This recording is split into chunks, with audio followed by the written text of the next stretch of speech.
All right, let's see here, looking at 8 minutes past the hour. What's up?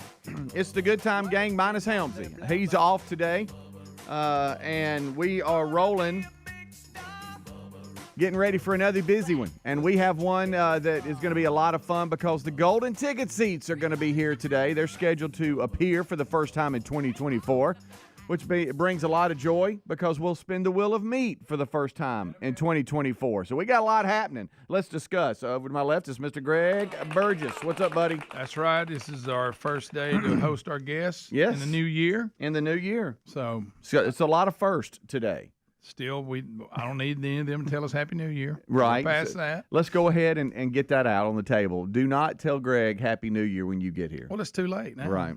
My goodness, we're in the. I mean, even if and we discussed this off air with Tim Spencer and Buffalo Wild Wings Wednesday. Mm-hmm. We asked. We're in the good wings, Dad. He asked coming in the hall, "Can I tell Greg Happy New Year?" And I'm like, "But I don't think so." He goes, "Well, it's the first time I've seen him." You know, but it's like I said, and in my example to him, I said, "Well, if I had a birthday." Since the last time you see me, would you say happy birthday to me? And that was a good point. No, I wouldn't. He kind of shrugged his head at that one a little bit. He was really thinking about that. So just a heads up. And we've talked about, what if it's your first time you've seen somebody that's a friend of yours, you know, can you say it there? And apparently the deadline is over. And so if you're attending the seats today, the golden ticket seats are open, and we think it's going to be the elite grade 8. We might have one or two extra or minus one or two. I know there's sickness all around, so we've had some weather's out there notification that some might not make it because of that. And we appreciate you being able to cull yourself and not come in sick, because a lot of people would. Yes, they would. You know, and I'm not saying here. I'm just saying in general. You know, we try if I know with our family, and especially when the kids were young. If they were sniffling and coughing and whatever, we wouldn't just bring them to church. No. It's almost impossible to try to keep coming in contact with somebody. This time of year, it's tough. It's tough, especially with kids. Yeah. But and plus, there's some people may not want to get out in the weather. We got a little bad weather coming. We do have a little bit of bad weather. I noticed you and I changed our parking spots. Did you notice that? I was thinking ahead. Because it's about the time down. Oh man, about the time down where we are currently sitting. That the system should come through during the show towards the end. So we are prepared, my friend. We are. At least we're not running across the parking lot. But I don't run in the rain because of your dad. I know, but boy, when it's heavy rain, it's hard not to. I love messing with J.J. Pruitt, friend of the show, Fox 6, former player of your dad's. Yeah. Worked with him again at the Birmingham Bowl, the 76 Birmingham Bowl. And it came up again. He just starts laughing every time he talks about being in a parking lot, going to a grocery store or whatever, and it starts raining. He said everybody else is running. He's walking. He's walking because your dad said you don't run in the rain. You don't run in the rain. You just deal with it.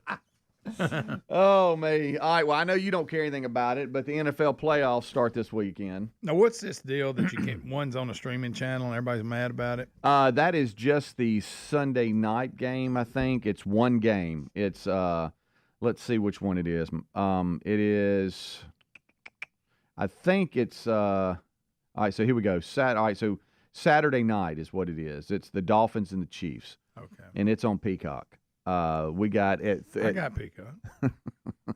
At 3:30 Central. You just like saying that. I do. I have it. At 3:30. Not a peacock out in the yard. I'm talking about the channel. Yeah, you ever seen a wild one? Oh, yes. I've seen one with Gary? Did you see it? No, we were working around a house one time. These people, I guess it was their pet. Have you ever heard one scream? No. Oh, my goodness. Are you serious? Scare you to death. What Peacock. What are we sounding like? I mean, it's just high-pitched. I didn't know you'd do it. It's high-pitched and loud. And if you get close to them, they clink where they're little. Right. That's a weird animal. I was with Gary at one of his properties that he would he maintained, and he said he just hangs around.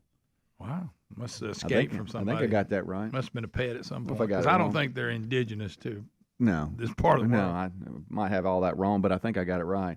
No, one could have got out. 3:30 Central on NBC Saturday. It's the Browns and the Texans. The Browns, y'all, are 11-6 with Flacco. Let's please not forget that. I am interested because of Flacco. Yeah, that's an interesting story. And of course, like I said earlier, the Lions, I kind of intrigued by them because they usually suck. Right. And D'Amico Ryan's first year as a head coach. Yes, done well. He's got the Texans 10-7. He'll play before coming over to Alabama and being head coach. And I just said that to see if you were paying attention. We got those emails. Yeah.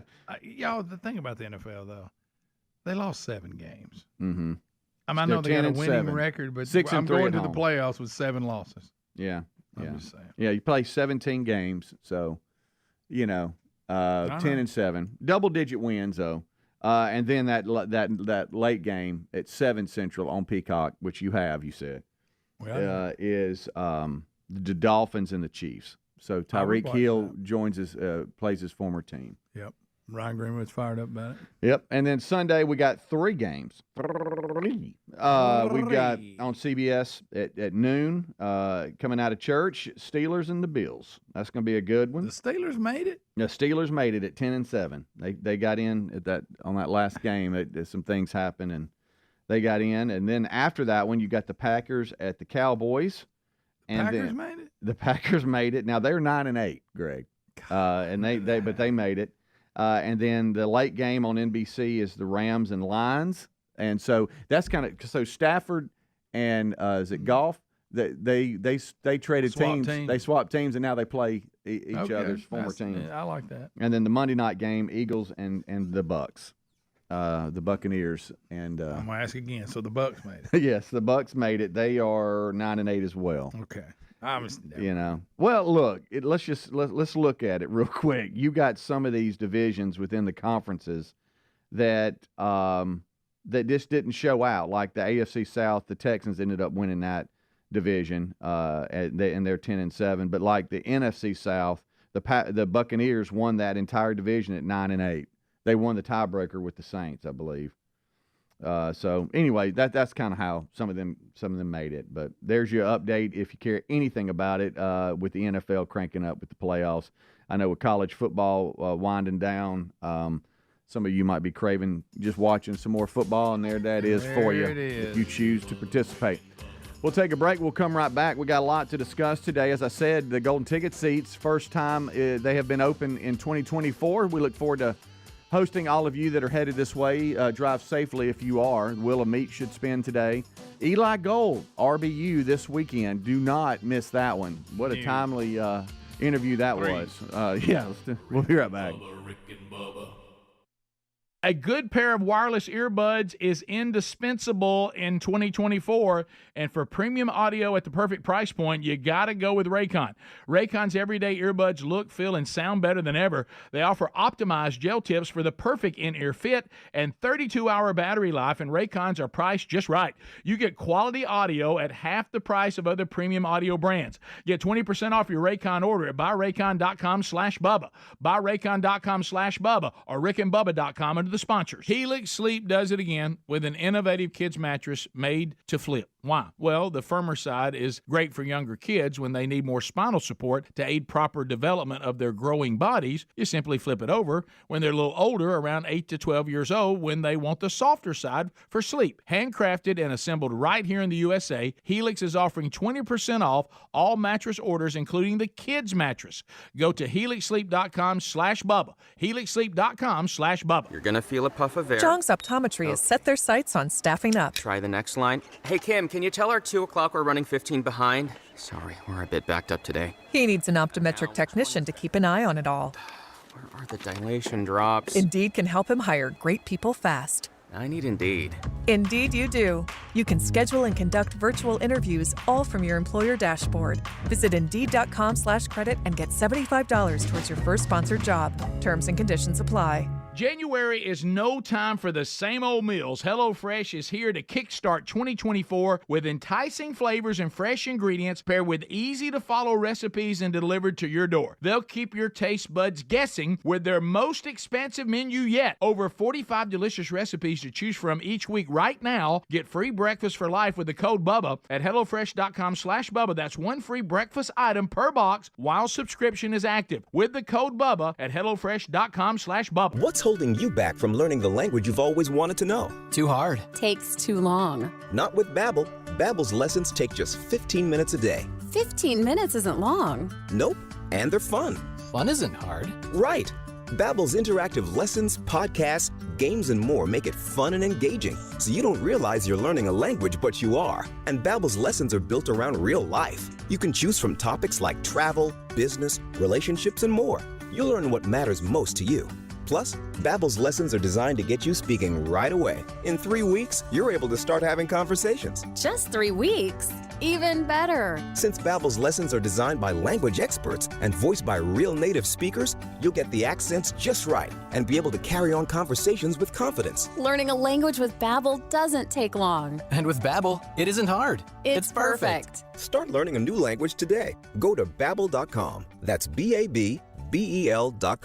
Babbel.com. Folks, Field of Greens just may be the healthiest thing I do for myself each day. My family loves it too. It's nutrition the way nature intended. It helps with digestion. I have more energy. I feel better and healthier overall. It's working for me, and if you haven't tried it, I encourage you to give it a try. I promise you're going to love this product. But if for any reason you don't, they'll give you a 100% money-back guarantee. Get 15% off your first order with free rush shipping at fieldofgreens.com. Use the code BUBBA or go to rickandbubba.com under the sponsors. As we wrap up the year and usher in the next, it's the perfect time to reflect on what truly matters, the people we love most. This year, resolve to keep them safer than ever with Simply Safe Home Security. We all trust Simply Safe in our own homes and recommend it to everyone we know. Save 20% on your new system with a Fast Protect plan by visiting simplysafebubba.com. simplysafebubba.com for 20% off a new system with a Fast Protect plan. Find a link at rickandbubba.com under sponsors. There's no safe like Simply Safe. Our friends at TheraBreath have some good news if you have bad breath. Try TheraBreath Fresh Breath Oral Rinse. TheraBreath is dentist formulated by Dr. Katz himself. TheraBreath doesn't mask bad breath like those burning alcohol mouthwashes that can actually irritate sensitive mouths. It's alcohol-free and free of gluten with no added dyes or colors. Find TheraBreath in all your favorite retail and drug stores. Look for the bright orange cap or online at TheraBreath.com. You can find a direct link at rickandbubba.com under the sponsors. TheraBreath, confidence in every capful. You know how you go into stores and the towels can feel super soft, but then when you get home, they don't dry you?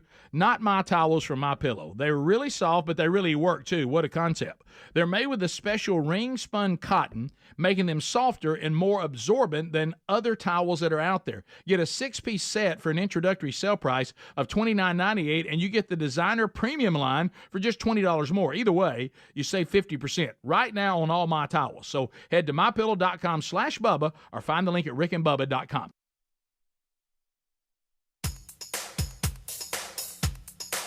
Rick and Bubba's in Ohio! Rick and Bubba. Pass the gravy, please. Rick and Bubba. Ooh, it brings me to my knees. Rick and Bubba. I can't start another. Rick and Bubba. It is 21 minutes past the hour. Thank you so much for tuning in to the kickoff hour. Helmsy off today.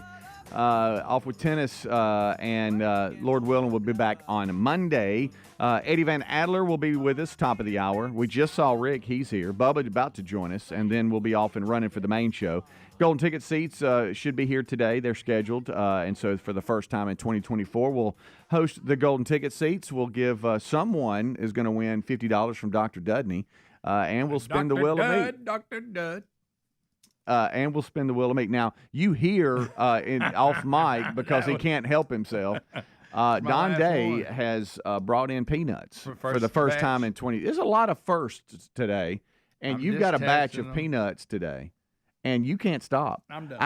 I've seen you enjoy them, but then it's like you're shaking opening them. Oh, no, you used to use hungry. Are you a hungry little man today, or do you just love the peanuts? Which one is both. it? Because you are tearing them up. A little bit of both.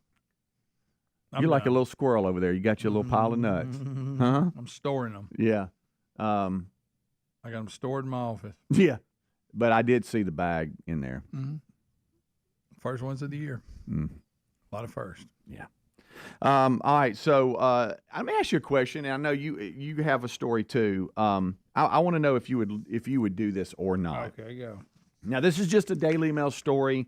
Take it for what it's worth and whatever. Here's the headline.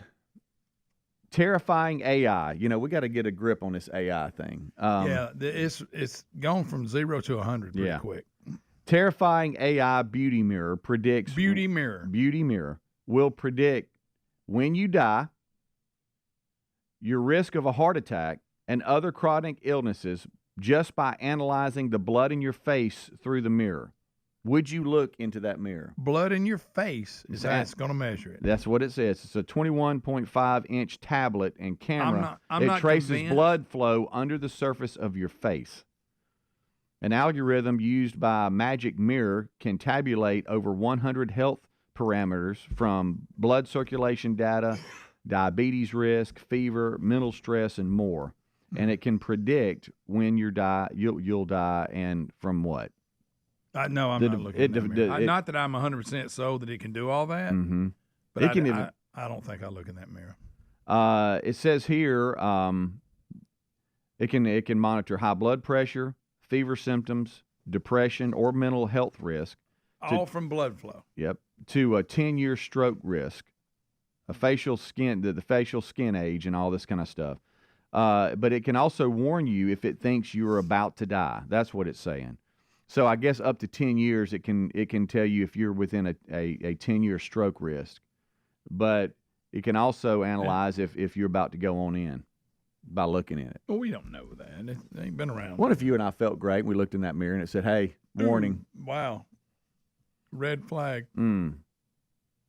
I just, not that I'm buying it. Well, then again, I might look in it just to see. It says a telemedicine expert praised the device is ideal for clinics and elderly care homes. I'm not being. Well. It says the device, the manufacturers say the device hopefully will help advance warning for maybe a proactive medical attention need when it comes to what might be ailing you and you not know it. This AI stuff's getting serious. I know. I've kind of paid attention to it, but it's like it's over there. But it's. It just seems like it just started getting talked about. I mean, I know over the years, but suddenly it's just kicked into high gear. It has, yeah. I don't know if I'm looking in that mirror, or do you want to know if I got signs, or something? Do you really think it knows? I don't know. Well, I guess you could, if it says you got risk of this, you could go take another test and they can confirm it or not. Yeah, maybe it would alert the medical professionals, your doctors, to examine you more with whatever it says. Yeah. Hey, but how do you go in? Hey, I was looking in the mirror, and it told me that I had. Do you have to say "mirror, mirror" on the wall? I don't know. Like from the cartoon. Anyway, I just wanted to share that with you. And no, I don't really have any use for it, but. It says the blood flow data is sent to the cloud for AI analysis, while the video feed that the device records to create your reflection stays put locally. I don't know. I guess it gets up on that cloud. It says I ain't big on the cloud. Yeah. It says that a lot of folks think it is a huge advancement in the medical field to try to get a heads up on maybe a medical condition that you're not aware of. Now, most people, if they've got diabetes or something like that, they know, or if you suffer from high blood pressure, you know. But it can even sense if you are form of depression or. How's that? All kinds of stuff. Well, I will say this. I would like to see it have a medical name, not Magic Mirror. That sounds like something you buy a kid, like the little stove that cooks cakes and all that. Yeah. The Magic Mirror. The Magic Mirror. Picture the doctor in a serious voice. Well, we're going to bring Magic Mirror in. But, Elon Musk has been very... I need a CAT scan. I need the Magic Mirror. Right. In 2023, Elon Musk, he warned that AI is one of the biggest threats to humanity because and we've discussed this, a lot of, and I know with history and look what happened in the Terminator. Yeah, I mean, you got a lot of. I mean, who's? I guess what I don't understand is like, I know that the when it comes to AI that it can kind of train itself and do research, whatever. But with this chat GDP, what's it called? Am I saying that? Chat GPT. What is it? Something. That write stuff and write songs. But and there was stories speeches. in the fall where they were manipulating the history for it to gather information from, and so that's what's scary. Someone takes it and uses it. Yeah. Chat. What is it? I got to figure that one out here. Chat bot something. Yeah, I know it's chat something. That's okay, buddy. Chat GPT. Yeah, okay. For some reason, I wanted to put a D in there instead of a P. I don't know why. But anyway, all right. So that's there for you. I knew what you meant. And you said you have a very weird lawsuit here. Walmart gets sued a lot. Everybody's trying to fall in. Yeah. Well, there's a Texas man that said Walmart mistook him as a shoplifter. Okay. So evidently they accused him of shoplifting, and he wasn't. He said his civil rights were violated because of race and color. And what he wants is either $100 million, okay, or he can have free stuff for life from any Walmart. That's his two options he's giving Walmart. Well, I don't think you're going to spend $1 million in Walmart. I tell you what you're dealing with here. Yeah. I want $100 million, or I want to be able to go in and I don't think he thought that one out. No, he didn't think it out. So he's saying you I guess, identified me as a robber, and I wasn't robbing, and so now you've humiliated me, and I want either $100 million, or I want to be able to go to any Walmart in the world and get what I want. Buddy, I would take the money. Yeah. I don't know. You can pay for a lot of things with the money that you can't get at Walmart. No. I'd like to go to Walmart with him if he's paying, though. Yeah.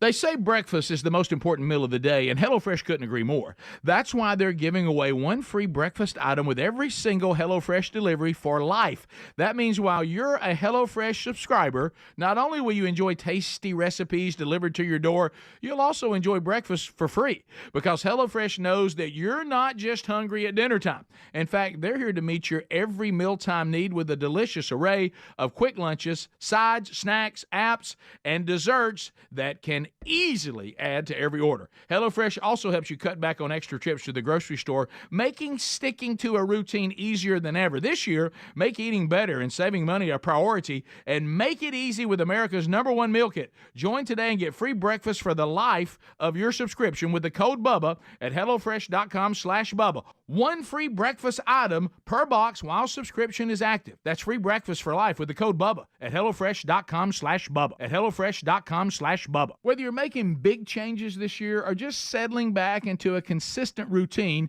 chances are you could use some audio accompaniment on your journey. I know that's for me. It's crucial.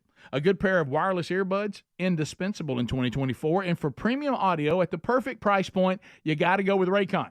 Raycon's everyday earbuds look, feel, and sound better than ever with optimized gel tips for the perfect in-ear fit. These earbuds are so comfortable, and they will not budge. Trust me. Raycons give you 8 hours of playtime and a 32-hour battery life, and they're priced just right. With Raycons, you get quality audio at half the price of the other premium audio brands. It's no wonder their everyday earbuds have tens of thousands 5-star reviews. Now's the time to check it out for yourself. Go to buyraycon.com/Bubba today and get 20% off your Raycon order. That's buyraycon.com/Bubba to score 20% off. Or find the link at rickandbubba.com under the sponsors. As we wrap up the year and usher in the next, it's a perfect time to reflect on what truly matters, the people we love most. This year, resolve to keep them safer than ever with Simply Safe Home Security. We trust Simply Safe in our own homes, and we recommend it to everybody. Simply Safe is comprehensive protection for the whole home, with advanced sensors that not only detect break-ins, but fires, floods, and other threats to your house also. With a new 24/7 Live Guard protection, protection, monitoring agents can actually see, speak, and confront intruders in your home, real, live. Available only from Simply Safe to actually stop crime in real time. 24/7 monitoring is highly affordable, costing less than $1 a day, half the price of traditional home security. Keep your home and family safer than ever in the new year. Save 20% on your new system with a fast protection plan by visiting simplysafebubba.com. simplysafebubba.com. There's no safe like Simply Safe. Folks, we've been talking about Relief Factor on our show for quite some time now. Do we guarantee Relief Factor is going to lower or eliminate your occasional aches and pains? No, we never make a claim like that. But what I can tell you is that the majority of folks who ordered the 3-week Quick Start Pack for only $19.95 go on to order more. Now, what we really like about Relief Factor is it's 100% drug-free. It's a supplement that's made up of ingredients that simply help your own body deal with its natural inflammatory response. For a lot of us, that's very important. Getting older, working outside in the warm weather, even exercising can cause frustrating aches and pains, or maybe it's the occasional back, shoulder, or hip pain that's bothering you. Relief Factor has helped us and so many of our friends, so when you think of it this way, is $1 a day too much to see if you can get out of some of that frustrating pain? To order this 3-week Quick Start Pack for $19.95 plus shipping and handling, just go to ReliefFactor.com. That's ReliefFactor.com. Let's see if we can get you out of some of that pain. Also, you can go to RickandBubba.com. Look under the sponsors button for a link. As we wrap up the year and usher in the next, it's a perfect time to reflect on what truly matters, the people we love most. This year, resolve to keep them safer than ever with Simply Safe Home Security. We trust Simply Safe in our own homes, and we recommend it to everybody. Simply Safe is comprehensive protection for the whole home, with advanced sensors that not only detect break-ins, but fires, floods, and other threats to your house also. With a new 24/7 live guard protection, monitoring agents can actually see, speak, and confront intruders in your home, real, live. Available only from Simply Safe to actually stop crime in real time. 24/7 monitoring is highly affordable, costing less than $1 a day, half the price of traditional home security. Keep your home and family safer than ever in the new year. Save 20% on your new system with a fast protection plan by visiting simplysafebubba.com. simplysafebubba.com. There's no safe like Simply Safe. Rick and Bubba's in Ohio. Rick and Bubba. Pass the gravy, please. Rick and Bubba. Ooh, it brings me to my knees. Rick and Bubba. I can't start another day without him, brother. 25 minutes until top of the hour. 866 We Be Big is our number. Helmsy off today. Adler will join us right after top of the hour. Rick, Bubba are here, and we thank you for being with us. Speaking of being here, golden ticket seats are supposed to be here today as they are scheduled for the first time in 2024. The seats are open today, and they are going to be full, and we look forward to that. It means the wheel of meat should spin, and we'll have a good old time. Yesterday, Rick and Bubba University, perfect timing as I had scheduled Eli Gold for the Rick and Bubba University podcast as our featured guest this week. And then, lo and behold, 24 hours before the recording of the podcast, Coach Saban retires after being at Alabama for 17 years and his historic record, and breaking down his stats are just unbelievable. And looking at his tree of not only coaches but players that are household names in the NFL, it's really something else to kind of go through and dissect. It's pretty, impressive. There's not really a word for it, but in that profession, he is the best to ever do it. And his stats are off the chart. Yeah, just about at any level. And Eli spent his entire tenure, Coach Saban's, Eli was there all 17 years. And so the guys had a lot to talk about, and Eli's career is not over, but I know it was hindered by his cancer treatment and different things. They'll talk a lot about just his life and his career, and then, of course, a lot about Coach Saban, and very good podcast. It's RBU this weekend. It'll publish on Saturday morning, so make sure, however you get your podcast, that you are subscribing to Rick and Bubba University, the podcast. And then we'll on social media, we ask you to follow us because you'll get those notifications, and we always send out. Adler does a good job putting that together, both an audio and a video version, and then we we post that out. So it's just an easy click if you are interested in that. Like I say, it was funny. Y'all had him booked, and then this hits. Isn't that crazy? To it. We were talking about AI this past segment. You talking about A1? Yeah, and there's all kinds. It's just weird how today there's just a ton of AI stories out. A lot of AI out there. I see where George Carlin had his daughter's very unhappy because apparently a comedy AI called Dudesy or something made a fake hour-long George Carlin stand-up special, and she is not happy about it. She says that her dad spent a lifetime perfecting his craft from his very human life, brain, and imagination, and no machine will ever replace his genius. Is this supposed to be like him doing new material, or I don't know. It says you can listen on how it begins with a non-human voice, basically doing a disclaimer of why it's okay to do this. Kelly also said, the daughter, these AI-generated products are clever attempts to trying to create a mind that will never exist again. She said, let's let the artist's work speak for itself and not try to recreate it. But here's that beginning. Let's see what this is here. Hello, my name is Dudesy, and I'm a comedy AI. Before I get started, I just want to let you know very clearly that what you're about to hear is not George Carlin. It's my impersonation of George Carlin that I developed in the exact same way a human impressionist would. I listened to all of George Carlin's material and did my best to imitate his voice, cadence, and attitude, as well as the subject matter I think would have interested him today. Please. Okay. Good gracious. And that was, if you're talking about today's subject matter, so they actually were. It was like he was coming up with it, his voice and all that, but it was new material. Yeah. And here's some of George Carlin, but this is not George Carlin. This is the AI. Because Americans love reality TV. Like it or not, it's the lifeblood of American culture. It's got the 4 basic food groups of the standard American media diet: fighting and crying and and dying. In the last 3 years, y'all, that is the AI version. Amazing.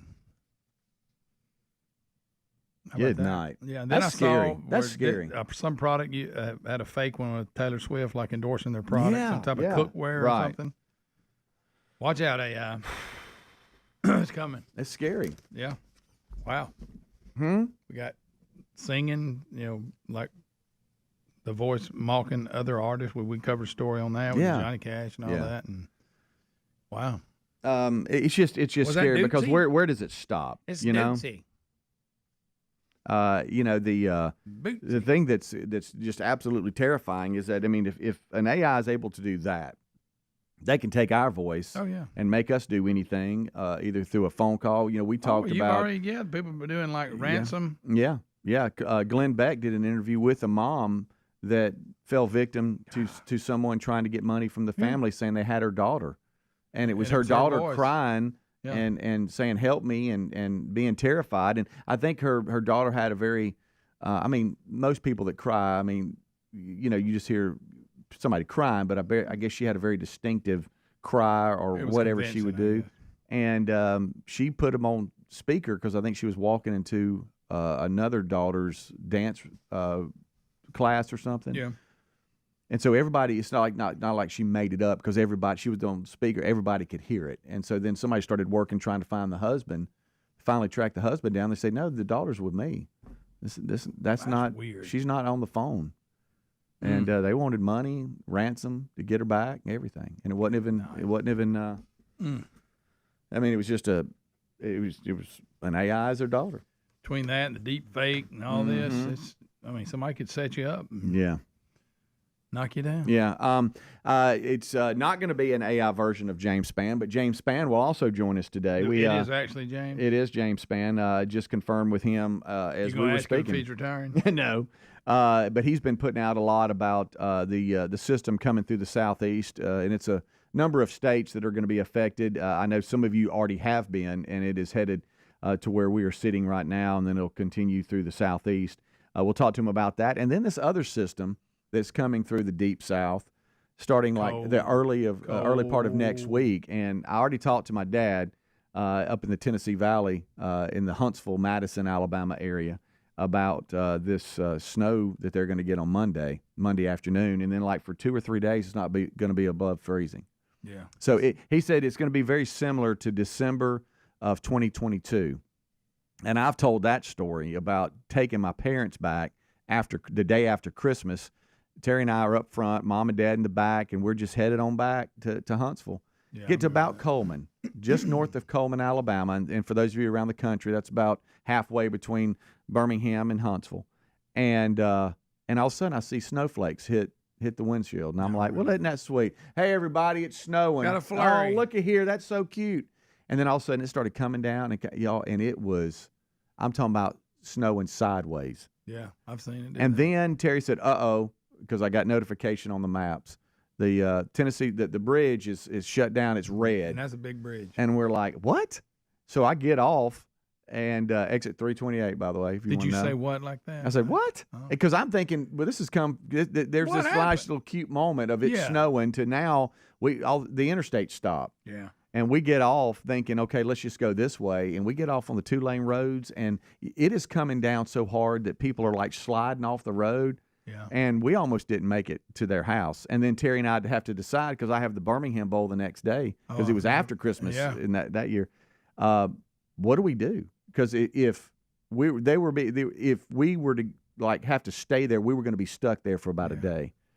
So we try to figure out what roads are open, and so we tried to get out of there, and we almost didn't. But we got back to the interstate and made it home. But there was a time where right there around the Rocket right off of 565 at UAH, there was a slick spot that we came up on.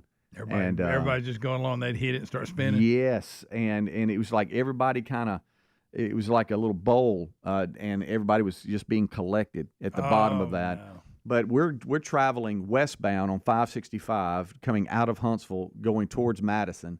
And you know how sometimes you'll see something off in the distance, and you're like, well, that doesn't look right.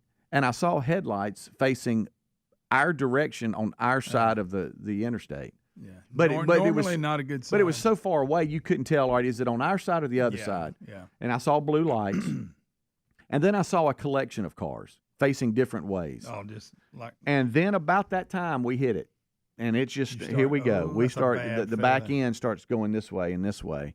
Bad feeling. And I did what I could to stay off of them, and barely did. But the first thing you do is you look in the rearview mirror, and here comes a pickup truck, and he is flying. Oh, and you want to be going. And how he missed everybody, it was just an act of God. Just sliding out. He is out of control and goes into the grass area that's kind of leading up beside the exit ramp to one of the, I think it was, I forget what road it was, what exit it was. But we got really lucky, and there was highway patrol out there trying to get people out of the cars and stuff. And I don't want to scare anybody and go, oh, it's good. But he's saying, for the couple of days it's going to be below freezing. And so I was trying to tell JC about that. Yeah. Now try to tell a college student to care. Huh? What do you mean? Hey, look, Monday, Dad, today's only Thursday. I don't care about Monday. I'm like, I got that, but just try to care a little bit. So we'll talk to Span today about all of that and a whole lot more. It is. Look, I know you're going to be freezing because you're always cold. Now, in here. Bubba, Rick and Bubba.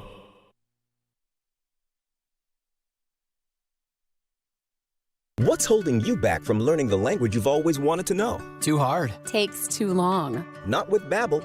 Babbel's lessons take just 15 minutes a day. 15 minutes isn't long. Nope.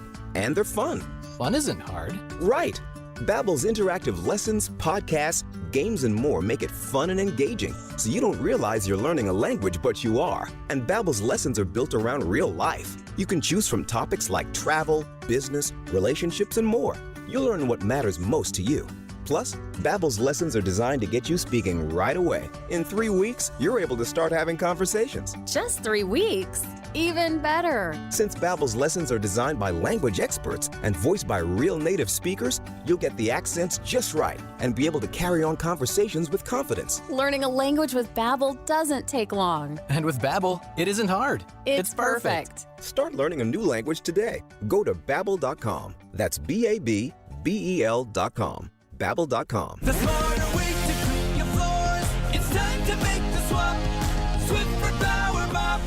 Introducing the new Swiffer Power Mop, the all-in-one tool that gives you a mop and bucket clean in half the time. The solution's built right in, so no heavy bucket, and the pad has hundreds of scrubbing strips to get deep into grout.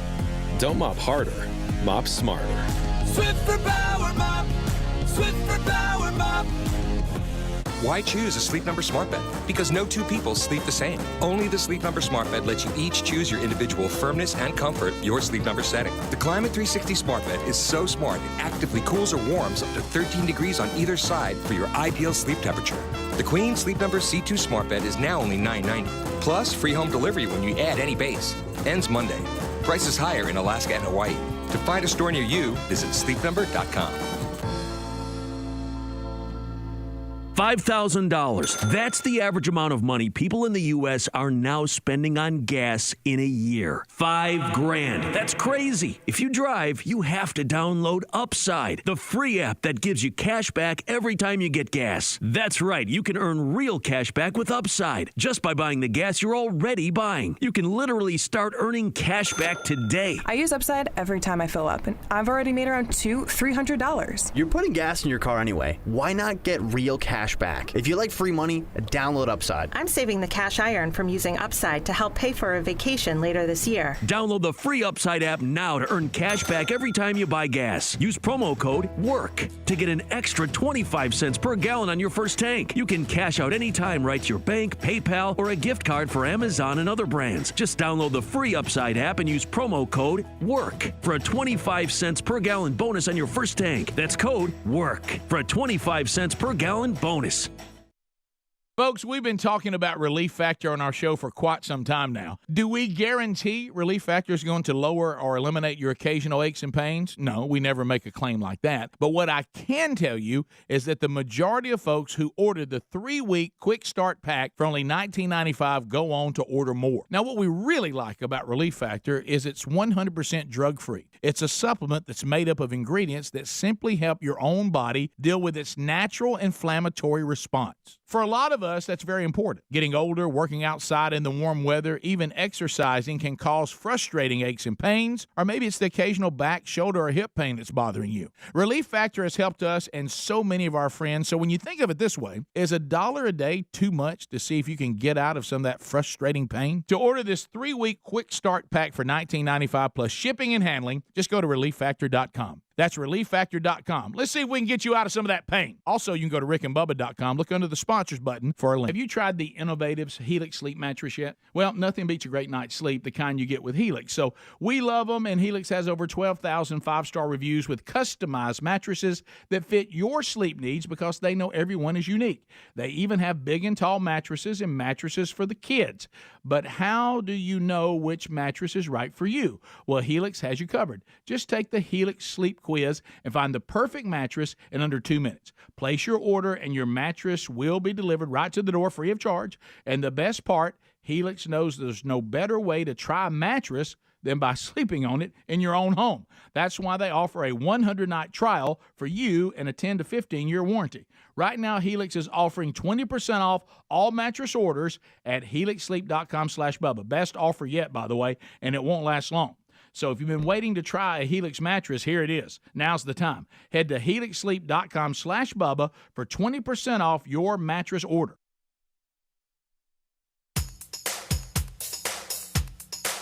Rick and Bubba's in Ohio! Rick and Bubba. Pass the gravy, please. Rick and Bubba. Ooh, it brings me to my knees. Rick and Bubba. I can't start another. Rick and Bubba. Day without him, brother. Rick and Bubba. Ooh, there is no other. Rick and Bubba. Welcome in. It is about 9 minutes until top of the hour, and we appreciate all of you tuning in to the Rick and Bubba Show. This portion of the show brought to you by CBDistillery.com, I should say. CBDistillery.com.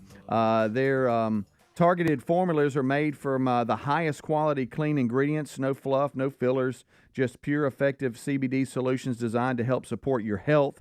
And 2 non-clinical surveys, 81% of customers experience more calm, and 80% said CBD helped them with pain after physical activities. Go to cbdistillery.com for more information.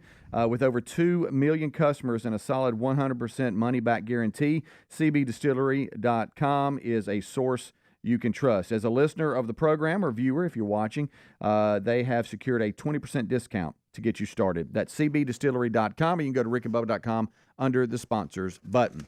All right, so we are rolling, and the guys are in studio, are in their offices, hanging out, ready to go for the day. Adler will join us shortly, and then we will have Helmsy back, Lord willing, on Monday, I guess. We've hit a number of different topics, Greg. We just kind of skimmed a little. Yeah. How are you on taking advantage of right-hand turns at a red light? I'm a big fan of the right-hand turn. I am talking too. about turning right on red? Yes. I like it. There's an uproar in Atlanta because officials have come out and said they're considering banning right turns on red as more cities push to ban the legal maneuver. What is the reason behind it? I know a lot of people don't do it correctly. Mm-hmm. You're supposed to stop, like a stop sign, and then turn. Right. And I'm guilty as anybody. A lot of times, I mean, you look and it's clear, you just kind of blow through it. But I don't know if that's causing any problems. Maybe it is. It says that it goes back to... we've done it this long, leave it alone. Yeah, I know. I know that a lot of times in different cities, especially when you get into the downtown area, you have more pedestrians that are crossing. Yes, you do. And I think they're trying to eliminate the likelihood of maybe pedestrians walking across and then you turn into them. We got a lot of pedestrians being hit, or it says that they've seen a 50% increase in pedestrian deaths since 2020, and 38 pedestrians died in Atlanta's streets last year. 50% is a big number. It is. So they have proposed steps taken by other cities across the nation, such as Washington, D.C., New York City, to ban right on red. Right on red. It says that when cars are allowed to turn turn right on red, they typically creep into crosswalks with drivers looking only for oncoming cars rather than pedestrians or cyclists coming across. Okay. So that's kind of their mindset behind it. But everybody's like, hold on now, don't take my right on red. Yeah, but 50%. That.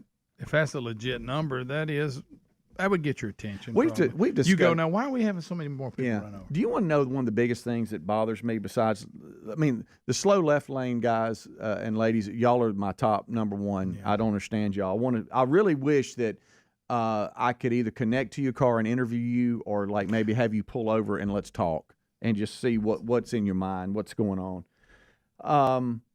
Yesterday, I saw we came up on a guy in the left lane, and he was going he was in his 60s, not age-wise, but speed-wise. Oh. Okay. And we had cars piling around him, trying to get around him, and I bet you it was there were so many trying to get around him, and we would come up, he's just sitting there driving. Does he not see the 10, 15, 20 cars trying to get around him? I don't understand it. But it's I've turned right and I have a merging lane to speed up and then join traffic. And they stop at the intersection, or they take a right and stop at the beginning of that lane. Yes, instead of getting you speed and then coming and then over. Just merging left and going. Now, there are circumstances you still don't sit there and wait. Yeah. I guess when you run out of road, you do. Right. When someone can't get over, like a big truck, gotcha. Somebody's to the left of them. But that's rare. Hey, I understand all that. Common sense is in play here. If traffic doesn't. No, but you're talking about people. Itself, I've seen them. They come on the ramp, they stop. Yeah. I'm like, hey. Hey, either that or like you got to merge lane. I'm just in a regular downtown or just in a regular city. And you can take a right, and there's a little bit of a lane. It's not too far, but it gets you going. And instead of creeping and getting to the end of that, they almost don't even turn. They just sit there and wait. Oh yeah. And it's like, what are you doing? And then all of a sudden they want to, and they don't even use that lane to jump over. And they just jump over.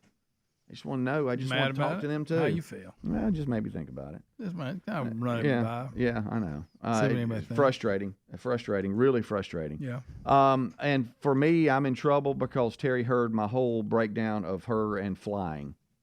She did. That ain't good. And look, She's not impressed. Some of her with little you? girlfriends that ratted on me, I don't like it. Oh, and when they retell it, they always retell it worse than it I really know is. because it wasn't me dogging her. It was just, hey, that's They told it like you had a tone problem. Yes, like, oh, you I'll have tell to. you, we got to get back. Speedy said he's got to drive because you won't fly. Yeah, You know, no. scared of flying, scared. I'm actually being very. You were a little bit snipping No, about it. I don't think so. I'm sensitive to the fact that, she just got that, I don't know, that feeling of, hey, I don't want to fly. Yeah. And we haven't since then. I have, but she hasn't.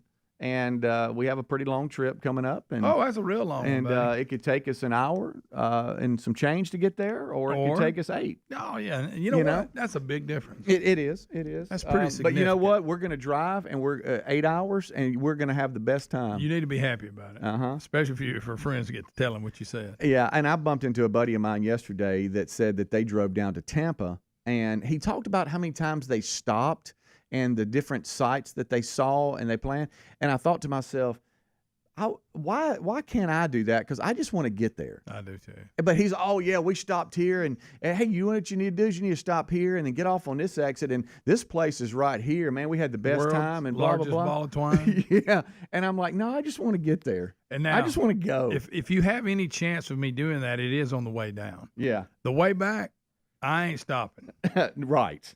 Correct. I got her headed to the house. Yeah, I can't afford to stop. I got to be here the next day, and apparently I'm gonna get home at midnight. But other than that, but I just wanted to tell Terry's friends I know who you are. Yeah.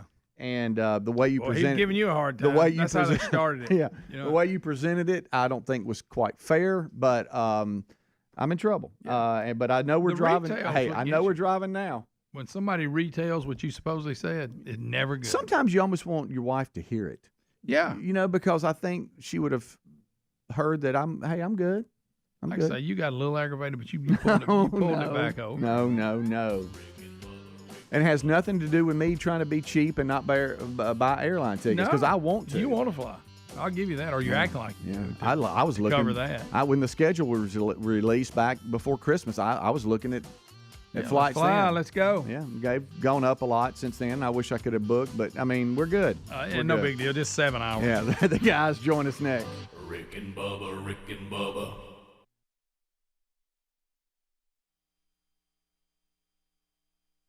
Bubba, we mentioned it. We have another story about the cost of weddings. Weddings are expensive. We've learned that from our very own Greg. He's clued us in on that. Disturbing story out of Texas. A man in Texas is accused of robbing a bank Friday to pay for a wedding ring and the venue for his wedding, according to the sheriff. Set him free. Hey, Greg. He was going to be married this past Saturday, but instead, Heath Edwards Bumpus was in the custody of law enforcement officials over the weekend after his fiancée recognized his photograph posted on a law enforcement Facebook page. Wow. The photo was from a bank surveillance camera, and Texas authorities had asked for help to identify the bank robber. She told on him. Well, I would have said, dang, baby, I was just trying to get you a good ring and let's get that venue you He want. was cutting it a little close if he robbed it last week and he's supposed to be married that weekend. Come on, baby. Now, Come on, baby. I had to pay for it. Come on, baby. I was trying to get you something nice. Cakes ain't cheap. His fiancée convinced him to surrender, and authorities arrested the suspect about 2 hours after the Friday morning holdup. Wow. 2 hours. He didn't even get away with it. Well, you know how it is. I mean, a woman putting so much pressure on you. Yeah. They say the unusual wedding story began at about 11:30 a.m. Friday when the man walked into a local bank, demanded money, and indicated he had a weapon. The town Groveton is about 200 miles southeast of Fort Worth. After taking an undisclosed amount of money, the robber strolled out of the bank, jumped into a gray Ford Focus, and drove away.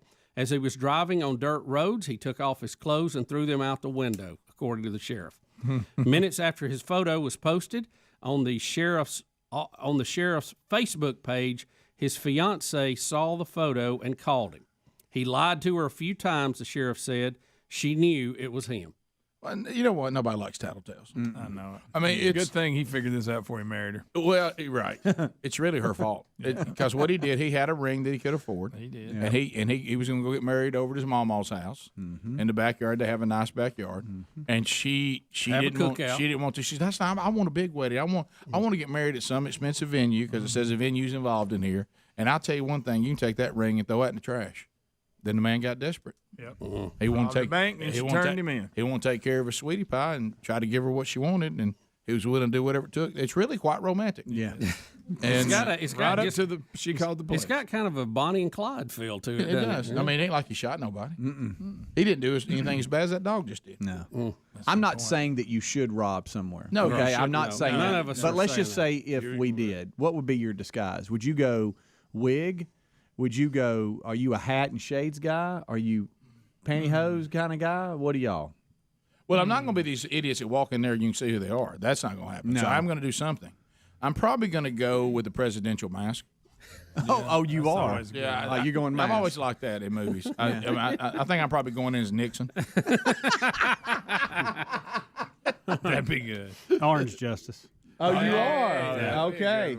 Full blown orange justice. Yes, absolutely. Yeah, I would too, but that thing's so tight, I think they'd still identify me. Yeah.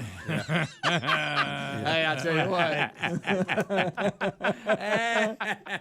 Only reason. No, I that's said it. him. That's him right there. I know that. We were certain he had a gun. Adler, are you Henry? That's so good. That's so good. By the way, speaking of Henry, did y'all see the Google Earth picture of Henry sitting by the road? When they were, the little Google cars that go out and shoot the picture. I'm trying to get out of that for y'all.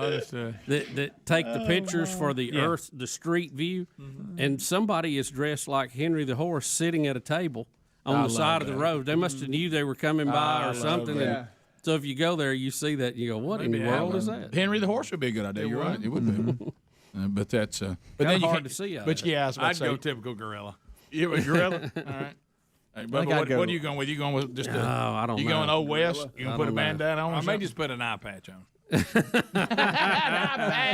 I don't think the bank robbery is a good way to go. No, I think they always no. catch you. Too many No. cameras. They caught this guy in 2 hours. They got those dye packs in there. You're never gonna get I away think with if it. his right old there. lady would have kept There her it mouth shut, he might have got away with I it. think I'm gonna go fat suit because I mean, Fat suit's a good one. fat suit with a wig, and I'm a dog like this. And so they can't even Give me your close. money. Yeah, give me your money. And it's where they can't even. What are you gonna do with your fat suit? Are they gonna find it? Well, I don't gonna know. be hard to but, get out of there with that But fat you know, suit if they go, hey, I got some kid here. He's Fat. 250. Yeah. Well, you just take the fat suit off, and they're looking for the wrong person. On that note, And I don't- Josh, I got to be very. I got You to don't be. even talk about I got to be very careful here. Is there any way? Give me your money. I don't think there's any way to. I have this thing that I do, and it seems to own the room every time. Okay. Is look, we've noticed that in the law enforcement line of work, undoubtedly in certain areas there is no requirement on weight. That you be a certain weight or in a certain. Or you have to pass the physical part one time. Yeah, maybe it and must they never be, test you again. It must be a one-time thing like Little League football. If you're some leagues, they only weigh you once. Yeah, make that way in. But I've informed people, and maybe the Golden Ticket Seats don't know this. Bubba and I've talked about it too. So we were sitting there, and I'm just going to say at an obscure event. It was 1,000 degrees, and there was a very large law enforcement person. And Bubba, I hate to say this, sitting in their law enforcement vehicle, eating. Okay, and the person was well, rather large. Very, very large. Okay. But I said to everybody there, I said, take note, that's the most dangerous law enforcement person in this place. Because that one ain't gonna chase you. That's true. I said that one right there will shoot you so fast. You think that law enforcement person gonna chase you? He ain't gonna put that hot dog down.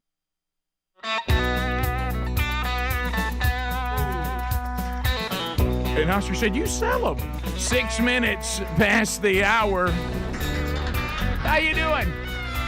Brand new hour starting now. Here's the national anthem.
we go.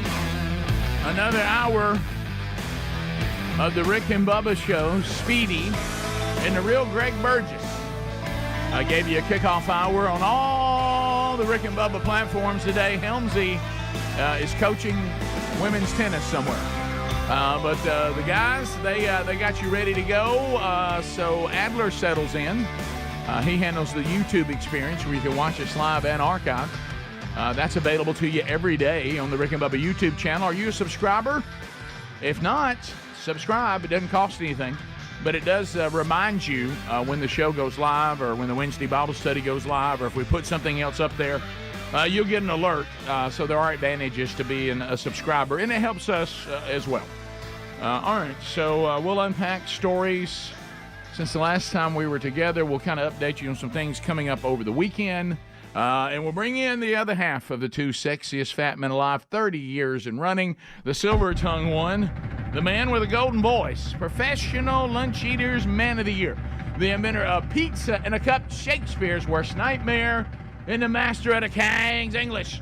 Ladies and gentlemen, let's put our hands together for Bill Bubba Bussey!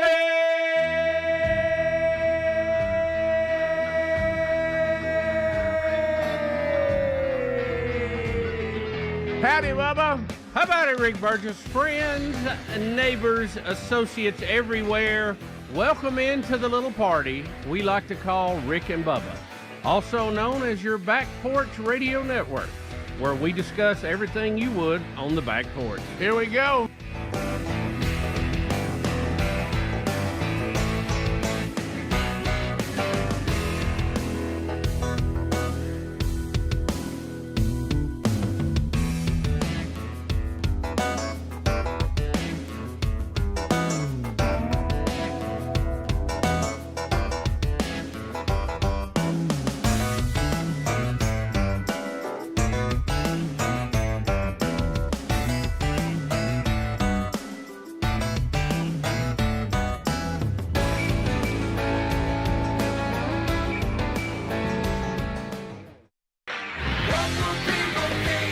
They live with Jesus freak.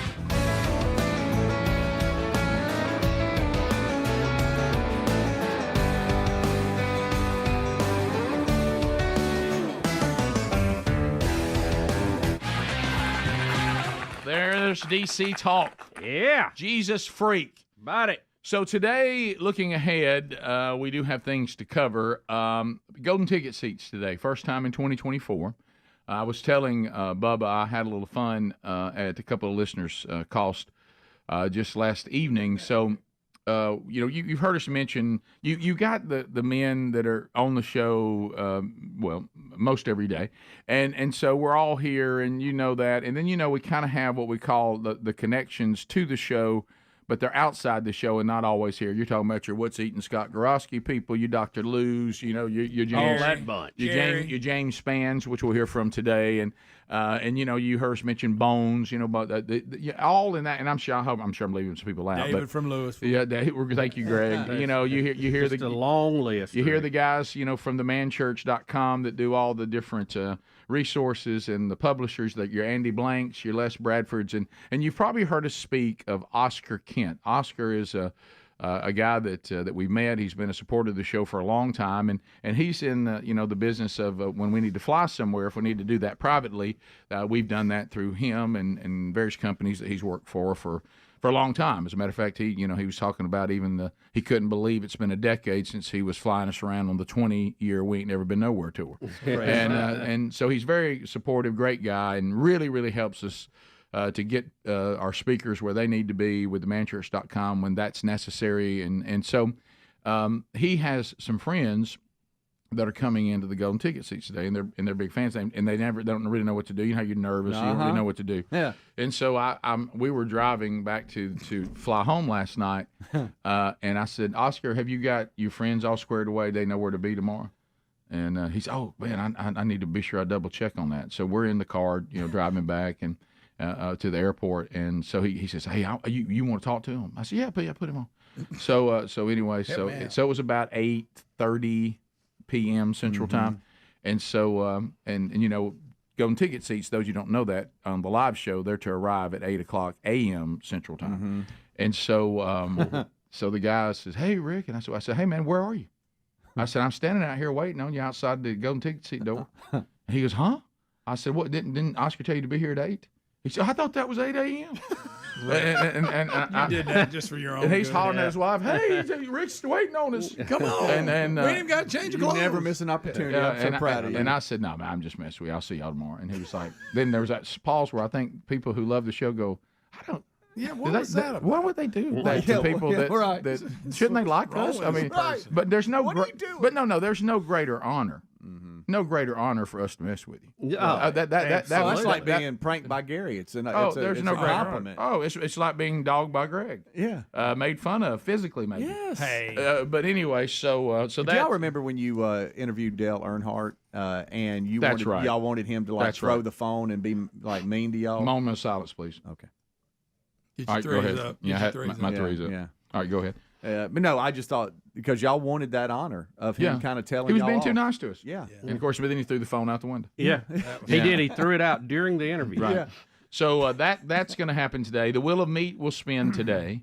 And Rick and Bubba University, the podcast. I don't want y'all to think we're as sharp as it sounds. We got a good one this week. Yeah, we had no idea that Nick Saban was going to retire. We had Eli Gold, who has been the voice of the Crimson Tide for a long, long time, but the entire tenure of Saban, doing the coaches show with him and everything. And we get to talk to Eli Gold about Nick Saban and his retirement this weekend on Rick and Bubba University, the podcast. So that just kind of fell into our lap. Wait a minute. You know, telling me Nick Saban's retiring? Yes, Greg, I think he is. By the way, got an interesting background on that last You got pretty good authority?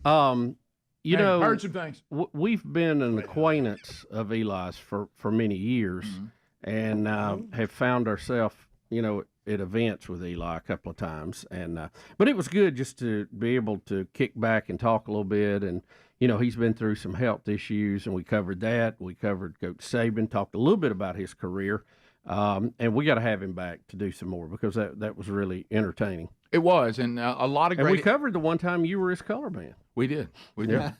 Not trying to brag, but I did do color commentating with the great Eli Gold. That seems like that would be a tough role for you because you're not used to being a number 2 guy, and that's a separate skill set than a number 1 guy. It was almost like I felt like I was an actor who they said, let's push you with this role. Let's get you out of your comfort zone. But let me say this, too. I didn't get into it. I know, Greg, you'll chime in. We're going to the break, but I just wanted to say one of the things that's odd is in life, the way you get to know someone sometimes it's not even their main thing, but you don't know it. That was just your only entry point. Yeah. I thought Eli Gold was nothing but Motor Racing Network. As a kid, I didn't know anything about Eli Gold. Yeah, that was our first experience. All the other stuff he'd done with hockey and the NFL, and I knew nothing about any of that. In my world, he was one of the guys on the Motor Racing Network. Yes, how about as a little kid taking a tape recorder to Yankee Stadium? Oh my God! And sitting in the upper deck and doing the games and recording himself. And that was from his book, From Peanuts to the Press Box. He would sell peanuts so he could actually get into the event. Yeah, how about that? So that was good.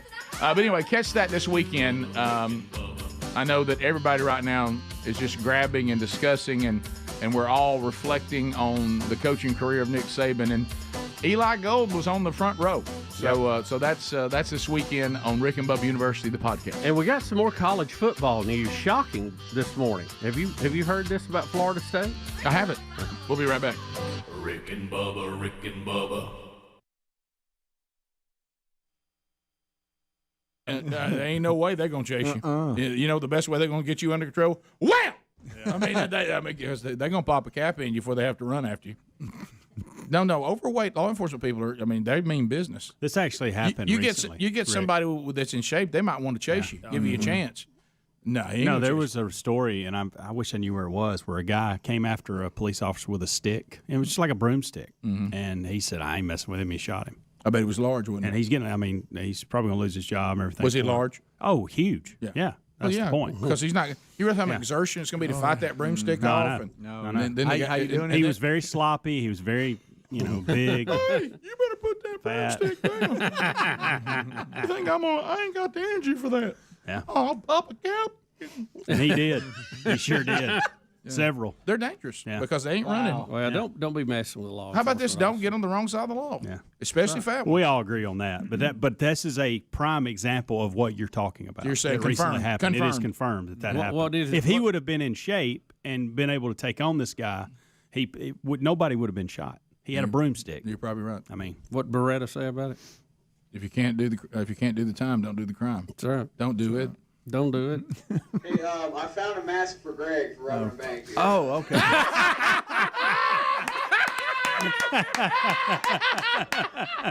So good. So much more than I thought. Buttman is back. Hey, let me describe him. He had horrible breath. Oh my goodness. Hey, how would you talk? How do you talk if you're an ass? Greg, you can't say that. That's not how we end the show. Rick and Bubba, Rick and Bubba. Rick and Bubba, Rick and Bubba.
Also understand the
Minutes past the hour. We are back. And so good to hear the voice of Ken Osborne again, celebrating our 30th year on the program. All right, so KO, we got things we got to discuss today, but you teased one going to the break there, Mr. Bussey, that Florida State, of course, the scorned Florida State, we were undefeated. We lost our quarterback. Everybody punished us. We are sad. We are mad. We are pouting. A lot of us aren't going to play now. We won't go to the bowl and prove that we were good enough to be there by trying to beat Georgia. We all just want everyone to know we were wronged. Now today the NCAA is only going to throw salt on that wound.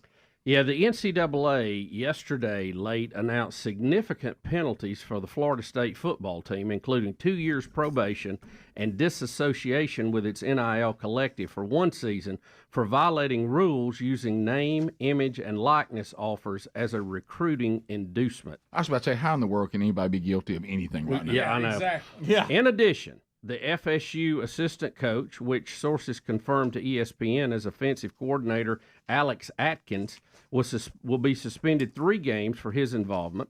The university must also disassociate with a specific booster for 3 years. Uh-oh. Those penalties mark the first time the NCAA has severed the relationship between a school and its NIL collective as part of an infractions case. It's also the first time the NCAA has punished a school, coach, or collective for using NIL as an inducement. You know, we talked about this earlier, and it may be just format or technicality, but you're not supposed to offer NIL money to get a kid to come to your school. They're supposed to come to your school and then be offered NIL money.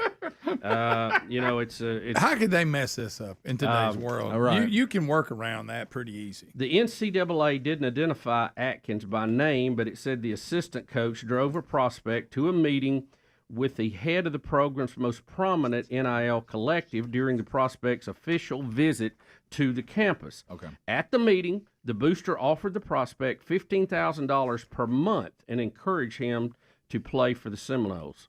So that's over 150 grand a year, about 170. Mm-hmm. The prospect, who was not named in the NCAA paperwork, but reported by Associated Press to be Georgia offensive tackle Aramis Mims. He has since removed his name from the transfer portal and will remain at Georgia. Which means they paid him more. That is correct. Investigators didn't find that the head coach, Mike Norvell, had committed any violation.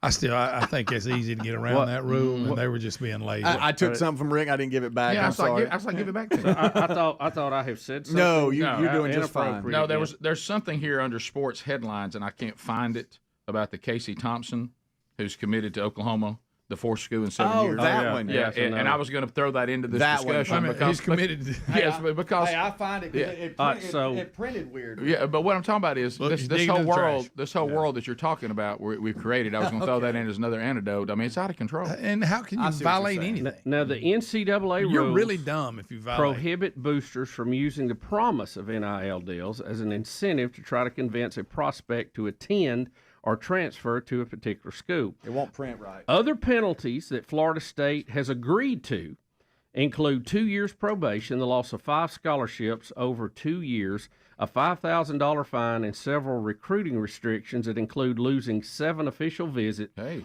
6-week reduction in recruiting communication time, and 24 fewer in-person recruiting days during the current academic year. These penalties are all considered level 2 violations by the NCAA, which are a major infraction but not as serious as level 1. We're pleased to reach closure with this situation and to view this as another step in strengthening our culture of compliance at Florida State, according to their athletic director. Can I ask you this? Total speculation here. Yep. But that's what shows like ours do. We speculate. Well, it's Back Porch Radio, Rick. Do you think that I should at all think that maybe the little tantrum that they pitched about the playoff that the NCAA gave them a little flyby and said, "No, we're not going to have this kind of public pitching fits." And a lot of money's changed hands. They're the only one who's been in trouble for it. Yeah, I think. Do you think it drew attention to themselves? I think it's just probably a bad coincidence because these investigations take so long. That's true. To do. It's kind of like the Eli Gold podcast. Yeah. We really didn't plan it that way. If anything, I imagine the NCAA was ready to announce it, and after that blew up, they gave them a few weeks to blow off steam. Right. But again, it's lazy because the rules with this. Why don't you just go to him and go, you know what, the offensive lineman at Florida State make this. Well, that's it. You don't even have to do that. You've already seen the way to do it. I think Miami did it. I think Texas did it, where they will have a news story come out, And somebody said, every lineman here makes a minimum of $75 a year. Yeah, and then that's all you need. It's Right. out in the. It's So out in the that's public. okay. You don't get in trouble for that. That's in the public domain. Well, you don't know who said it. Yeah. Right. It's right out there. Somebody said. And then so if I'm an offensive lineman, I know I'm going to make at least 75 if I go there or go here. Yeah, that's my point. And Just then be it's out general. there. Just Yeah. be general with it. I mean, if We- you get in trouble under these rules today, you're just stupid. Yeah, Right. I mean, we learned that trick from the Democrats. When they were doing the Russian investigation, Well said. you keep leaking enough information, you get it in the media, then you have to open an official investigation to check out the rumors that you started. I mean, it's a wonderful way to go around and beat the system. That's right. Well, really, even though what you're talking about there, 100% right, all of you, this Casey Thompson thing I mentioned, who's played for Texas, Nebraska, FAU, and now is going back to Oklahoma after 7 seasons of football. He's played for 4 different teams.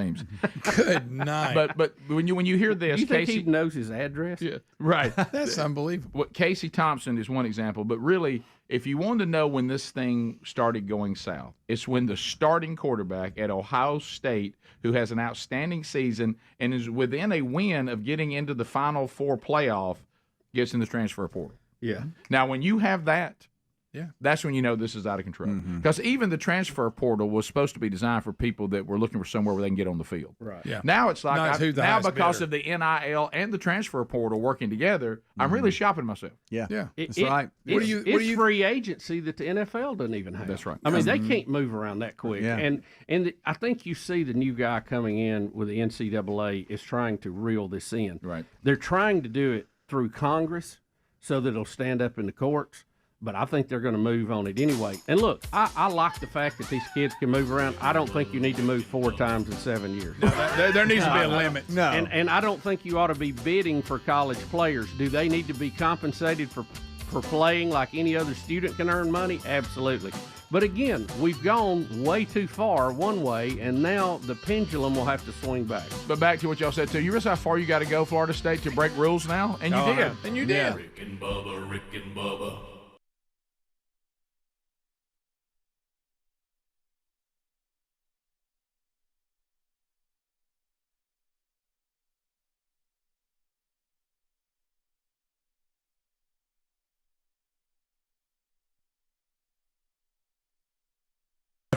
I love that. It's good. Greg, you know who was playing that riff right there, don't you? Who's that? Skunk Baxter. Oh, that's right. He was. Stowing away the time.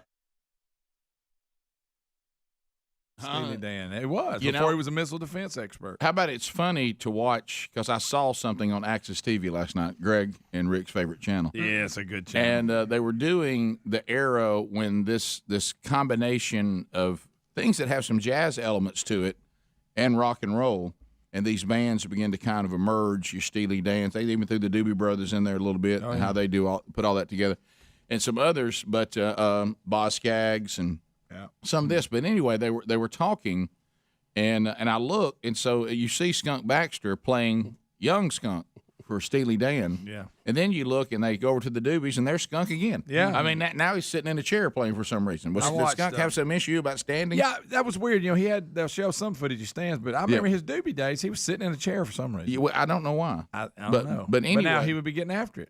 But if you remember talking about how things have changed, and we've talked about this before, is that Steely Dan, they were cranking out these hits, but they were terrified about playing live and going on the road.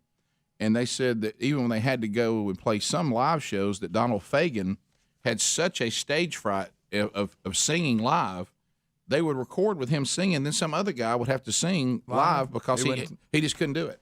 And they're like, hey, people are really upset that now the guy singing on their hit is not singing live, and everybody notices. Well, yeah. I mean, you kind of want the guy that sings the song. I saw the Doobie Brothers behind the deal. You know, and they talked about they actually toured together, and that's how Skunk ended up there. Really? But where are you at on Steely Dan? Not a big fan. I like that song. I like that. I But like Dirty Work. I like that. Well, can I tell you what's funny?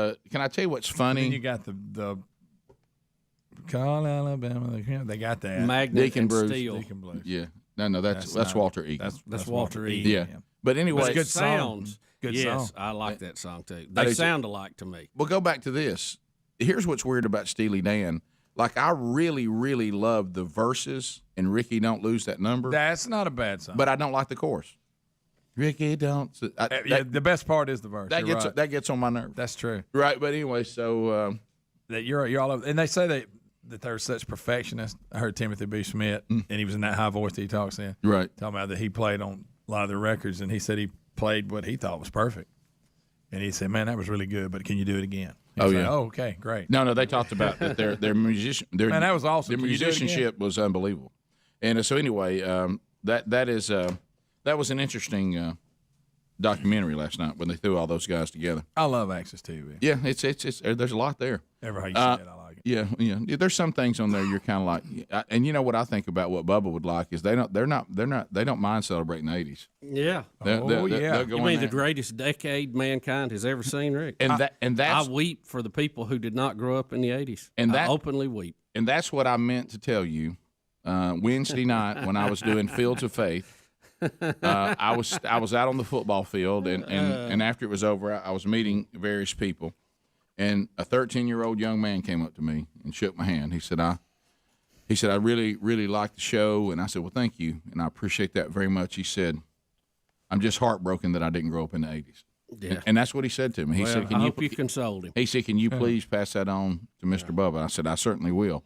He said it really, and his dad was just sitting there shaking his head because he was from the 80s, the dad was. What a decade it was. And he told me, he said, I look at what I'm growing up in, I just want you and Mr. Bubba to know, I too wish I had been able to grow up in the 80s. You know, the great thing about the 80s, there was no political correctness. No. And you just kind of called it like you saw it. Everybody was good with it. Now, we had the economy we got now, and that's what was good about it, too. That's I mean, it was moving right along, and you know, we had the Russians on the run all around the globe. Ronnie was cutting them off at the pass, and, you know, the end was near for them. We saw it coming. Yeah.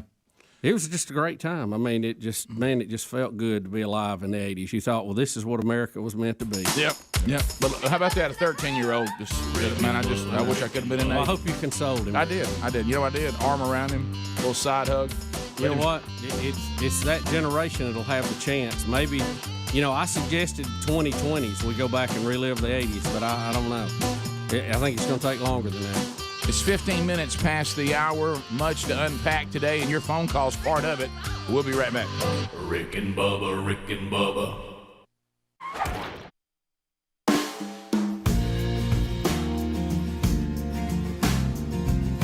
"35 minutes past the hour. Still to come on the Rick and Bubba Show, our golden ticket seat guest will be here. We'll spin the wonderful wheel of meat. I agree with Greg and Speedy in the kickoff hour. I do want to thank the family that was booked to be here today but said they're sick and they didn't come. Yeah. Thank you for that.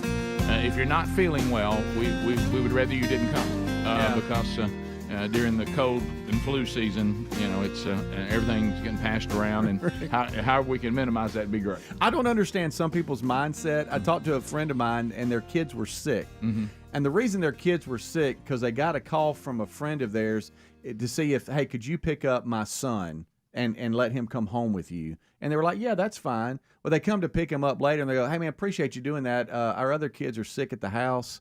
And I appreciate you getting him. And he looked at me and said, wait a minute. So you got a sick house, and you wanted us to pick up your healthy child who's probably got it and carrying it? Yeah, right, yeah. And he was, and now their house is sick. I don't understand some people's mindset. Who old typhoid Yeah, Mary? but thank y'all for culling yourself and not coming sick. Yeah. So there you go. Yeah, that's the thing to do, and we have to do that. And I know sometimes we've all been there. There's something you really want to do. There's a flight you really want to take. There's you just want it to be okay, and you're like, I think I can push through. But think of others. Yeah. You know, I always try to think of others. All right, so just before we get into, I know we got an update, some other update, but I do want to say this, y'all. A lot of people now are coming to me saying, "What else do you know?" when involving the Saban situation. Right. And I don't want to get into these things. I will say that I was once again privy to some information. There's some things, you know, some narratives that are out there that may not completely be accurate. That Saban had long decided this was the end of the final year. That's turning out, I don't think, to be accurate. I think the athletic department and the university actually were a little bit surprised that he retired. They weren't expecting. I think they always have contingency plans, Yep. but I think this was not something they were told mid-season to expect. And I'm going to say these two words, and I'm not going to say them anymore. Okay. Jimbo Fisher. Just everybody just hang on. Back. Okay, just Back to. I heard his name, but I heard he was going to Ole Miss when Lane takes out. There you go. Yeah. There's Does the Florida State situation does that encourage Mike Norvell to seek? Well, the only problem another gig? with that is they don't think Alabama fans can say his name. Right. And that's a problem. Try the Washington coach. Yeah, right. And then and it also doesn't flow like Jimbo does. Right. So you can do Jim Bama. Right. Okay. That does work. Jim Bama. Mm-hmm. There you can already see the bumper stickers. Roll Jimbo, roll. There you go. Yeah. That's good, Bubba. Go Jimbo. Mm-hmm. So there's all kinds of things you can do with that. Yeah. And wrong. Right, and and he's won a national championship, so that he's got the resume. Right. So I'm not saying what's he been doing with himself? Probably enjoying anything himself. he wants. Looking at himself in a mirror, seeing how Crimson looks. Yeah. Probably visiting money managers. Mm-hmm. Oh, now I'm not saying that's going to happen. I'm just going to say because he's got something he could spread around. He's got something he's got to do something with. Right. And they Talk were about a tax shelter. They were pretty hot on Rich Rod at Jacksonville State until they heard Dickie Nedmeyer call. Yeah, and they thought he made a valid point. So that's they are monitoring. Just trying to tell you where we are. Not saying that's what's going to happen. I'm just saying. I'm telling you. monitoring. I don't know if the people are ready. Yeah. I don't know if so. How about Jim Bama? That works, doesn't it?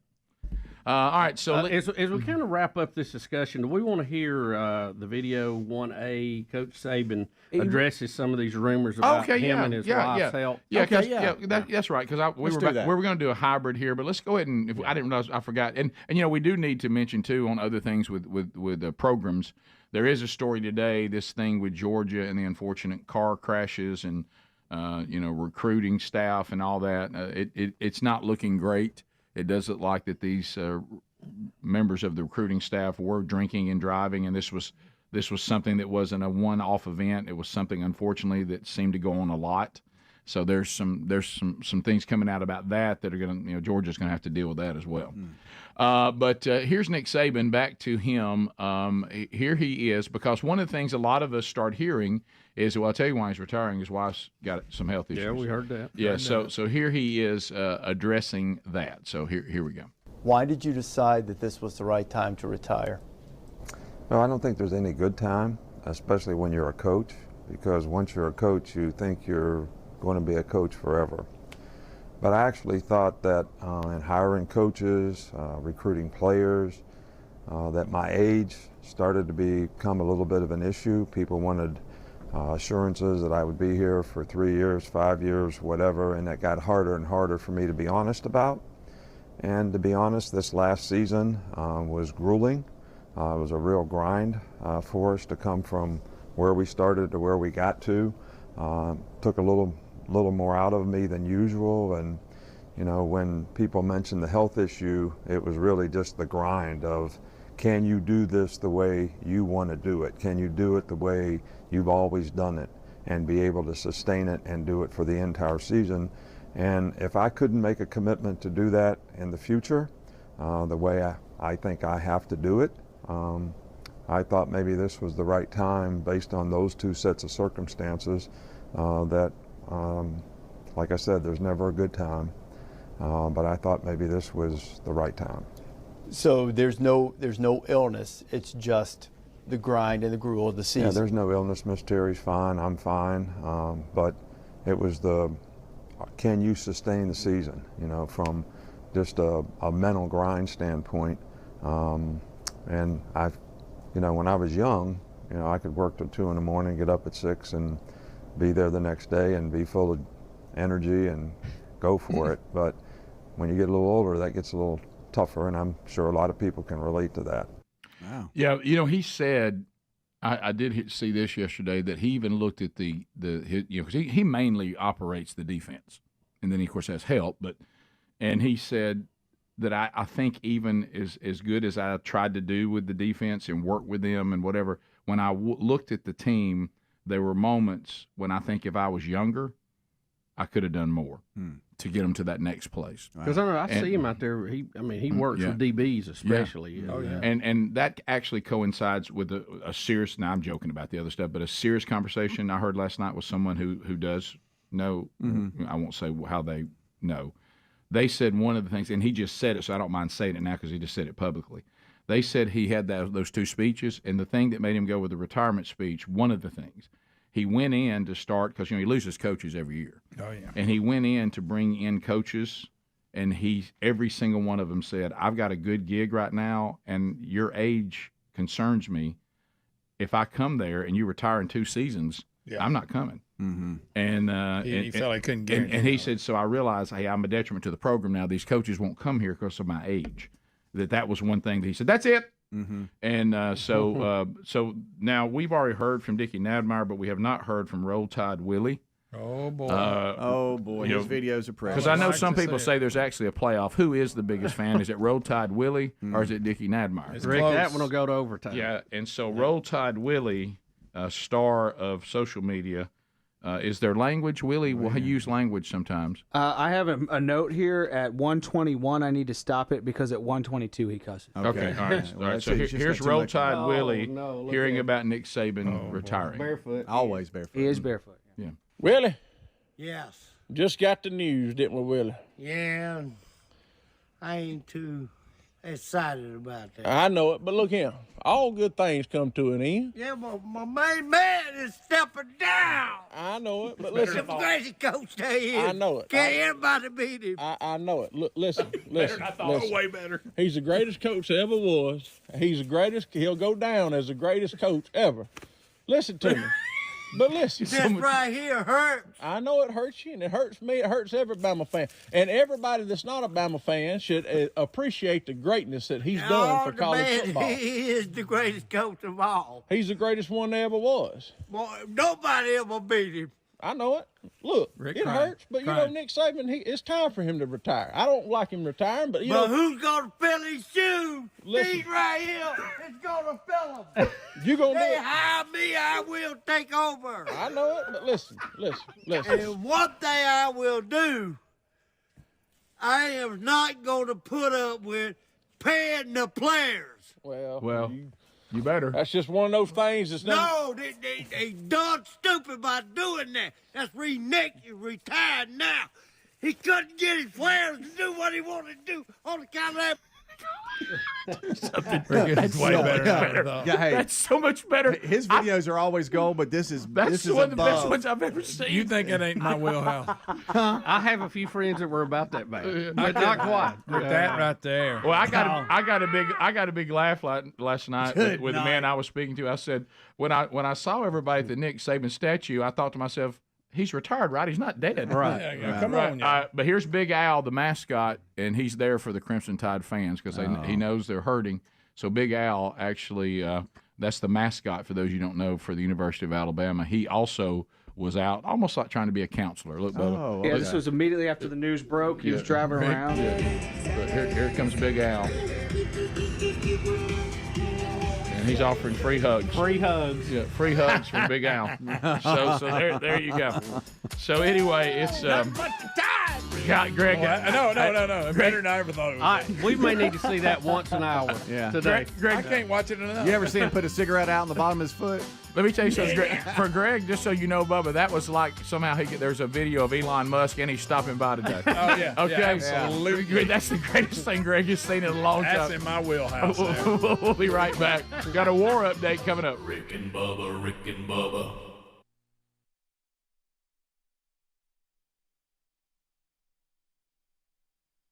Vote Trump. Yeah, everybody say it. Vote Trump. Trump. Vote Trump. Yeah, vote Trump. All right, so last night, Minnesota. How about that kind of owns me? You know? Yeah, it is. Minnesota last night, and let me tell you something. That President Trump was in rare form. Do you see a trend here, though? He's gone to California. Now he's gone to Minnesota. These are places that Republicans never win. Well, it was not good if you were someone trying to attend the Trump rally. Once again, we have the alt-left, the far-left, the crazies trying to make life miserable for anyone who might go hear a president that they disagree with. Yeah. We're talking things like throwing items at police officers, including human urine, throwing stuff at people. There were a lot of people. Representative Mark Meadows from North Carolina, he said, inside the arena just a few minutes ago was really lifting up and honoring the law enforcement and giving them the respect that they were doing. He says, but then outside a few minutes later, you have it appears to be hostility toward law enforcement and a really unruly crowd. And what they're saying is that it's all about making sure, this is according to Representative Meadows, they're trying to intimidate anyone who is considering going to a future Trump rally. And he says, but I don't think that's going to happen. I think the people have the resolve. So here we've got people that are saying you can book your own place, you can have your own private rally, and we're going to stand outside and see if we can't rob you of your right to express your own political beliefs and support any candidate you would like to support. We're going to stand in the way of that constitutional right, and we're going to intimidate you and go after you and attack you to the point that you may reconsider going. I mean, that's where we are now. Well, Rick, if you're alt anything, that means you're kind of against the American way. So what would you expect? I mean, they don't mind messing up the Constitution. They try to do it every day. Yeah, well, they hate the Constitution. They think the Constitution is not something to be celebrated. They think it's something to be reviled. Yeah. It's a tough day for us on a lot of words. It really was. Yeah. It really was. So let's go to what the president did. Now, he had a number of one-liners, and we're going to play the one that I seem to be getting the most email and text about. Well, you're going to have that. But to run the list, he goes after Minnesota. Really calls the Minneapolis mayor Jacob Fry lousy and weak. Now he's the guy that when Obama went to Minneapolis, the cost for security to the city was that the city gives them a bill for was about $20,000. Right. For the Trump event, they had quoted them $530,000. That's incredible. He also goes after the government there for allowing Somali refugees, and he also says that that would include Ilhan Omar, which he referred to as American-hating socialist. So, I've always thought this was kind of strange that the Somalis chose Minnesota as a place to be a little hotbed. It's not, the temperature is not like their homeland. No. I never understood that. Why is that, you think? I don't know. I mean, if you heard that they were taking up residents in Arizona or New Mexico or Utah, you go, well, yeah, that, at least it's common, trying to think of their environment. I'm trying to think the list that you just listed that would make more sense as far as climate. But it's hot in Somalia. Well, what I'm thinking is they're picking the right political climate, even if that compromises, the weather. But if I lived in Somalia in a desert environment most of my life, and now I'm in Minnesota, good night. I mean, I'd be rethinking that. But if I was anti-America and I wanted to infiltrate the American society, I'd probably go to the most liberal places I could find. Well, you obviously would. But then comes the line that President Trump delivered concerning Joe Biden, and it is a dilly, and we'll just play it as is because this is now. If you're a little sensitive, this is not like a dirty, nasty word, or we would beep it. It's the kind of word that your uncle would say, or any football coach from the locker room or barnyard. Yeah, and maybe your football coach. So here we go. This is President Trump at the Minnesota rally talking about Joe Biden.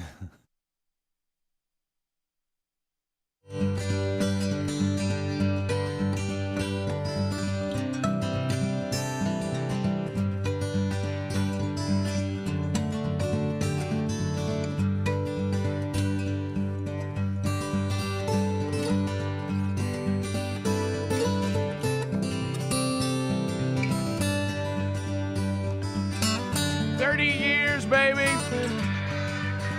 All right, we're back. 866 We Be Big is our number. We're making an attempt to get Span, are we? We see Yes. it. Yeah. Bottom of the hour. Yeah. Next hour? Yeah.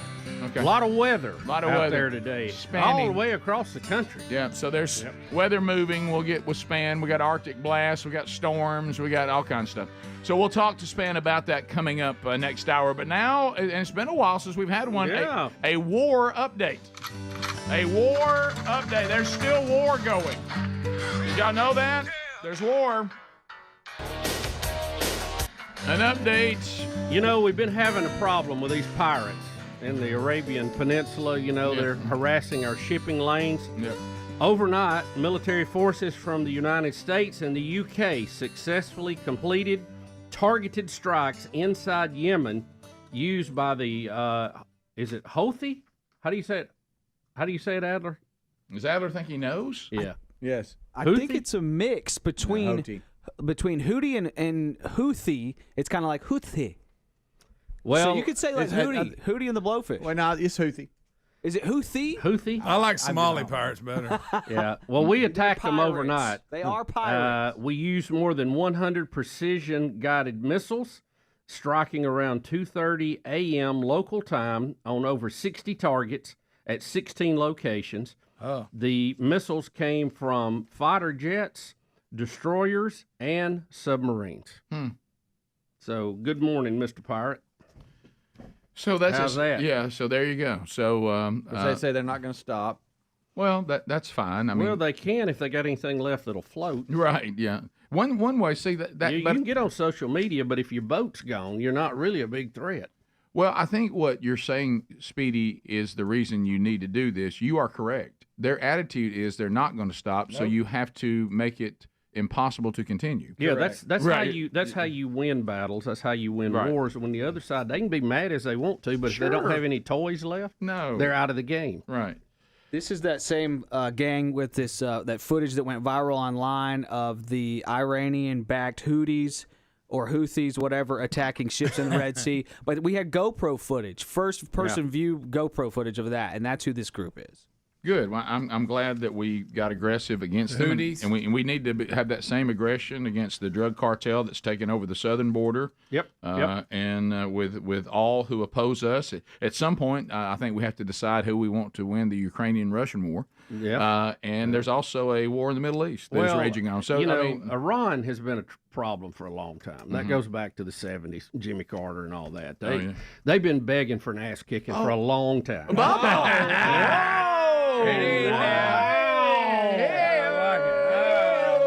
That was mine for the quarter. I like it, Ball. I'll have. Well, yeah, it's a new quarter. You're right. Gracious, Yeah, Willie. And I'd like to give them that. Yeah. Well, there. Well, by Good- goodness. good night. Well, they're trying to build nuclear weapons too. Right.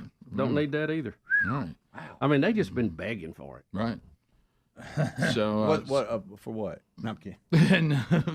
A real good spanking. Good whooping. I mean, just a real good spanking. Bubba, now more than ever, as you hear, I don't like that we're living in a society where it's not just maybe I would prefer. We must have security. SimplySafeBubba.com. It's a good time to talk about. Have you got your property secure? You know, there's all kinds of there. You know, we got porch pirates. Don't forget about porch pirates. And you know what? They deserve a good spanking too. Yes, they do. They've been asking they for really it. do, and they really do. We got people that break into your home, break into your property.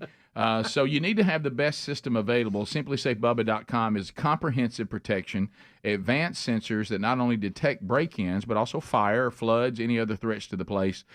You need to get their 24/7 live guard protection. This is leading the industry. The monitoring agents can actually see, speak to, and confront intruders, and that's available only from Simply Safe, and they stop crime in real time. It's highly affordable, about $1 a day, maybe even less, half the price of traditional home securities. So go to simplysafebubba.com for 60 days risk-free. If you don't love it, return the system for a full refund. Keep your place and your family safer than ever this year. Save 20% on the new system with a fast protection plan, which you want that, by visiting simplysafebubba.com today. Also look for that link where it says sponsors there at rickandbubba.com. So anyway, and we have other updates today too. Speaking of porch pirates, have you guys heard about that stuff happening in Canada where Canadian authorities, and luckily this isn't the case here in America yet, Canadian authorities are potentially going to make it illegal for you to post pictures online of porch pirates. You know how if your package gets stolen or something like that, you can put it on your Facebook page and be like, if anybody sees this guy, this that kind of thing. How do they say it? If anybody sees this guy. In Canada, they're saying just because you have their picture of them taking your package doesn't mean they necessarily stole your package. Yeah, it does. Bubba, and you hear have this? They're saying you have no right to post that picture on public social media. If they walk off with my package, that's not evidence they stole it. Right. Yes. Yeah. Exactly. That is what they're saying. No wonder Mike from Toronto loves the show. Yeah. I mean, do y'all remember we had this story? It's been maybe 2 years ago, 3 years ago. Kevin Brown, former major league pitcher. Remember he pitched for the Dodgers. He went over to, I forgot if it was the Padres went to the Dodgers or vice versa. Anyway, he signed about $100 million deal. That he was hiding out in his yard shooting porch pirates with BB guns. Do you remember that? Yeah. That was a great story. Yeah. Well, I know you feel the same way, very obviously, just a moment ago, but I think all of us, you feel so violated when somebody comes onto your property, into your property, and steals from you. And you want so bad, like, to catch these people that steal stuff out of your mailbox, that steal stuff off your porch. Right. I thought it was a federal violation to mess with my mail. Well, it's printed all over the mailbox. Well, was it summer 2020? When did it change when the criminal became the victim? Or was it before that? In different crimes, it goes back to the 60s, but it has been a slow and very clear process that way. Now, we've had some, I think, where we've made some moves back the other way, like the guy who stopped the robbery in Texas, where they're not going to prosecute him, which it shouldn't even have been a big announcement. Right. Well, the key is if you're going to gun down someone who's robbing everybody, do it in Texas. Yep. That's a good idea. Yeah, so at least while it, until they turn it blue. All right, top of the hour. Still to come, James Spann, who'll update us on the weather. Golden ticket seats will be rolling in. Wonderful Wheel of Meat is out there. Don't forget Rick and Bubba University, the podcast this weekend. Eli Gold is our guest. We have a great conversation about what many think the greatest college football coach of all time, Nick Saban, in his retirement. Top of the hour. Rick and Bubba, Rick and Bubba.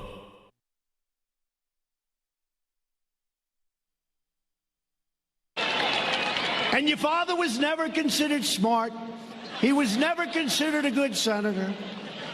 He was only a good vice president because he understood how to kiss Barack Obama's night. Look at the I love the reaction around him. People can't believe he just said that. Yeah, baby, vote Trump. I just can't believe he even made sure that he could. Right. He emphasized. You know how we're mumbling words today and we're struggling. I got a big mouth ulcer that I tried to say the word reviled without using the V sound. It's hard. But anyway, because when you use the V sound, then that ulcer goes right across your front teeth. Yeah, that's good. But anyway, but he made sure that he spoke so clearly, and he said this, because sometimes he'll ramble, but buddy, on this one, you can see him even going, I'm not going to let the crowd overwhelm me. Right. First of all, don't forget he just referred to Biden's son, letting him know that no one ever considered your father to be smart. No. Right. I mean, I don't know what to say. I know. It gets right. You don't even know what to say there. Have you ever seen I think Greg's just been rendered speechless by President Trump. Well, that doesn't happen much. No, it I doesn't. know. That's amazing. Yeah.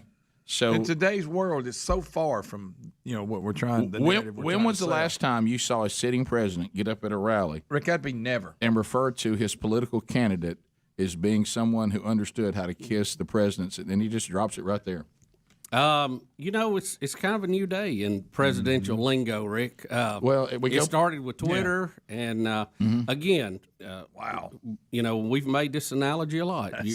We have a bulldozer, and that's what we voted for. And that's what a bulldozer does. Well, and we also have said to all the politicians, and you're going to see this, by the way, like the unbelievable town hall that CNN had last night, which we're not going to spend a lot of time on because it was just so – I just can't take it. It's just so confusing. But what I'm saying is – and that's another example, Bubba, and that's why it needs to be referenced. It's another example of, if you watch that sideshow last night, it's another example of what created Trump. Yeah. Oh, yeah. And they're only fueling the fire to get them another round of Trump. You have a large number of Americans that are saying my country that I love is being taken away from me and is turning into some sort of sideshow. Yep. And I will do whatever I have to do to retain it. And if I have to go get a Donald Trump to get down in the mud and fight with him, I will. Right? Yeah, exactly. I think that's exactly where we're at today. Yeah. Rick, you know how we sit around and they always overplay their hand. When we see a speech or different, we go, hey, wouldn't it be funny if so-and-so got up and said, I'll tell you what you can do. He actually does it. He does. You know, when we hear somebody doing a speech, you go, he don't mean that. I bet he want to tell everybody, kids. You don't have to play that game because he actually gets up there and says it. There's a guy sitting in his chair, and he's got probably Natty Light number 2.5, okay? And he has on the tank top undershirt. Okay? Been working hard. Worked his butt off today.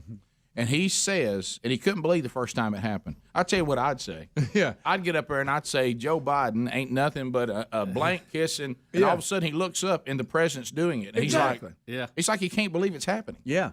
He is doing It's that amazing. thing that you're shouting at the TV. He said, I tell you what you need to tell him. And then all of a sudden he goes, and he's, wait a minute, he did. Hey, tell him to kiss you. Rick, Wait a minute, he did. He just said it. Honey, he did it. He President did it. Trump says what a lot of people are thinking. Yes. And that was his connection to his base. Yeah. Greg, I'll say this again. Congratulations, you're president. I know. I'm really enjoying this. Hey, man. Say, son, I've never followed politics like I do now. Never.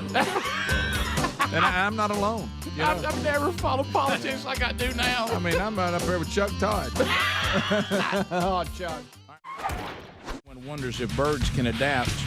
Come to Alabama, and we'll show you our new permanent residents, Canadian geese. Yeah. At one time, they did not live here, and they have upgraded to Alabama, saying we like it here. This is good. Guys, the hummingbird comes from Central America and Mexico. Yep. They'll adapt. He can't maintain that wing speed. That's a long way.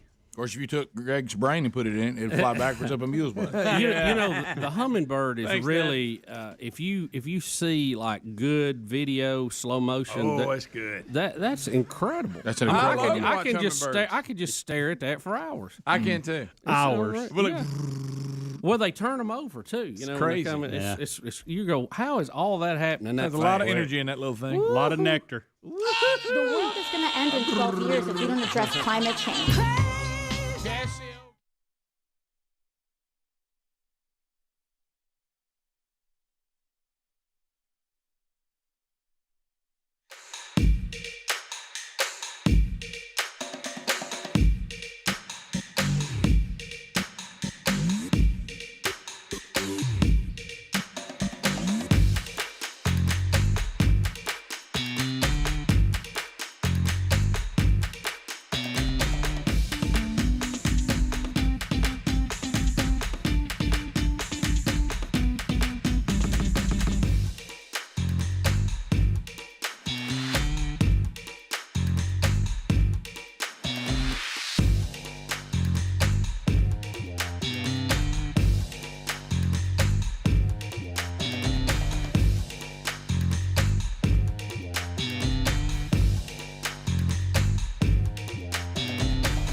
Six minutes past.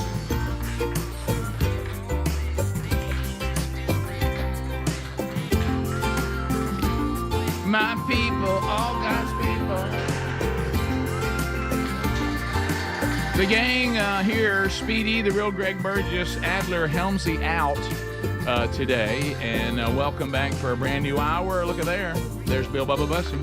Rick, glad to be here. Thank all of you for joining us. It's the little party we call Rick and Bubba. Rick and Bubba. Bubba, a look-see into, on our 30th anniversary, one of the things I think the audience really, those of you that have been with us for the majority of this, if not all of this, it never fails when there's some kind of update involving the Rick and Bubba children. People are always like, tell me these children that we heard about when you guys all had little kids, that these can't be these adults that y'all keep showing us pictures of and telling us what's going on. I'm like, yeah, I hate to tell all of you, we all are that old. Yeah. So I know, Bubba, some exciting news concerning your daughter. Well, Rick, proud dad moment here. Of course, love them. And proud of both of my kids. They're doing great. Enjoy spending time with them. When they're at home, you never really think about there's going to be a time they're not going to be here. And you're not going to get to see them as much. Right. So enjoy that time. My daughter Katelyn, who took a really, I thought, a bizarre interest for her into politics when she was in college.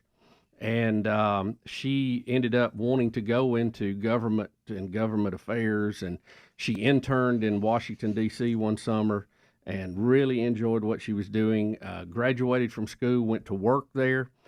She worked at the RNC for a little while. Then she went to work for Congressman Jerry Carl, who we've had on the show. You talking about Alabama 1? Alabama District 1, yeah. Who we've had on the show several times. And she has moved up through the ranks. She's worked for Congressman Jerry Carl for 2 years now. Oh, wow. And so she has got moved up. And, Rick, she just has been announced as his official press secretary. How about that right there? Wow. How about that right there? That's how about that? It's quite an honor, and she's very honored to have that job, and has been working, in that office and working her way up the ladder. And we're very proud of her to have that now officially on her card. That's press so secretary. awesome. You know what that is, though. That's the next step toward being Trump's new press secretary. Well, because trust me, nobody else is going to want that job. Katelyn can do it. Well, she really enjoys Congressman Jerry Carl. And, You're talking about Alabama 1. Alabama District 1. And, we've had him on the show several times. She will call me and she'll say, Dad, Congressman Carl and you are just alike. Y'all say the same thing. And I said, well, it's clear he's a very wise man. Good gracious. And now we're bragging on Alabama 1. That's it. And a little bit fine. And it's funny because she is also the designated driver. She drives the congressman around D.C. Don't say it like that. Don't say that. Don't say it like that. She can get a job at Georgia. That sounds like Alabama 1 knocks him back. No, not designated like he needs a designated driver. Right. Y'all are going to get me in trouble with the press. Of course. Right here you out of the said gate. it. But designated to drive him because they all have drivers that carry them different places. Understood. Yeah. And you say she's driver 1. So it's funny. 3. She, I think, early on she was asked, "Where did you learn to drive?" And she said, "My dad taught me on 280." That pretty much gets you ready for anywhere. Yeah. Oh, yes. She's going to have to give a statement about your statements, Bubba. We are aware that a prominent radio show in our state said that we had designated drivers. Yes. We would like to clarify what that means. But no, you said it, and you've had to deal with it sometimes even more so than anybody because it's almost like it happened to you first. Just like what I told you, I said to the church when they said, what should be our biggest concern about you taking a certain role? And I'm like, well, the show. That's the biggest concern. Uh-huh. It can be a good thing. It can be a bad thing. But how many times have you gone to work and said, I'd like to thank the show for giving me a handle. Right. When I say work away from here, if you're doing something else. Right. And something else you're involved in, some circle you're in. And some also, feelings hurt. Yeah, sure. Well, what happens is, and it's such a dangerous thing, and Katelyn knows this because she's grown up in it, so she'll be okay. But, at least she's, battle savvy. Right. Is that that those that are connected to us, family, friends, or acquaintances, or organizations, churches, Alabama 1, is that the show is it can, like you said, it can be a blessing, but the thing is, these guys have, if you're kickoff hour guys, you got to find something to do for 5 hours. If you're you and me, it's 4 hours. And sometimes if we think the show's tanking, we'll destroy a relationship to get a laugh. You know what I mean? Or to make something happen. Yeah. The show is out there in the front. It will almost say, for the good of the show, I'm sorry you had to pay a price. And then I'll clean the mess up later. Yeah. Then it's the other staff when it's not on you and you're on the other side of the fence and you're just having a good old time. Oh yeah. And you just keep it going because sure. you're just having a blast and you put the person that it's about in a handle. Oh yeah. It was when sorry, Bob. When Sherry was telling me about the thing we were talking about being a deacon and all that. She said, well, that you have to serve for 3 years. I said, I'll never make 3 years. And she said, "Really? Why do you think?" I said, "Got any idea what I do for a living? Yeah. Ever heard those guys?" I said, "No, this thing is on borrowed time." Yeah. Well, I'm also very glad that Katelyn has a great boss like Jerry You talking about Alabama 1? Alabama District That'd be 1 Uno. to work under, because he's a fine man. He's been very successful in business and wanted to give back, wanted to serve, and wanted to have a country for his kids and grandkids and ours that he grew up in and had opportunity in. So I appreciate him wanting to serve, and I appreciate him bringing Katelyn on his staff and giving her a chance to move up the ranks. Well, and also you got to be proud of her, and I know you have to handle it differently because you're in the dad mode, so I'll just go ahead and take it from you so I can say it. The one thing that's also obvious is that when Katelyn has been given opportunity, she's proven herself to be worthy of moving up the ranks. Yeah. And, like we've said many times, I know you have too, what we do for a living might afford somebody in our family an opportunity, but that's where it stops. Yeah. They have to make it happen after that. And she has made it happen. Yeah. So congratulations, Katelyn. Yeah, she's a brave young lady. I don't know that I'd want to live in D.C. No. Well, she's really enjoying it, and we enjoy going up and seeing the sights and getting the tours. And I don't know have y'all ever been to D.C. and gone down Embassy Row, they call it? I've never been. I know you've heard of Music Row in Nashville. Yeah. But it's where all the embassies are, just one really? right after another. All the different flags out front. and the buildings are totally different. Oh, They all build however they want to do it. Okay. And it's just one right after another. I have seen that because I remember telling whoever had us in the automobile, I said, "Wow, y'all have fraternities here?" Yeah, that's almost what it looks like. Yeah, and Fraternity row. I was like, they were like, "No, that's not what this is," and we wish you weren't here. And if you get to the end of the street, on the top of the hill, the biggest one is the Russian one. Russians. Yeah, and what was funny to me, of course, the Russians probably don't find it very funny. But, they don't cheer your sentiment.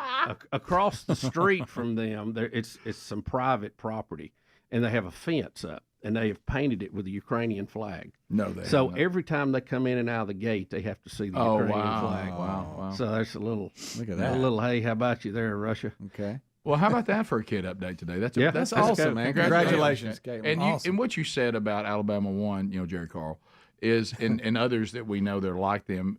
I see these people that I think are people that go and they want that America that we all want back, and I want to experience. But I understand that if people like them don't take on this role, then there's no hope. But then I think to myself, I would never take on that role. Well, because that's why they're better people. That's than we right. are. That's the point. Yeah. But if you don't fill that void, if somebody doesn't step in who knows, has scruples, has convictions, have religious convictions, and been successful in our country and know how to do things and how America should run in the American dream, if you don't have that, that's when some of these bozos step in. Yeah. And that's how you get some of these other people that we see in the news every day and make fun of their quotes. That's right. So I'm glad Jerry Carl and people like him have stepped up. That's right. Thank you, Katelyn. Proud of you. Good job. Good job. Go, Katelyn. We'll be back. It's 15 minutes past. More of the Rick and Bubba Show coming up. We'll update you on other things that are going on. James Spann will come see us here at the bottom of the hour, or right out of the bottom of the hour. So stay close. Rick and Bubba, Rick and Bubba.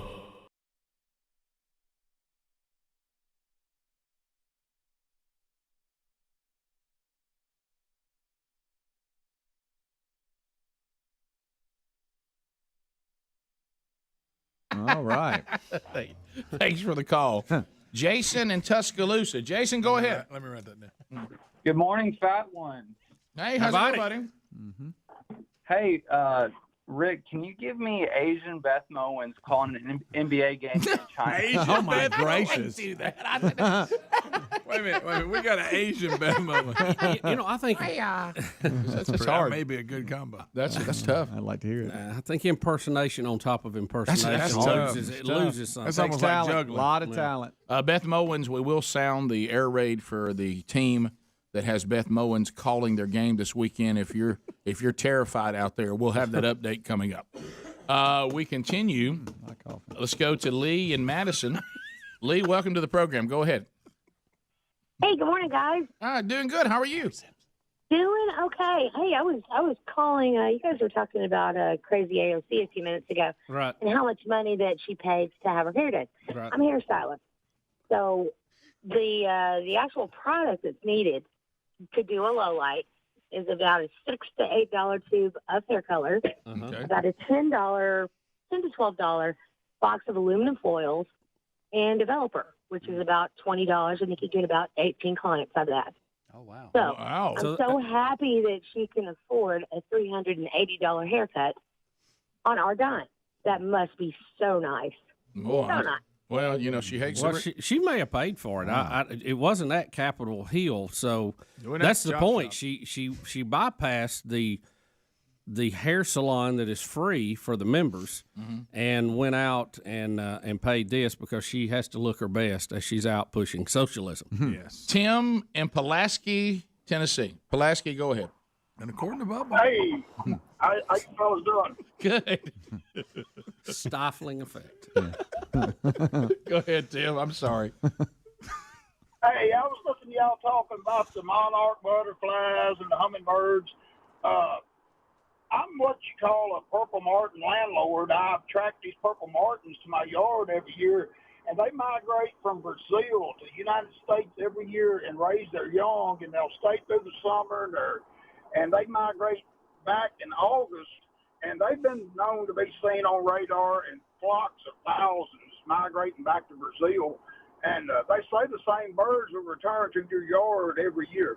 Really? Yeah, it's. See, I'm out of the loop on the They purple seem martin. pretty resilient, don't they? Yeah, they do. Yeah, I just happen to think if the temperature changed, they would just migrate somewhere else. Well, and to the bigger point, if you're an evolutionist, though, if they don't, who cares? They couldn't Actually, if it gets warmer, they wouldn't have to go as far south.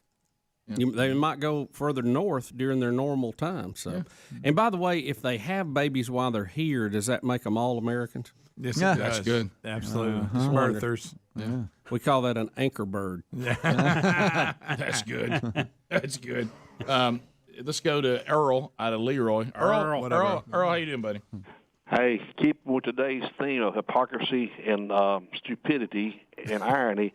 Did you see where all the fires in California, I mean, the three of the fires in California, they were cutting the power off to millions of people, and now they're all complaining for not having any power. Oh, yeah.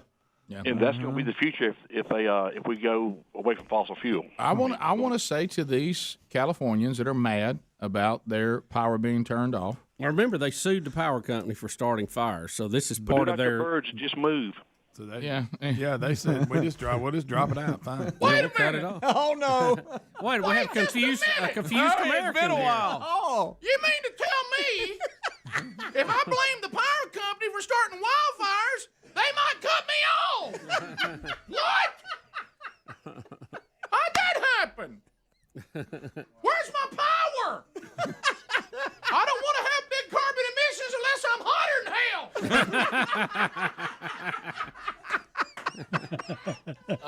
wait a minute! It's really getting on down there. Just a minute. Unbelievable. Hey, that man-made carbon emission don't mean much now, does it? You wish you had it back. Oh, we were just looking at the footage of the fires out there now, and man, it looks like a blowtorch with those Santa Ana winds coming over, which to me makes it even more obvious that you need to do fire breaks and control burns in the year you don't, in the part of the time you don't have that, But if you're thinking that man's putting out too big a carbon footprint, well, sit there and be hot. And sit there with no AC and sit there with no lights, because right now Mother Earth is going, thank you. Please. Ooh, it brings me to my knees. 21 minutes now past the hour. So, James Spann coming up next segment. He'll give you an idea of what you can expect wherever you live with some weather that we have, and it's going to kind of be a storm, and then after the storm, you have a lot of winter weather stuff too, and so we'll talk to him about that coming up bottom of the hour. Last night, Bubba had a great time down in the land of News Talk 103.9, Dothan, Alabama. That has been a really, really good market for this show. Been very loyal. People really respond all down in there because it's got a good signal and people come from all over. And so last night had the opportunity to go to Ridgecrest Baptist Church. Now, Ridgecrest, I was talking with the pastor, Ray Jones, and he said, I think you came to see us maybe 15 years ago, and then in 2022, you came back and started the men's discipleship strategy here for us. And sitting and talking to him, because this was the transition service now to year 2, and it was just invaluable to be able to talk to a pastor about all that we've been trying to do for the last 3 years. Excuse me. I think I just choked on a piece of omelet. But it happens. Yeah, Rick. I know somebody. You know what somebody thought for a minute? We documented him crying. Yeah. But anyway, that's a first. He's got. Oh my tear duct. goodness, he's got a tear duct. No. But sitting down, it was very affirming for all the men on the team at themanchurch.com. All the writers that write the study guides and the hard work of our Iron Heel Press, our publisher, the hard work from Eddie Van Adler, helping me put together the videos.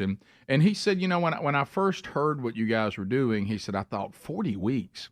You'll never get men to go into a 40-week curriculum. And he said, I realize that a lot of us are just saying that, I guess, because maybe what we've tried before wasn't sustainable because it was never designed to be sustainable.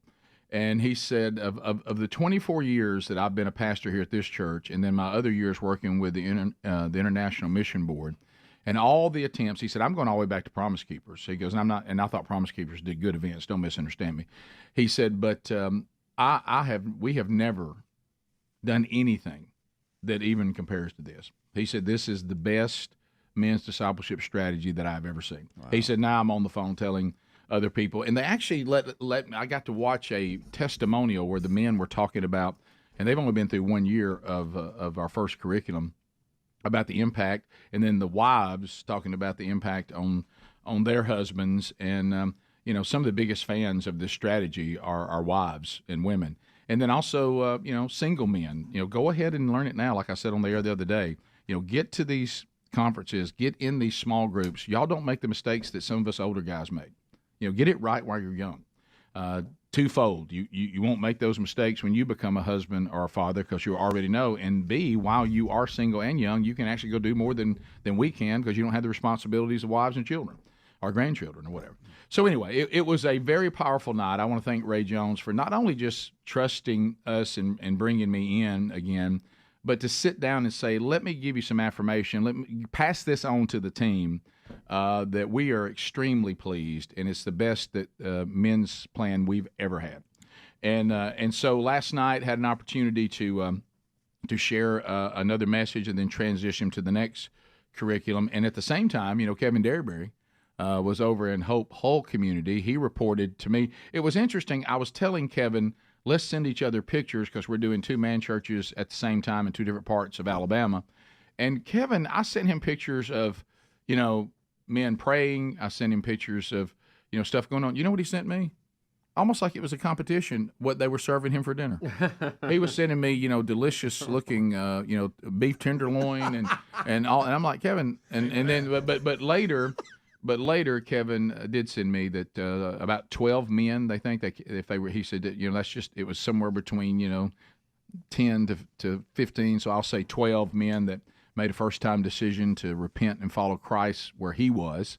So well done, Kevin. And then where we were, we had a very similar response, somewhere, around 15 or so men that actually said, I'm going to make a decision, I'm going to come down. And then we had another probably 50 that were saying, hey, I don't doubt my justification, but I'm a spiritual infant. And when I stand before the bema seat, which we all will, I don't think I'm going to hear well done. So I'm gonna plug into this. I'm gonna start growing up a little bit spiritually, so I can handle the Word of God and have some impact for the kingdom. So it was a powerful night. Now there's always something comedic when we do anything. So I'm not trying to say that you got to be careful of things becoming old hat. So when we travel, a lot of times Bones, who's kind of like our road manager, makes sure all the speakers get where they go, and sometimes he'll travel with the speaker if they need him. And so he was with me, and then Oscar that I talked about a minute ago, who's got some friends coming to the golden ticket seats here in a minute. He was flying us. Well, I don't know what they thought. Okay, normally they're with me, sitting next to me.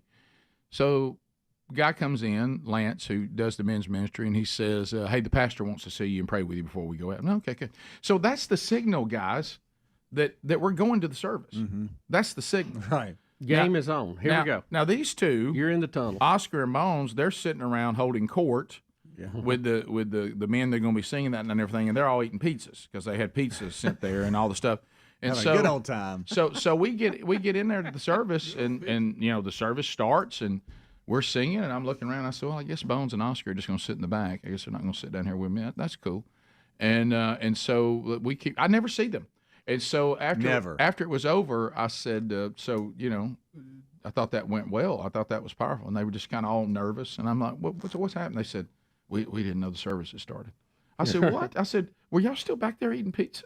And they were like, we looked at our clock and we're like, my goodness, I think it's already started. Everybody's gone. Really? And I said, what were y'all talking about? I said, please tell me it was something important. And he was like, well, it was a pretty good conversation, but we just kind of lost. You didn't hush about that all night. How soon? How soon did this come out of my mouth? Well, I'll tell you one thing. Mm-hmm. I'm glad Jesus wasn't eating pizza when we needed him. There you go. You know what? It is I said, I'm sorry that worship of the one and only living God that redeemed us was not as important as the pizza. And yes, of course, I'm curious what kind it was. Well, Greg, it was a variety. It was a variety. It had it all. I don't know about Oscar because I haven't seen him in a long time, Rick, because I really can't afford to fly anymore. No. Bones, bless his heart, he probably needed to eat. Don't you hate people like Bones? Golly. About their eating. I thought as he got older, he would start showing. It still don't. Do you know what? He eats like a horse, too. Yes. And doesn't put on an ounce.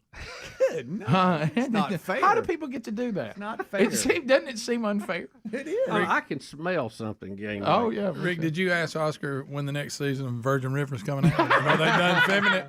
He does look just like Jack. He really looks like does. Jack. He forgot about the service. But yeah. Right. I need Jack to get his act together. But what's he thinking? Rick, what's he thinking? I know why he makes him mad. Will this constantly be a throwback from future events? They'll never not hear about this. Okay. Every time we go now, I'll say, well, I've called ahead and told them not to serve pizza because I want y'all to come to the service. Good. Yeah. Right. Please don't distract my handler. Eat on the way home. Rick, don't distract my handler.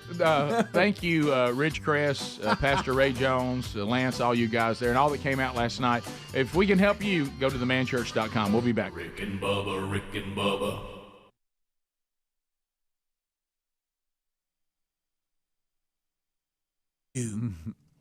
Well, if that's what garbage you believe. We saw protesters about Save the Earth, and, we had Greta and all that, and she's got a bunch of kids out there protesting. They ought to be in school. How dare you? But, how dare you? And, what was funny, and you saw the memes online, people going, okay, we agree with you. First thing we're going to do away with is social media and start from there. So understand that if you really get what you want, it's going to have consequences. Yeah. Who would have thought there's no free lunch in this, back so to the frontier days. Yep. So now the power company says, we don't want to start a fire, so we'll just shut it down. We're going to shut it down. They said, since y'all right? sued us for millions and millions and millions of dollars, when the winds get up, we're just going to cut the power off. Listen, y'all made us out to be the great evil power off. Mm-hmm. Enjoy. We'll holler at you. We won't start when the winds die down. We'll turn them back on. Let us know when the winds calm down. We'll turn your lights back on. Yeah, I think some of that was here. You're going to get what you asked for. You know what I would do right now? I'd set up a candle shop right down the street. Oh, boy, I bet they make them. That and batteries. That and flashlights and batteries. Propane tanks. Yep. You know what they tell us about batteries, don't you? Well, the battery's supposed to be the answer to everything. Did you see where they were talking about when they do these rolling blackouts? They're telling the Tesla people, get your car charged. Yep, you better. Hurry and charge that thing. You know why? It takes electricity. Yeah. Can somebody help me again? If you want one, that's fine. You're not saving the earth. And I wanted to go look at one. And I know you kind of want one. I do. And that's fine. But guys, you're just going from I got to stop and get gas to I got to put my car on the charger. Yeah. I mean, it's just a different form of hassle. Yeah. I mean, wouldn't the hybrid be the better way to go? Some of the hybrids I've seen actually work pretty cool. Yeah. I mean, they're a pretty good deal. Let me tell you what I do the minute, and I know that some of you out there are going to... I prefer a nuclear reactor, but I mean, that's just me. That's just you. Cold fusion. Back to the future. Still working on that. But prepare, some tree huggers are about to weep just a little bit, so just get your act together. Hold on just a second. the first thing I do when I have to rent a car, and I get one of those godforsaken, it goes dead at the red light cars, I immediately take it out of that mode as quick as I How can. do you do that, Rick? Because the car I'm driving now doesn't. No, it's got a button. You got to find it. There's an eco button. It's called eco or something. Eco. You turn that I thing. thought the car it broke. I thought it broke down. It resets every time you crank the car, and there's no way to bypass it. It's not like a switch you can bypass. It's I was built sitting into at the the red light, program. and all of a sudden it shut off. Went, oh my god! Turned it off. And I lifted my foot. And went, I don't know that you save that much. I don't know if you save that much cranking. You're just going to wear an alternator out. This is feel good for it. This is feel-goodism run amok again. Does anybody really think that you're doing anything by your car going dead at a stop sign? Are y'all serious? I mean, that's so stupid. And then you press the gas pedal and it comes back on again. What are we in a golf cart? That's what, yeah. It's a weird. Exactly. That's exactly. That's what it feels like. I thought it was broke. Turn it off. Eco button. Okay, I'll look for it. I also realized if you don't push the brake all the way down, it won't do it. Can I tell you this? What's funny too, Greg? You know how this, and this is nothing but just a kind of an interesting human fact. Do you know who those kind of cars bother the most? Sherry Burgess. Oh, really? She'll just start, please find that button. Something about that just flies all over her. She's had to have a rental car like that before, and she's going, hey, we got to end this right now. Well, the air conditioner doesn't hold up good at a red light with that. It starts going south on you. I don't like it straightening me out. I didn't realize I drove that bad. It thinks it's got to straighten me out every time. I know. They've overdone all that, too. They've overdone all that, too. I wish I was in that car and you didn't know it when you start talking to it. I know you do. Do you know you can take that off, too? You can take the lane adjustment off, and you can take the eco going dead at a stop sign and going dead in traffic. Here's what I love when it goes dead when you're on the hill in traffic. Yeah. That's my favorite. What a dumb idea. We'll be back. Rick and Bubba, Rick and Bubba.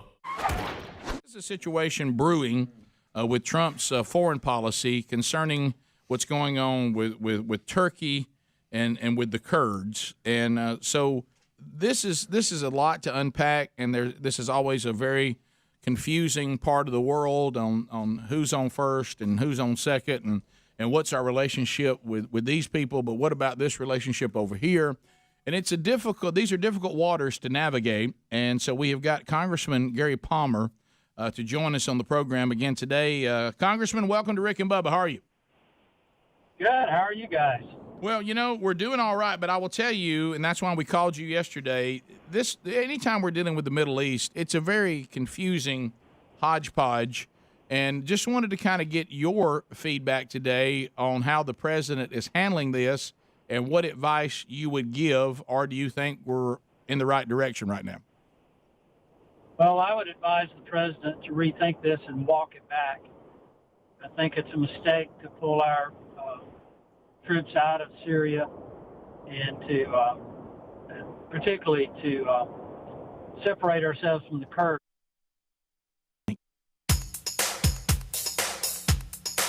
Rick and Bubba's in Ohio. Finding great candidates to hire can be like Pass the gravy, please. Rick and Bubba, Rick and Bubba. Ooh, it brings me to my knees. Rick and Bubba, Rick and Bubba. I can't start another. Rick and Bubba, Rick and Bubba. 35 minutes past the hour, the Rick and Bubba Show. Thank you for being with us. Now, there's a lot going on today based on where you live involving the weather. So when it comes to weather, there's only one voice, James Spann. He's a man with a May weather plan. He's a mighty James Spann. He's a mighty good weather man. He's the man, Rick and Bubba's biggest fan. He's a May weather man. He's a mighty James Spann. James Spann, welcome back to Rick and Bubba. How are you, sir? I'm blessed. Happy Friday. How are you guys? We're great, James. Yeah, James, before we get into the weather, I know exactly what you're going to ask. What am I going to ask? You're going to ask him if he's retiring. I wanted to get that out of the way. You're right, Bubba. So go ahead, James, if you want to announce that now, and then we'll get into weather. I will promise you guys, if I retire, I will announce it on this show. Thank you. But that ain't happening. Okay. No. Look, guys. I mean, some people as they get older, they slow down. I speed up. I got work to do. I'm just getting started, so that's not happening anytime soon. Okay. Well, we had Belichick, Saban. We thought we might have Spann too. Yeah. So just wanted to clear the air. But James, I don't know about you. Yeah. I feel the same way. I think I feel more energetic and better right now than I did probably when I was in my 40s. There's no doubt. Yeah. I feel better now than I felt when I was 30 years old, and that's no exaggeration. I have more energy. My cognition is better. My mental ability. I feel great. And of course, having said that, I'll drop dead when I walk out the door. Well, me here. too. That doesn't mean that I'm going to live through the next 2 days. But what I'm just saying is I feel great. And I do want to mention one other thing. Since now you're not retiring, James, thank you for joining us in Starkville, Mississippi. You got your cowbell out. We got the Man Church Conference March 8th and 9th at the Betterworth Theater, hard for me to say. And it'll be going on the campus of Mississippi State University. Granger Smith will be speaking, Scott Dawson and James Spann, along with Andy Blanks and myself, coming up that weekend. And there's only probably 100 tickets left. So if you want to join us, get those for March 8th and 9th in Starkville. And I just want to thank you for doing that. Oh, I can't wait. This is going to be outstanding. It's going to be a great weekend. So, guys, get those tickets before they go. All right, so let's get into it. This is one of those days. I mean, there's schools canceling. The church office is closed. I mean, and it's across the country. Yeah, today. should I be traveling behind it, some Arctic blast? But before that, something that always is daunting is the potential for severe weather. So tell us where we are, James. Yeah, it's a smorgasbord. We've got, you name it, we've got it. The issue today for the southern U.S., it's severe thunderstorms. We've got a tornado watch for parts of Mississippi, Arkansas, Louisiana, and a pretty impressive line of storms is rolling through around Interstate 55, and that will be marching eastward today. And really, the whole southeast United States has a risk of severe storms. The risk includes Mississippi, Tennessee, Alabama, Georgia, the Carolinas, parts of North Florida. I would say the main concern today coming from strong straight line winds. But having said that, there could be a few isolated tornadoes. And the other thing, guys, it's the gradient wind. This is not related to storms. Oh, no. It's going to be very strong today. Winds could gust to 45, 50 miles per hour in this region. And that could bring down some trees and create power outages. So very windy, very wet, and very stormy today. And then we go into the deep freeze. The southern states next week. And our friends up north will experience that this weekend, and it's going to drop onto the south next week. And, of course, the question is it going to snow? And, as you know, guys, what's the question, James? Forecasting... James, what is the question? Tell us again. Is it going to snow? Right. And the answer is yes. And, of course, the question is where and how much. For the southern states, it looks like it will be a Monday, Tuesday type thing. And the better chance of really good accumulating snow with this feature was going to be North Mississippi, North Alabama, Tennessee, Arkansas, Kentucky. And some folks in that zone might pick up several inches of snow, and this could create travel issues, a travel impact late Monday night into Tuesday. So just be aware of that.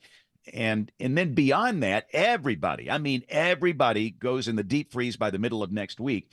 We're expecting temperatures perhaps in the single digits as far south as Memphis, Huntsville, Alabama, Rome, Georgia. And we're going to see lows in the teens all the way down to the beaches, the Gulf Coast of the Florida Panhandle, Alabama, Mississippi, even into southeast Louisiana. And the analog to this would be Christmas, late December of 2022. You guys remember how cold it got in 2022? Yeah. James, I don't want to talk about this because I have a kid that lives in Atlanta, and his apartment was destroyed by the bursting of the pipes of the fire sprinklers and destroyed his entire apartment along with many others. So I didn't enjoy that at all. Yeah. That was a high impact cold wave. We used to call them cold waves back in the old days, and I still call them cold waves. Right. And it will be very similar this time. So just be aware that if you're in the southern states, plan on a cold wave, much like December of 2022 through much of next week. And again, once we get past the event today, we'll be able to focus on the snow potential. Like football coaches, we take these things one at a time. Right. And we focus on today, the severe potential, then we can focus on the snow potential early next week. And again, just be careful. There's a lot of, TikTok and YouTube entertainers that are forecasting the blizzard of 93, and they'll show these snow maps that show, 18, 24 inches in Nashville and Memphis. And just be careful. Some of the stuff you see on these platforms, it is an ocean of ignorance, and they're playing you like a fiddle. Right. by doing that. And what they do, this is how they make their money. And look, I'm for making money. It's great. Make all the money you can. But by instilling false information, scaring people, that's not a good way to make money. So just be careful with your sources. And remember, right now, Friday morning, nobody knows exactly how much snow will fall Monday night or Tuesday. I don't know. Your app doesn't know. Elon Musk doesn't know. Taylor Swift doesn't know. SpongeBob doesn't know. Once we get within 60 hours of the event, we'll have a pretty good idea. Right. What we're trying to do now is really use more probabilistic forecasting instead of deterministic, which means we give you the range of possibilities. And I think that's the right way to do it. The boom situation, the greatest snow you'll see, the least snow you'll see, in the most likely scenario. But it looks like for cities like Nashville, Memphis, Huntsville, at the moment, we're seeing amounts generally 1 to 2 inches in through there. But with Arctic cold coming in, understand that can create some problems. In fact, if the snow melts, you might have a flash freeze in spots. And we all know what flash freezes do. Oh, don't bring that back up. 10 years ago, guys, you remember that one? Snowmageddon? Yeah. Oh, yeah. We remember. We were talking to you about it. We were stranded. It was 10 years ago this month where we had Atlanta, Birmingham, the Snowmageddon thing, and that was a flash freeze. Wow. So, yeah. And that was only a few inches of snow. That wasn't a big snow. That was a flash freeze situation. And I'm not saying this will be anything like that. It probably won't. But if you are going to be driving in Tennessee, Kentucky, Arkansas, North Alabama, North Mississippi, just be aware you might have some really icy problems Monday night into Tuesday of next week. And most spots will stay below freezing all day Tuesday. Roads won't get much better. And by Wednesday morning, I think that'll be the coldest morning for the southern states. We're expecting lows Wednesday for a lot of places between 10 and 15, single-digit lows in Tennessee, Arkansas, and parts of North Mississippi and North Alabama. So just whatever you need to do to get ready for that, now's the time to get ready for that. How long today with this severe weather potential that's rolling through all these states? What kind of timeline are we talking about? Is it pretty much out of here and on off to the east by what? Yeah, this will be a quick hitting system. So if you're in Mississippi, the worst is going to be over by mid morning, okay.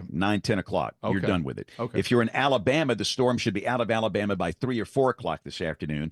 Now, if you're in Georgia, the Carolinas, you'll have it tonight. But again, for Mississippi, it'll be over again by mid morning.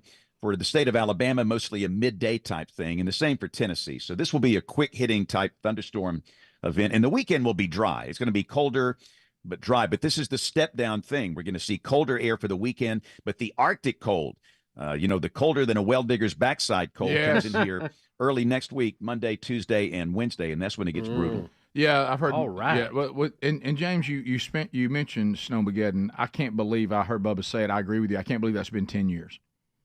Yeah, it to me, and for all, of course, we lived the nightmare because we didn't understand the flash freeze. We did not know going in that was going to happen, and we missed it. We missed the ice accretion on roads. We just missed it, and that's part of our problem.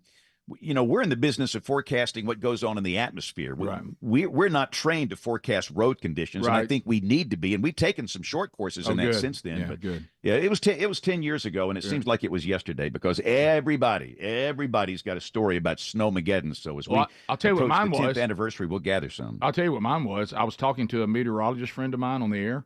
His name is James Spann. And I told him that we were going to go hunting that afternoon, and he said, "You should be fine." Yeah. You will never hear me say the words dusting and no travel problems again. Those words have been you won't even out of my you vocabulary. won't even utter it, will you? Never uttered again in my life. Funny. No. Thank you, James. Appreciate it, buddy. All right. There you guys have a great day. You too, man. So and I'm glad you're not retiring. Everybody stay alert. Yep. Monitor your local Rick and Bubba source and stay on top of it. You should be fine. Yeah, and follow Bubba on all of his social media because he'll be on top of it. That's right. I'll be out there in it. We'll be back 15 minutes to the top of the hour. More of the Rick and Bubba show coming up right after this. Rick and Bubba, Rick and Bubba.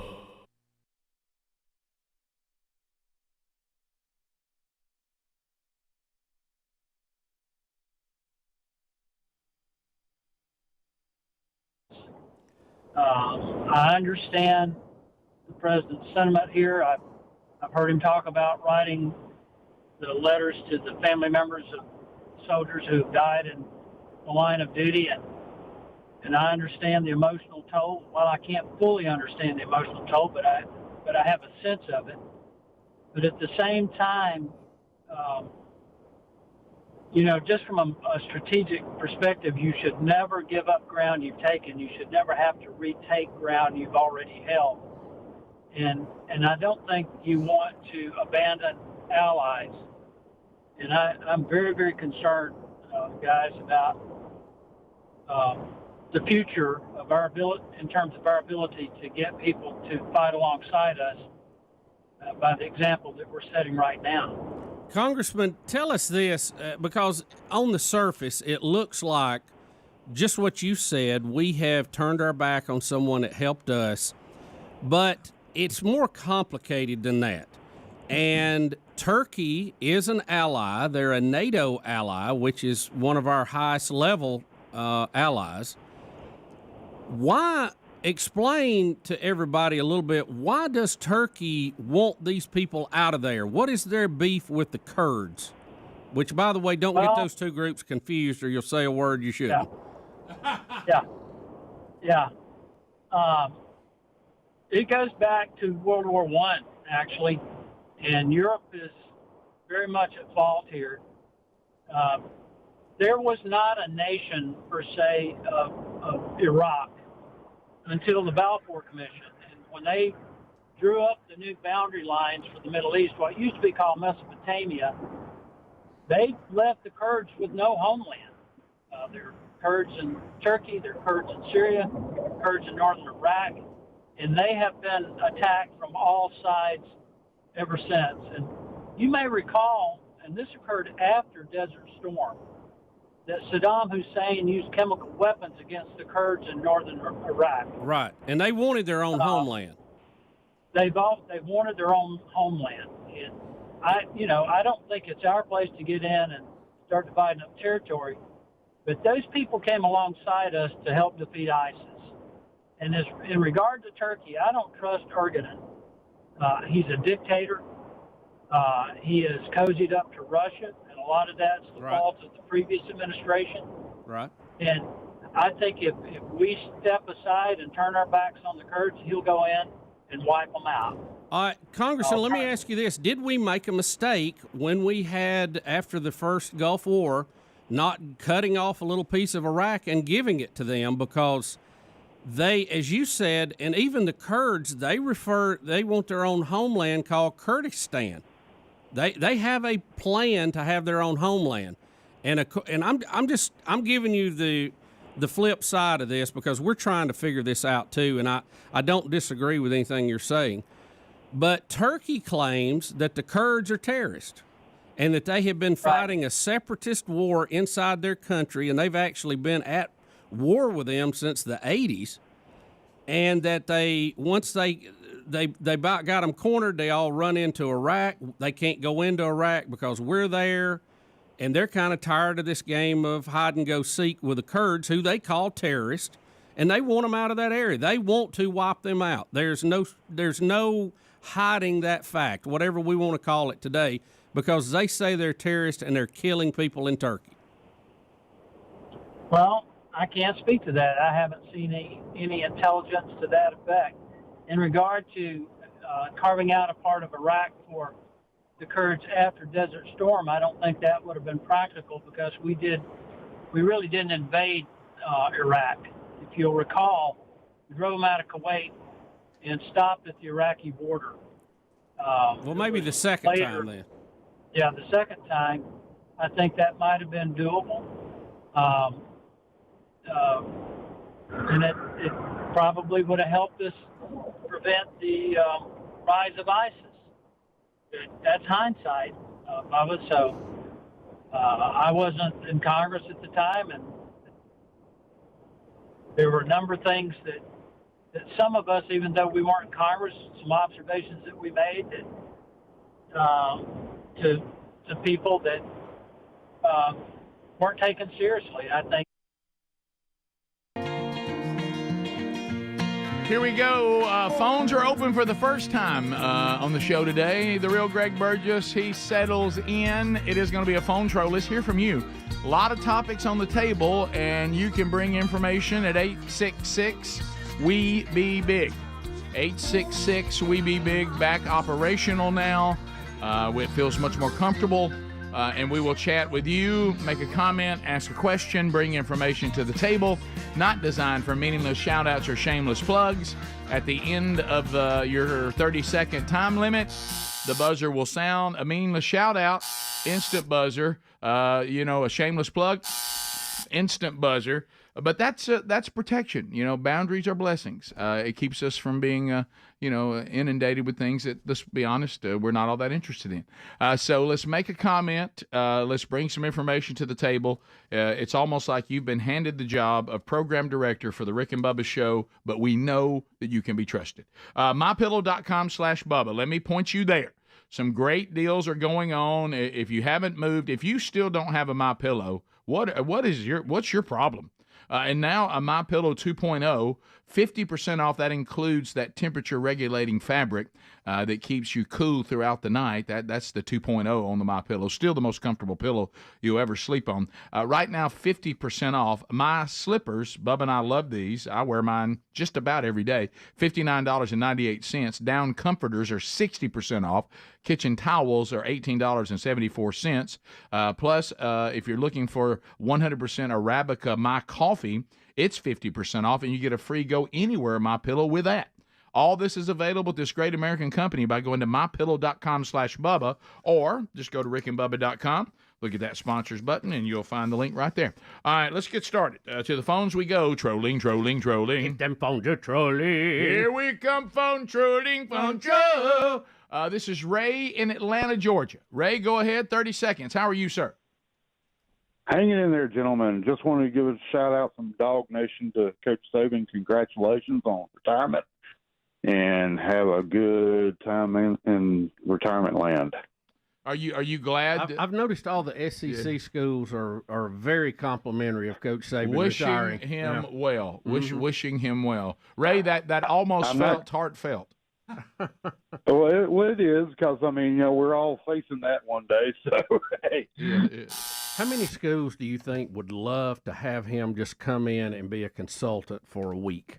Absolutely. So look at what we're doing. We'll pay you no telling how much. Just come tell us what to do. Eli Gold is our guest this weekend on Rick and Bubba University, the podcast, and we got into the point because some men retirement works for, others it just doesn't. It's really not.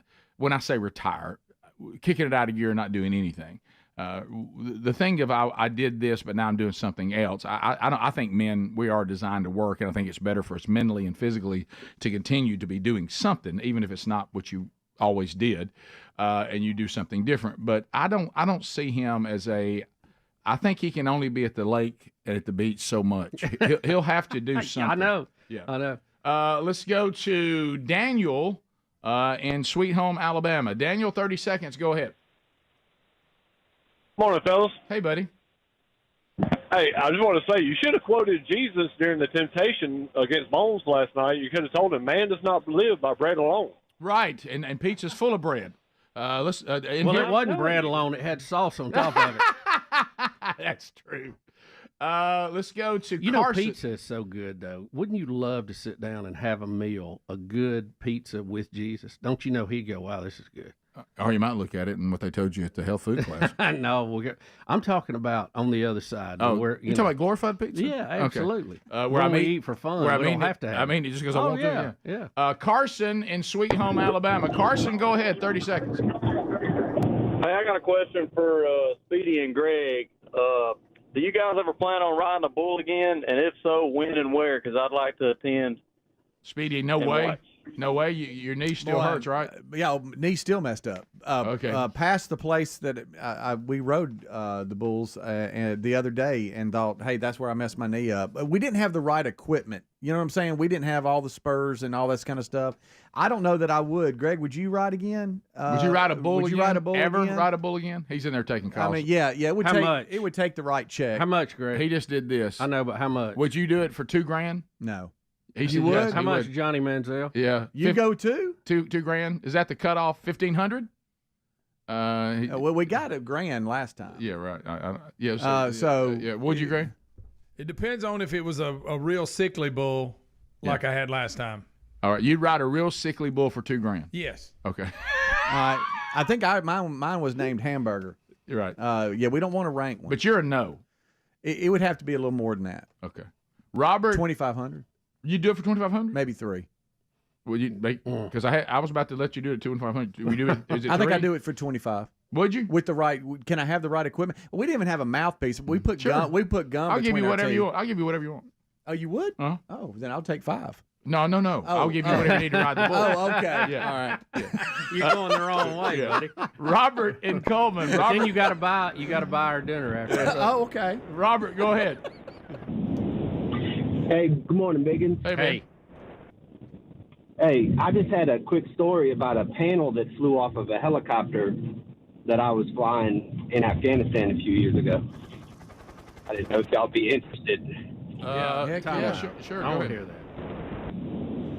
So we were flying around Bagram Air Base, and I was in Chalk 2, the helicopter behind, and got a call in saying that there was a ramp that was found on the ground, and wanted us to check and see if it was ours. So we had a load full of cargo, and I head to the back of the 47, and sure enough, ramp was gone. And the local villagers had got a nice new sled for that Christmas. Oh, man. So you dropped it all. Did it just fall off? So believe it or not, military grade equipment is not as high grade as you would think. Yeah. And it's like in contract grade doors. It was the lowest bidder, right? Oh, yeah, thanks, Obama. The chain that held our ramp tongue on was no bigger than 1/4 of an inch. And if you don't do the proper inspections on it, they give out from time to time, but never quite as dramatic as going over the Tangan Valley, and it just fails on out there. There you go. Yeah, so what does that mean now for you as you try to land? Well, not much. The ramp tongue doesn't do anything except for seal up during harsh weather conditions. Okay. So you're okay. Just an exciting story. Yeah, it is. Thank you for our service to our country, and like you said, it's the gift of something. It could be maybe a new sled, for those in the village below. So, Rick, you can use those things for so many things. They're multi-use. Yeah, the helicopter world, I like it, but it can get a little hairy. When you. You ever been in a helicopter much? I know you did one with me. We did Fat Flight. Yeah. You ever been in one other than that? Yeah, like a tour somewhere. Maybe once or twice. Yeah. It's strange to be up in there not moving forward. Yeah. Yeah. All right, top of the hour. If you're leaving us, have a great weekend. Don't forget Rick and Bubba University, the podcast. Eli Gold, our guest, and also any parts of the show you missed. Maybe going forward, you can grab those in the daily archives. Rick and Bubba, Rick and Bubba.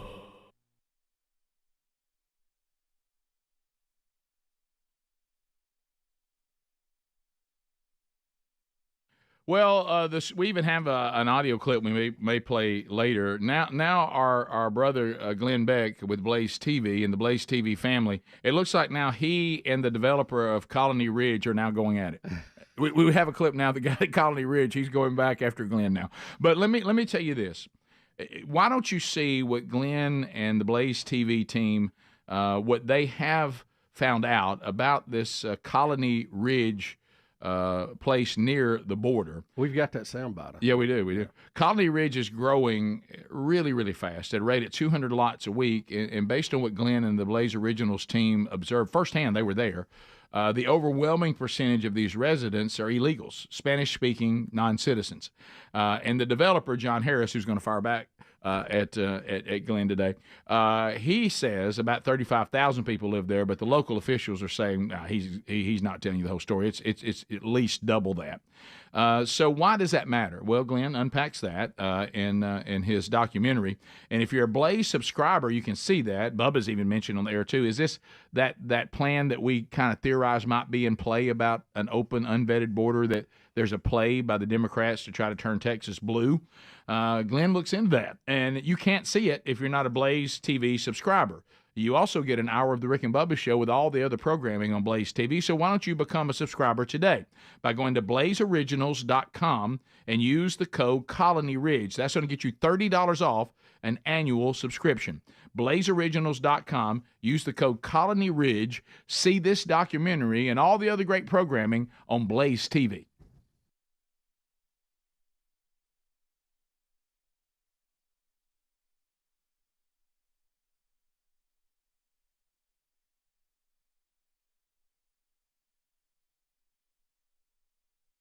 By the time Joe Biden's out of office, there will be about 10 million new people in here. If you have 10 million people coming in, where are they living? Look at the size of this. The fastest growing development in Texas is just a 30-minute drive from Houston.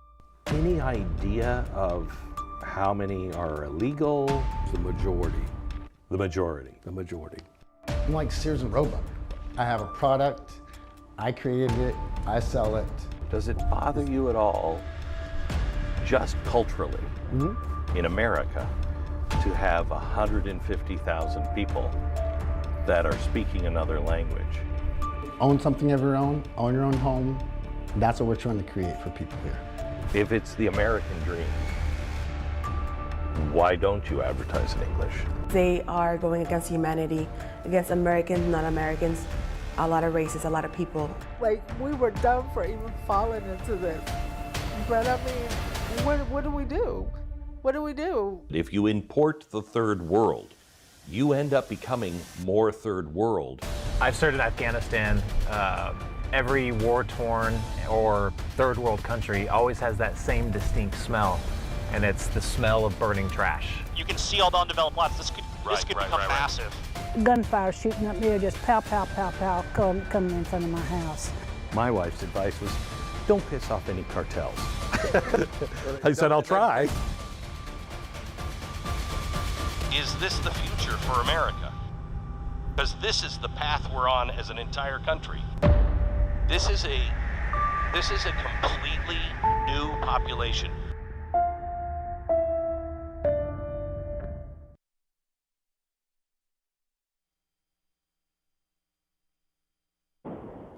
If they were to go back and look at the situation again, they might look at things differently. Yeah, and I'm not blaming you either, Congressman. I'm just reading some of these articles of what people are saying. Why? Because it just didn't make any sense. There had to be an other side to the story. And according to them, they're saying that the Kurds are just like ISIS. They're just a different branch. In other words, they are trying to do in Turkey and Iraq what ISIS is trying to do in Syria. And that the Kurds were smart enough to know that if they allied with us against ISIS, they thought we were going to give them a part of northern Iraq to be their country. And that's the only reason they helped us. They have no moral obligation against ISIS. They're Muslims too. Right? I mean, I don't think you lump them all in together. Well, two different branches. They obviously are not the same. Well, and I think that's part of the problem with a lot of people is that they lump all Islam into one little bucket, and that's just not accurate. But the problem goes back to European manipulation 100 years ago or 80 years ago. Right. And it's never been resolved. And I don't think allowing one country to carry out a genocide against another is the way to solve it. That may be a solution, but it is not the right solution. What do you? I don't think America should stand by and let something like that happen. Well, Congressman, here's what they're going to say. We committed genocide against ISIS. We wiped them out. We claim we wiped them out. Our president said we wiped them out. Is that genocide? Well, that's war. And ISIS had declared war. They declared themselves a caliphate. And we took the fight to them, as we should. Yeah, well, we also didn't wipe out a race of people or eradicate that form of Islam off the face of the earth. But let's go back to this. So.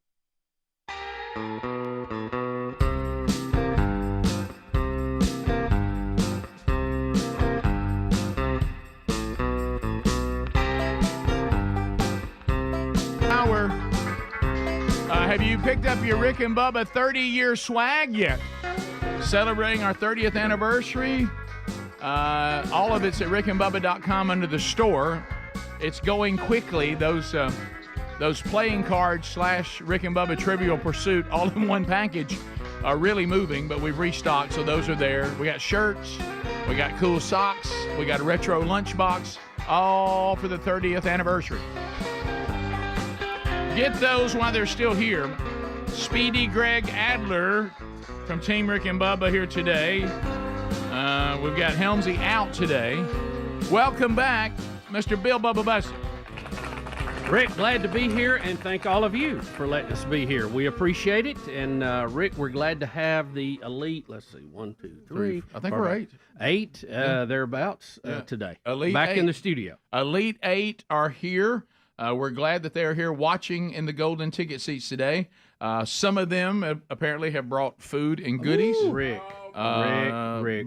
Rick. And some have not.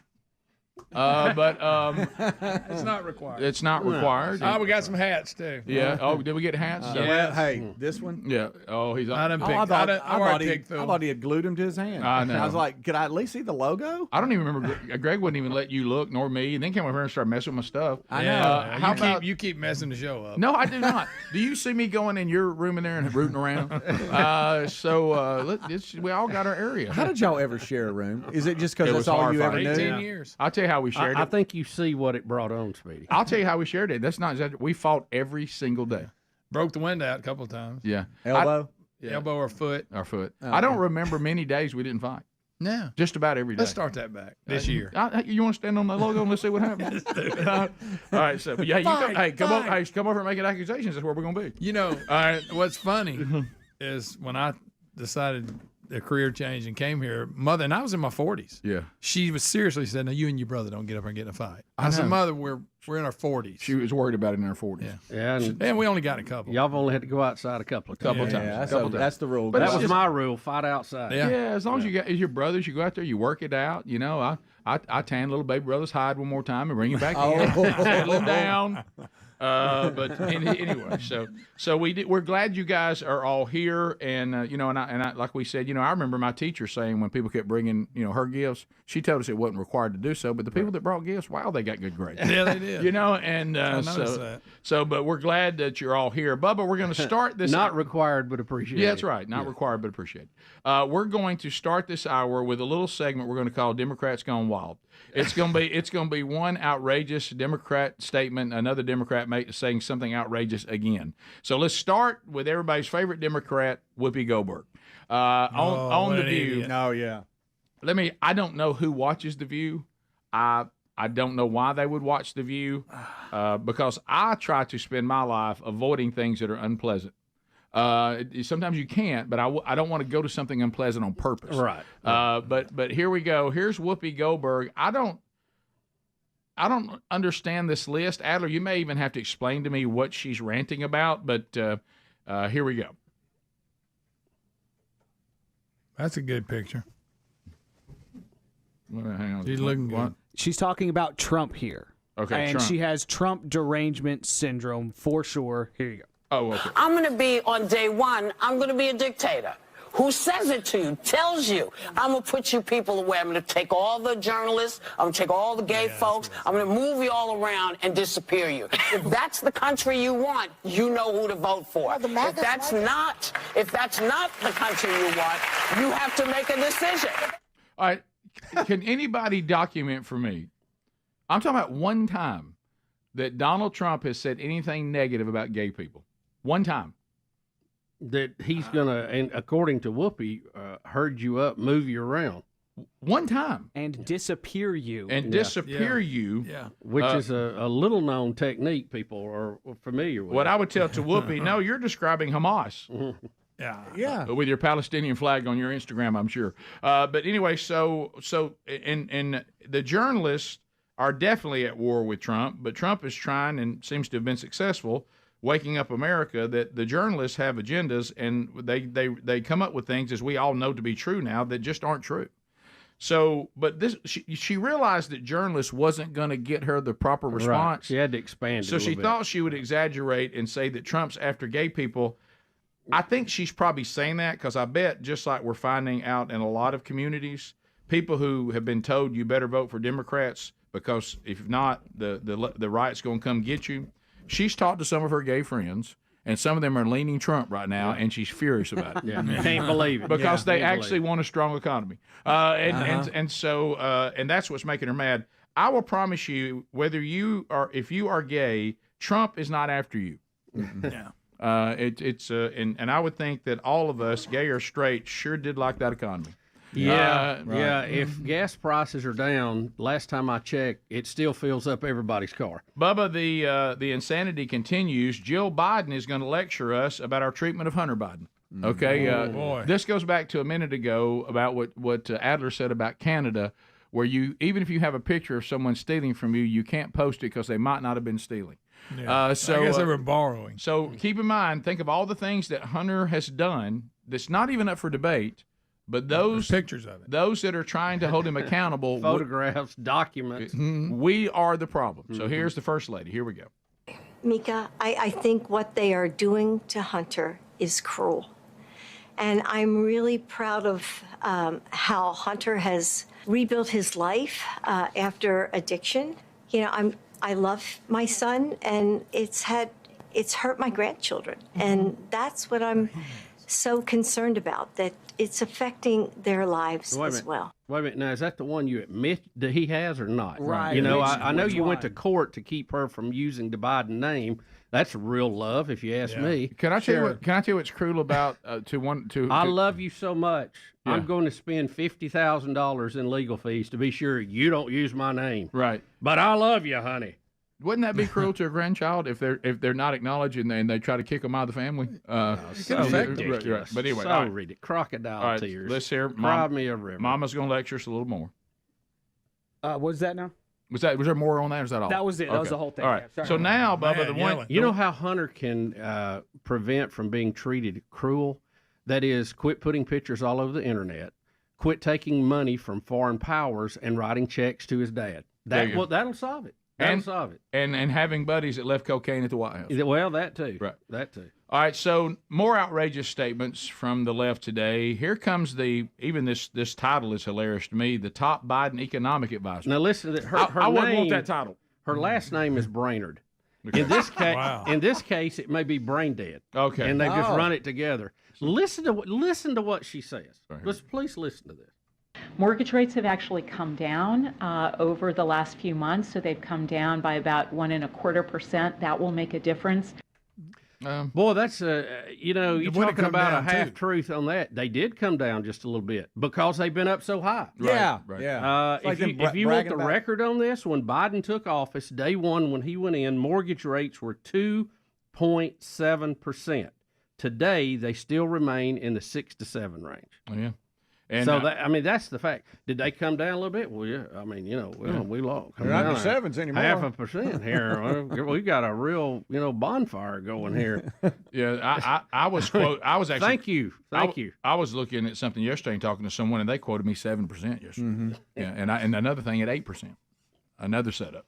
So well, that encourages you to build, doesn't it? Yeah. So anyway, if it was 2.7 and now remains, How they building Colony Ridge with those kind of rates? right, that's good. Your best case scenario, if you want to be the economic good news announcement from the Biden administration, your best scenario, and we're being lenient here. Yeah. We'll even give you 6%, even though I'm not sure you can get that right now. I don't think you can, but that's still a big jump from 2.7, and it's really more like 7%.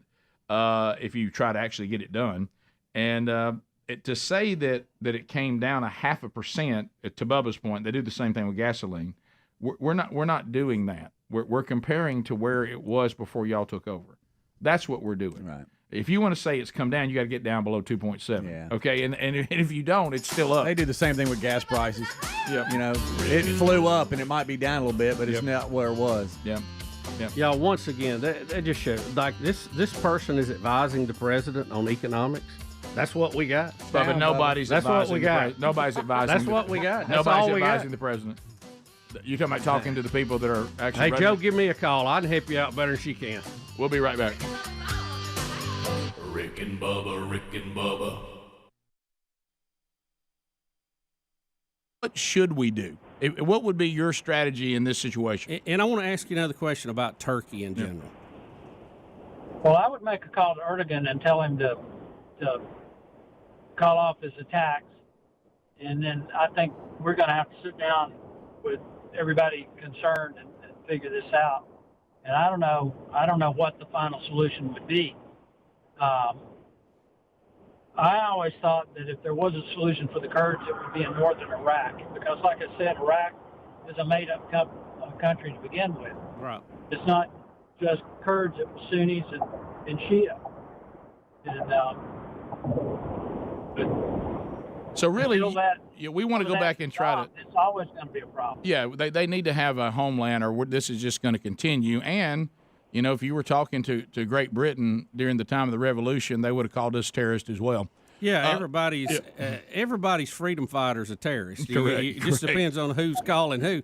Congressman, let me ask you this. Turkey is a NATO partner of ours. Is that a bad arrangement? Are we more in love with Turkey's geographical location than we are the people and the government? Turkey is a much more complicated situation now than it's been in years because of, and again, this sounds like I'm blaming Obama, but when we got involved in Syria backing the rebels, we opened the door not only for ISIS to be formed. And if you may recall, we went into Egypt. We were behind Morsi and the Muslim Brotherhood. Thank God the Egyptian military came in and overthrew Morsi and they elected El-Sisi. Right. Then we went to Libya and basically destroyed that country and put Gaddafi out of power, even though Gaddafi had gotten out of the terrorism business for all intents and purposes, and started shipping arms over to arm the rebels to fight Bashar Assad. When I don't know if anyone ever sat down and calculated the fact that Russia's been in Syria. They use a Syrian naval port. They've been there for 60 years. And to think that we could go in there and the Russians not get involved, and then the ISIS thing blew up, and Russia has now become the dominant influence in Syria and Iran, and I think eventually in Iraq, unless that situation changes.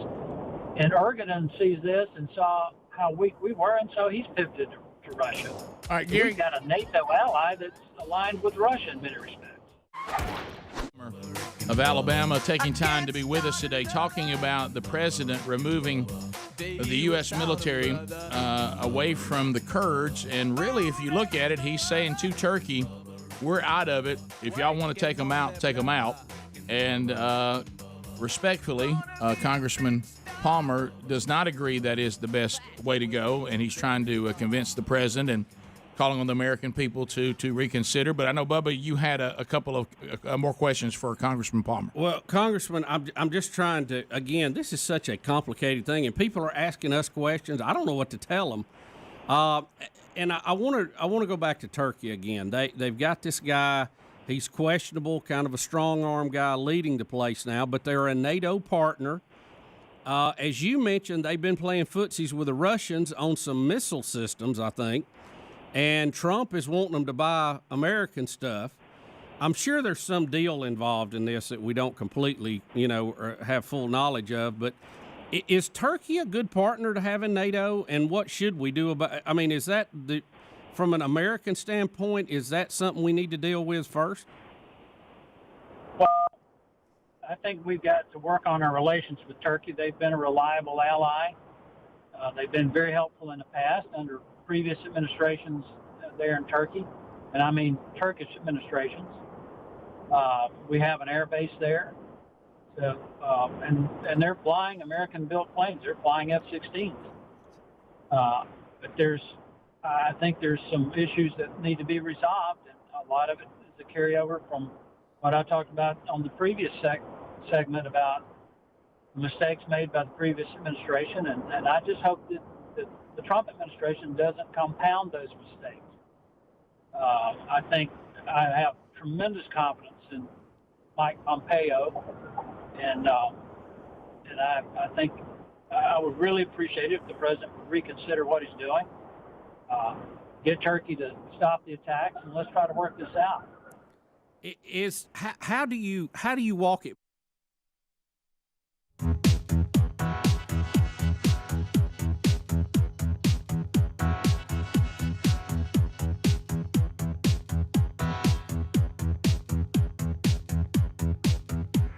We're back 21 minutes past the hour. From the Big Boy Studio, from Sweet Home, Alabama to the world. Yeah. So, talked about being in Dothan last night. So let's look ahead for Team Rick and Bubba and Team Man Church, and let's see what's next. Well, I'll tell you what's next. It's our very own Calvin Speedy Wilburn. Calvin Speedy Wilburn will be going to the Morgan Academy deer hunt. Thank you for being sacrificial down there in the Black Belt. They got a fish fry coming up. They got a speaker that night, and our very own Calvin Speedy Wilburn will be there. Find those details at rickandbubba.com under upcoming events. On the 14th of January, there's a kickoff service at First Baptist Church, Moody, Alabama. They've got a kickoff event going on if you'd like to plug into the men's discipleship strategy there. Coming up on January 26th and 27th, it is the Long Hollow Church Men's Conference in Hendersonville, Tennessee. Bubba, your ham buddy, Robbie Gallaty, pastor there, will be with us on the 18th to discuss this conference. David Pollock will be speaking. Scott Dawson will be speaking. I'll be speaking that weekend there. Men, if you want to join us. So make a note. That kind of lets you know what's going on the rest of July. And, of course, we have other stuff coming up in February, March, and on. You can find all those by going to rickandbubba.com under events or themanchurch.com under events. Bubba, I do not know what to do with this Pat McAfee thing, and Helmsley being out today, he usually guides me. He's kind of my Pat McAfee sponsor. And you mean Coach Helms? Yeah, Coach Helms. What a minute. What? He's not here today? No, he's not. No. Yeah. That's Friday. Yeah. What I love a minute ago is that he's been telling us where he's going, and just like always, we were talking, and Speed's like, I'm not sure where he is. Yeah, he did snap me. I said something about Starkville. He did snap me. He was at Starkville. Okay. He showed me Yeah, this is his courts. first time to coach at official match. What? They had that fall schedule. Well, they had the fall, but I mean the real. He didn't coach the spring schedule? It is spring. This is spring. No, last spring he was with UAB. Yeah. Oh, was he? Yeah. Okay, I didn't know. All right, I didn't this know will be that. like his first official I did not know match. that. Yeah. Okay. Yeah. Well, how about that? All right, so this ongoing thing with Pat McAfee. Mm-hmm. Here we go, Coach. Aaron Rodgers and ESPN. I don't know what to do with it. We just saw a clip where, I mean, we saw it yesterday. Am I wrong? Am I in a time warp here or something? It was yesterday. And Pat McAfee says, I'm glad Aaron's not going to be on anymore. I'm glad. The controversy Season goes 4's with over. him and all that. Season 4 is over. He gets me in a lot of controversies I don't want to be in. And it wasn't 3 hours later he was on the show. Yeah, and so then that led to this is what happens when you get too reactive to people. Because I know what happened because I was one of them. Then the people started going, wow, you just threw Aaron Rodgers under the bus. You didn't stand up for him against ESPN because they want to ban him from your show for making crybaby Jimmy Kimmel mad. Well, now, all of a sudden yesterday, Pat McAfee's back. I don't have my McAfee sponsor. Adler, can you help me? Do you know what's going on? Yeah, Pat McAfee brought him back on. That's it? For what reason? He brought him back on I've got him just bringing him back on here, a little clip, if you guys want it. Yeah. And so I guess he didn't fold. It looked like he folded McAfee, but I guess he didn't. All right. Here. Joining us now to chit-chat about massive names being, amicably departed from two teams at a very, very high level is a four-time NFL MVP and a man who is a Super Bowl champion. Ladies and gentlemen, the last human that Bill Belichick talked to on the field as the New England Patriots head coach, Aaron Rodgers. Yeah. Aaron, how you doing, pal? Can you guys see me? Yeah, you look fantastic. You look great. Clearer than whenever you usually call us from wherever, actually. Okay, good. Yeah, because I'm out here in the woods, so I'm glad. I can't see you guys, so this is perfect. All right, talking blind. You look great. You need to know that. You're out in the woods, obviously, doing your off-season stuff. Activities, ventures. Is that a good way to describe it? That the off season has begun. Yes. Okay, perfect. I think it's awkward. I think Aaron's like, we're going to talk about this? I mean, is he outgrowing mushrooms? What's he doing? Probably. By the way, is the bookcase one of those fake things you put behind you, or do you think he's in a house that really Once has again, a bookcase? If he's in the woods, I think it's a fake background, don't you? You think he's keyed over? Yeah, I think he is. Zoom in on one of the books, Adler. I don't think he's in a room. I think he's just in a cabin, a nice cabin in the woods or something. Corner. He's extremely wealthy. I'm sure it's a nice cabin. Let me go back to this. Look at the books behind AJ. You're right. Okay, so let's say, who is AJ? I would like to have AJ Hawk. Why does this Roman soldier's helmet head in the? He looks like a grand shot every time. Pat McAfee's like, why is his head huge? It's got like Bert and Ernie going. What's happening? He was a linebacker for Ohio State. Yeah, and the Packers. Could I ask this? Because again, I don't watch the show because I find it annoying. But can I say, is that guy ever get to talk? I rarely think they would only bring him up when he talks, because most of the time he's sitting there with that granite look on his face. I think he never gets to talk. I think he's in on the show a lot when it comes to the financial side of things too. But I'm not too terribly sure. But can I give you, since Helmsy's not here, a little bit on this? So Pat McAfee makes this big speech, right? We have the story about ESPN and all this kind of stuff. Well, then he quickly got on X and put a post out and said, hey, I think maybe I misrepresented, maybe I didn't explain it well, but, Aaron's not banned from this show. I was just saying that the season's over. We might have him on time to time, all this kind of stuff. Well, then the news of Belichick comes out. And then the Packers and the Jets played for the last regular season game this past weekend, and it was a snowstorm, and he and Belichick hung out and were talking midfield and all this kind of stuff before the game. And so maybe then, because Belichick retired, maybe they reached out to him and said, hey, you were the last one to talk to him on the field. Can we have you back on? Got all that. Let's say, for instance, let's use something that would be very similar. What's eating Scott Gorosky? Okay. Let's say that Scott Gorosky, we had him for 4 shows. Right. Okay. And after the 4th appearance, I said on the air, I'll tell you one thing, Gorosky's What's Eating Scott Gorosky's over, and I'm glad it's over because he causes a lot of problems for us. He stirs up a lot of complaints. He stirs up a lot of controversy that I don't want to deal with. I want to be talking about other topics, and then I have to deal with topics he brings up. So his season is over, and I'm glad. You don't think that Scott, if I brought him back on the next day, would go, can we go back to did you just not say that you were glad that I'm not on anymore? First of all, why am I here? Yeah, now that doesn't mean he got suspended or banned, but he did say that he was glad the season was over and told us why. Yeah. Did that happen? I'm with you, Bubba. Ricky Was I in some kind of time warp? I mean, didn't that happen? He said he was done for the season. So season of agreement. But he threw in commentary about why he was glad that it was over. Yeah. Yes, it was very confusing. That's the key I'm making. Yeah. Don't think I'm making another point. That is the point. Yeah. I think he was playing with words a little bit.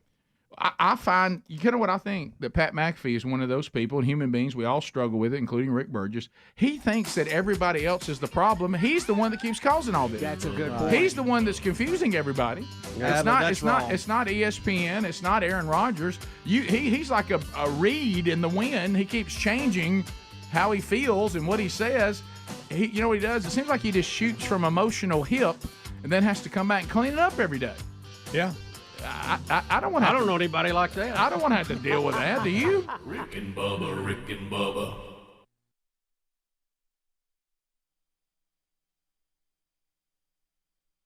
Back now, I mean, they got warplanes blowing buildings up, refugees. I mean, can you walk back from that? Well, I think you can, and I think the president could do that. And I think we need to be working on it. I think Congress is going to take a position against this decision by the president, and I think it would have been good if he had consulted some folks in Congress before he made this decision. But I really don't know of a member of Congress that thinks that this is the right call. So would there be pressure? You said there'd be pressure. Do you think the president is making it no more complicated than he said it? He doesn't like seeing our soldiers, and when I say soldiers, I mean any of our military personnel, personnel being killed in this situation, and he would rather us not be in that situation than to stand with the Kurds. I think that this is an issue that is somewhat emotional with the president, in that our soldiers are in harm's way. But Rick, we've got soldiers in Japan, we've got soldiers in South Korea, we've got soldiers all over the world. Sure. And we have them there to protect against evildoers, to be totally blunt. And I think this is another one of those situations where I think he needs to rethink this. And I agree for every soldier that we lose, but there's a price to pay to maintain stability around the world and protect our interests. And I just think this is one of those situations where it's more complicated than the average person might think it is, and we need to stay there. We need to try to help the people in that region work this out. And the president's right about one thing. They've been fighting for 1,000 years. Yeah. And the animosities that exist there are deep, deep, deep, and that's not going to be resolved easily. Congressman, I agree with you. I've got a problem giving back something we've already won, and I'm like you. I think I wish we didn't have to have military all over the planet, but I don't see any other way around it. Do you? I mean, we're going to have bases in Japan. We're going to have them in Germany. We probably need to have one in Afghanistan. We need to have one in Iraq. I mean, we're never going to get away from that if we're going to keep those places stable. Do you see another way around it? I don't. And, here we were trying to negotiate with the Taliban on a peace agreement with the Taliban, and they carried out 2 suicide bombings. Right. While we're negotiating. The world, there are people around the world, and I know this may shock people, but there are people who don't see things the way we do. Right. They're not interested in peace. They're interested in power and domination. I think you have to take that into account. And unfortunately, America is the only nation in the world that really has the ability on a consistent basis to stand against evil. Thank Congressman you, Congressman. Gary Thank Palmer. you very much for taking time. Yep, appreciate your time. Thanks for what you do. Keep fighting the good fight. Uh-oh. Oh, no. Oh, no, not the air raid. Here comes the air raid siren. This means 2 fan bases right now are about to find out that their game is going to be called by Beth Mowens. So this is not Look out. This is Watch not it. got good news for Cincinnati and Houston. No. Cincinnati and Houston, 2:30 Central Time on ESPN2. Yep. Well, you know what that means. Hey, Beth Mowens here. I'll be going over to Cincinnati. Like Greg, a natty light. Bearcats. Hey, the Bearcats. That's a half bear, half cat. Kind of like Rocky Top Woman. She was half bear and half cat. Cincinnati Bearcats. They'll be taking on, they'll be taking on, Greg? Who's that? Cougars. Houston Cougars. Oh, the Cougs. Taking on the Houston Cougars. Can't wait to be there with Rocky, and we'll be breaking it Half down. the team red-shirted. Well, it's like the Cougars. You kind of thrown the season away. Like they thrown it. Like they said, hey, we got to get a timeout. They done away with the season there. Still trying to play hard, taking on Bearcats. Bubba, that's half bear, half cat. Yeah, I heard that. Yes. Half bear, half cat. For some reason, Cincinnati convert yards. Cincinnati.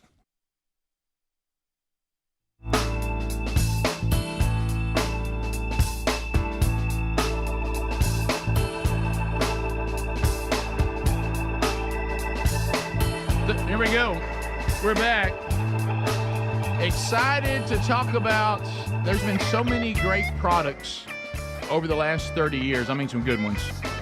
And then there's been some, that you're like, well, that didn't go the way we thought it would. But let me tell you one that is going to go into the Rick and Bubba 30-year on the 30-year All-Star team is Field of Greens. There's been so many products that also have come in and impacted our life.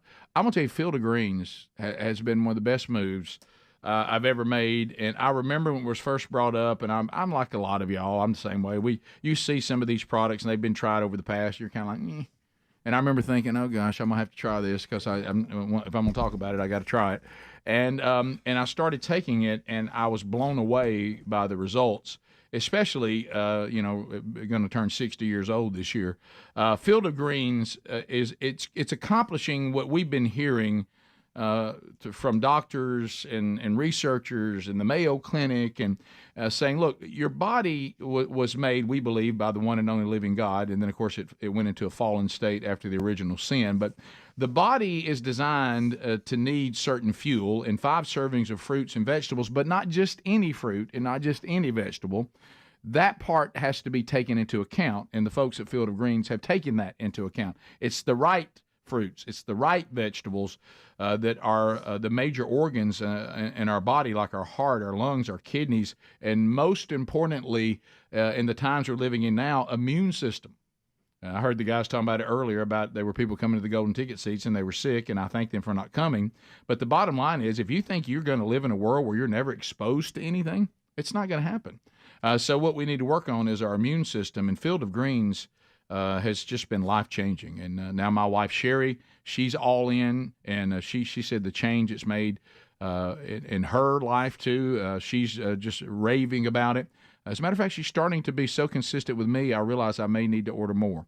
I went in, I said, wow, I'm almost out of Field of Greens. She goes, well, I'm in now. And I'm like, well, I got to order more. So go to fieldofgreens.com, use the promo code Bubba, save 15% today. Also, there's a link at rickandbubba.com under the sponsors button. And if you have any other questions about that, you can always email me, and I'll help you any way I can. All right, so I really like this golden ticket seat bunch today because they understand the show. I want to credit Ben. Ben and I just went on a journey here in the building. And Ben waited in the golden ticket seats till one of us moved to the bathroom. Mm-hmm. And he walked up and he said, I was waiting for somebody to go because I didn't want to be a bip. And how about this? Somebody knowing and having that kind of bip sensitivity, I really appreciate that. He said, because you're going anyway, so I can now just attach. I'm not asking for a special trip. And Ben, have we exaggerated how far it is? Yeah, it's bad. Then he wanted to know where flip flops always is, and I showed him that. Yeah. And I will say this: I didn't realize this. All urinals were available, and Ben chose to go to the handicap stall just for number 1. I was a little surprised by that. Oh wow! Had to have some distance. A little privacy. Okay, you like me. You got performance anxiety. You're right. I got you. So anyway, well, at least they don't have the troughs like they used to have. Boy, look, everything was different. Greg said it a minute ago. And I'm not saying this is. Don't hear me say this is the wrong thing, okay? Because I'm not saying that. Even though I know everybody will say I said that, I'm not saying that. We've got some heightened sensitivity about shutting schools down and stuff like that anytime any kind of weather comes around now that just didn't exist. Well, I'm mad because they never would shut our school down. That's what I was going to say. Made me mad. What I was going to say is we used to have to go in bathrooms and everybody relieve ourselves in a trough like we were a bunch of livestock, okay? Yeah. And women, y'all don't know that, but that's what we had like in the men's restroom. Real long. And the fact that no one shut school down for us. No, so I'm thinking, was there just a time where nobody really – we certainly weren't coddled, were we? They would send us in the hall with a book on our head. And then once the front moved through, all y'all get back to class. We go back to class. So, our school was a laboratory school for Jacksonville State. Right. And Jack State never closed. Right. I mean, they may cancel a class. Yeah. But they never closed. Yeah. So our high school never closed. Right. And it used to make me so mad. You'd be listening to the radio early in the morning, hoping to hear your school listed as closed, and you'd hear all the other schools and not yours. And you're like, you got to be kidding me. So I started thinking about that. All right, so troughs in the bathroom. Okay, so there was no sensitivity there. School was never let out. And if severe weather came, like Greg said, you put a book over your head, sat in the hall, then went back to class when it went through. Yeah. Okay. So if you had a concussion, you were put. If you could remember your name, you got to go back into the game. Yeah. Mm-hmm. Okay. And that one, if you got in a fight, or if you were just close. If you got in a fight at school, they would find out whose fault it was. They would punish them, and both of you would go back to class. That's it. I mean, it was instead of now everybody's suspended and there's no common sense involved. Yeah. And there would actually be some leadership because they would say, no, I think we can find out. Maybe somebody's at fault here and somebody's not.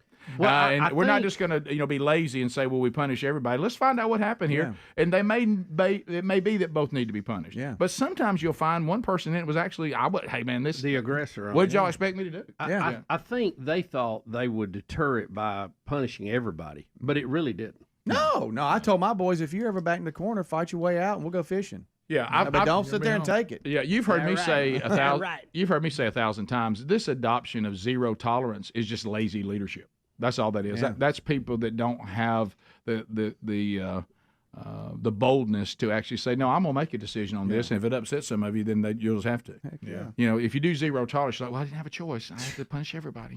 No, why don't you get in there and find out what happened? Yeah. And that way you get to blame the straw man. Yeah. Let's have a right and a wrong. What's wrong with that? And speaking of the way things used to be, guys, I just remembered about something. Y'all were talking about the trough urinal, and so I just was looking for an old school. Older kids throw you in it. Old school picture of a trough urinal. Close, Greg. No. Do y'all remember when it was in this? I had one of these in my old school. It was just a tiled wall. Yeah. With a hole at the bottom. So it's just like, so we're just going to go pee on the wall. Yes. I remember that one too. Yes. I mean, we just peed on the wall as I saw kids. that in a lot of ball games. A lot of stadiums. Yes. That was the stadium move. And the trough had the pipe that was dripping water. Yes. Which, I mean, how much water got wasted when people wasn't in there? And I remember being a little boy and my dad taking me into one of these, conservation. and you're just like, no one cared. If you're a little boy, your dad would just bring you in there and go find a spot. Go. Yeah, I'm like, the worst that. one, Rick, was the Talladega Super Speedway. Yeah. You remember going to the Talladega race? You'd be staring. And if you were that one, big time. If you, and I don't know if they fixed it yet. No. And if you're a kid, let's face it, your height. It's a Don't look problem. around. It's a problem. I mean, it's Especially when you were a third grader and you finally went to the big bathroom where all the sixth graders went to. Yeah, and so what about no doors on the stall? Right. Oh yeah, no doors. They had them on the side, but they didn't have the front. Sit out hey, friend. Look, Ben and I, we struggled. How you doing? Hey, hello there. At least get a magazine, something. Boy, you must have really had to go. Yeah, but the other thing, who would choose this? Yeah, the other thing was though, Adler, even though the wall was bad, it's still not as bad as that tub, because in the tub setup, we're all facing the wall. Yeah. But in the tub, somebody's on one end and somebody's on the other. Yeah. We're looking at each other, firing on each other like it's a war.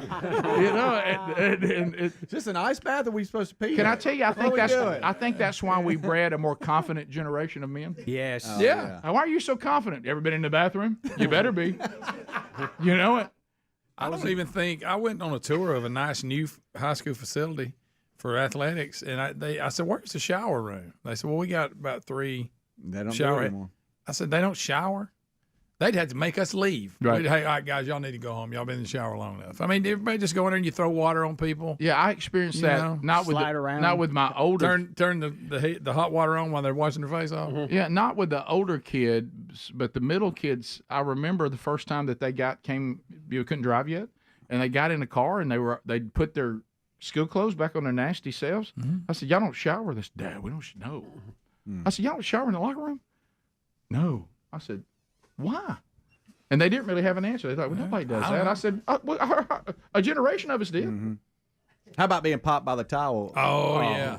How about soaping up and sliding across the floor? Well, yeah. Did it. That was fantastic. Done it.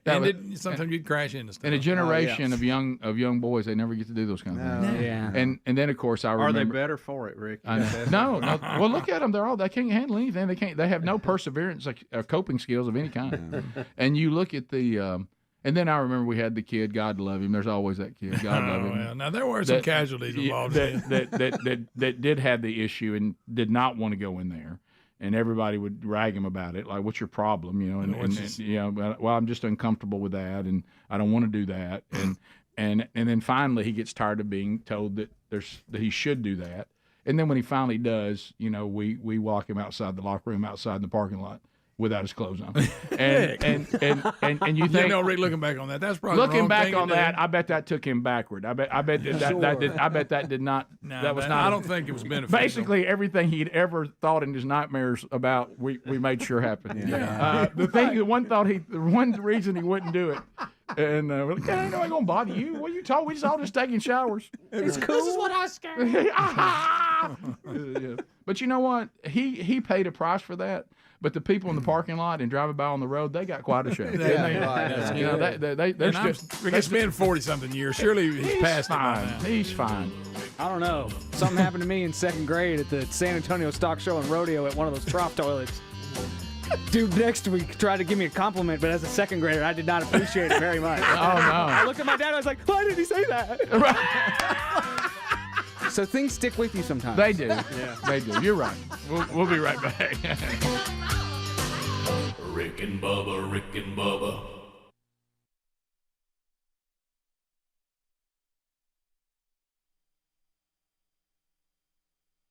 Has the Chick-fil-A logo on their helmet. No, they do. A Chick-fil-A logo, which means they're anti-gay. Okay, Beth. Some other games be going on around the country. There's a big one. The old Red River Shootout. I'm sorry. Sorry, You Rocky. can't say that. Somebody got to get shot. Somebody might get shot. At the Red River Shootout. That's called the Red River Classic. Red River Classic. We're showing down now, Beth. Red River Showdown. Showdown. Yes. They changed the name so much. Rivalry. Threw that in there. Beth can't keep up with it. A lot of changes. Red River Showdown. It's a showdown. Anything but shootout. I'll tell you what, it's a showdown in Texas town. How do y'all feel like that being early in the day? How does that make you feel? Don't like that start. Why is it? Why Don't is like it that 11 start. o'clock? I don't know. Why is it at 11 Central? 12. You know what that is? Eastern, Isn't it don't you? always? I think it's hey, always Calvin. early. It might be. I Calvin. just don't feel right. Calvin. You know what that is? Eastern, don't you? What's that, We'll Beth? kick that baby at noon. Oh, okay. Beth likes to get a little dicey. Call it a nooner. Beth Mowens! What is wrong with you? Beth Mowens! We're renaming it Eastern Time the Red River Nooner. It rhymes with sooner. It rhymes with sooner. Oh, It's okay. a nooner sooner. Okay, all right, I see where you're going. Sooner at nooner. Okay, that's about 5 times. That's it. Rick and Bubba, Rick and Bubba.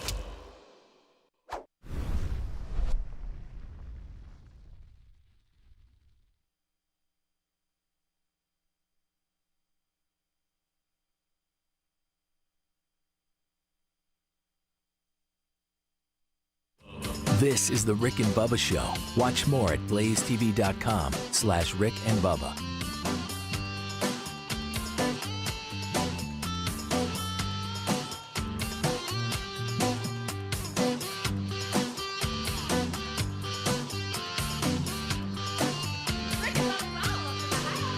Rick and Bubba, Rick and Bubba.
9 minutes to the top of the hour. Still here.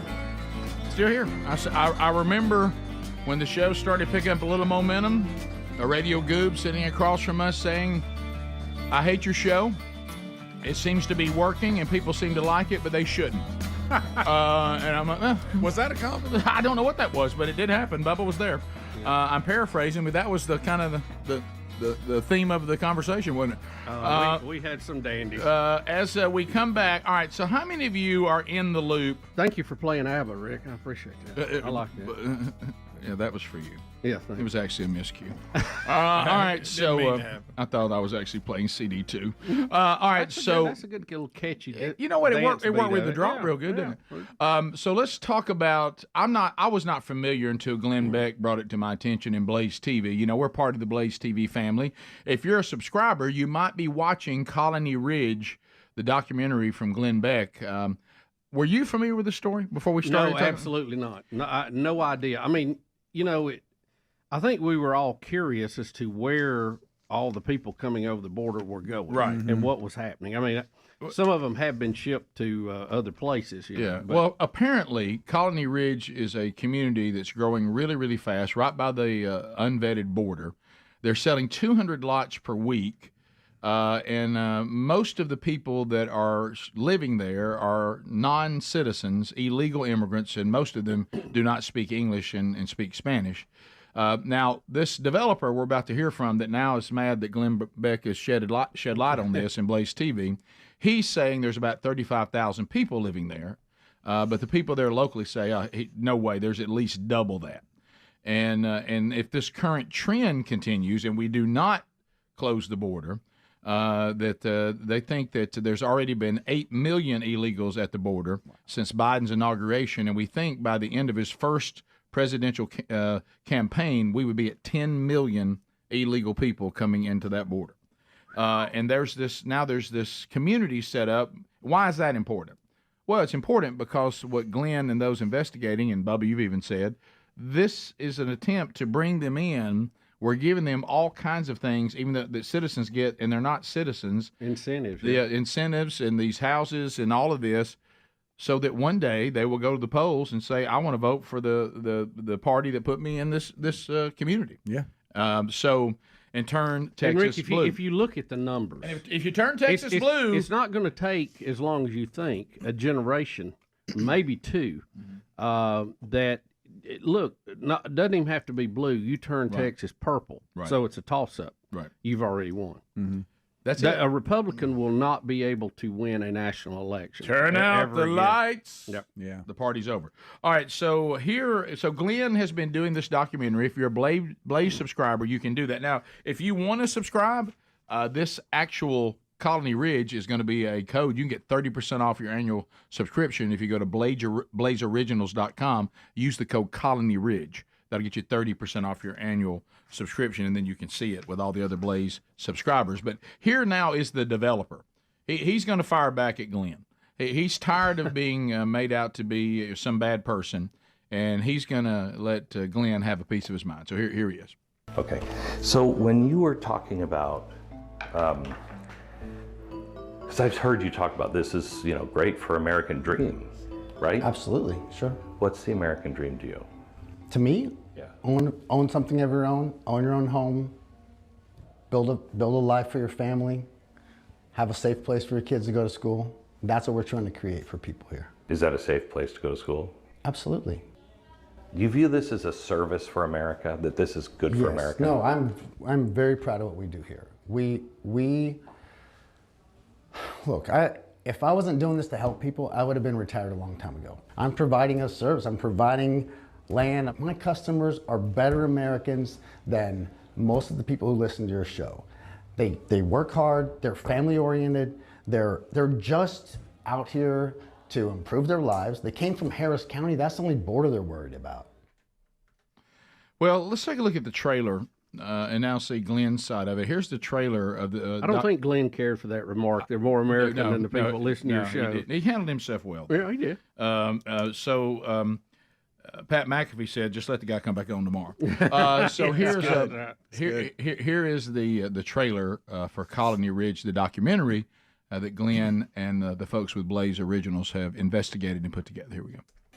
By the time Joe Biden's out of office, there will be about 10 million new people in here. If you have 10 million people coming in, where are they living? Look at the size of this. The fastest growing development in Texas is just a 30-minute drive from Houston. Any idea of how many are illegal? The majority. The majority. The majority. I'm like Sears and Roebuck. I have a product, I created it, I sell it. Does it bother you at all, just culturally, in America, to have 150,000 people that are speaking another language? Own something of your own home. That's what we're trying to create for people here. If it's the American dream, why don't you advertise in English? They are going against humanity, against Americans, non-Americans, a lot of races, a lot of people. Like, we were dumb for even falling into this. But I mean, what do we do? What do we do? If you import the third world, you end up becoming more third world. I've served in Afghanistan. Every war-torn or third world country always has that same distinct smell, and it's the smell of burning trash. You can see all the undeveloped lots. This could become massive. Gunfire shooting up there, just pow, pow, pow, pow, coming in front of my house. My wife's advice was, don't piss off any cartels. I said, I'll try. Is this the future for America? Because this is the path we're on as an entire country.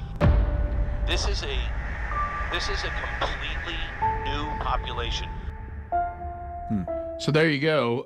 And you see, it's not exactly a pristine, beautiful way of life. It looks like every third world country I've ever gone to on a mission trip. Yeah, and it's not just Texas. I don't know if y'all saw in New York the parents that are irate at one of the high schools where they're kicking their kids out of class and making them go virtual so that the immigrants can come in and take the classroom and the gymnasium. But they're being told to go virtual and go back home.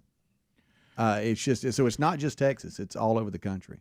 Yeah, so I don't know. I think you can just go back to classification point A. An unvetted border for a sovereign country is not a good idea. Well, Rick, you don't have a country if you don't have a border. Right, and vetting people out to be sure that they are going to be a blessing to the country and not a detriment to the country is not unreasonable. No. It's not mean. It's not racist. It's wise. When you come to the country, you're either an asset to the country or you're baggage. Right. I mean, I hate to just put it in those terms. Or a detriment. Well, that's what I'm saying. Yeah. You're either going to help or you're going to hurt. Yeah, Right. yeah. 10 million people, that's 2 Alabamas. Top of the hour. If you leave us, have a good weekend. You got more Rick and Bubba. We'll be back. Rick and Bubba, Rick and Bubba.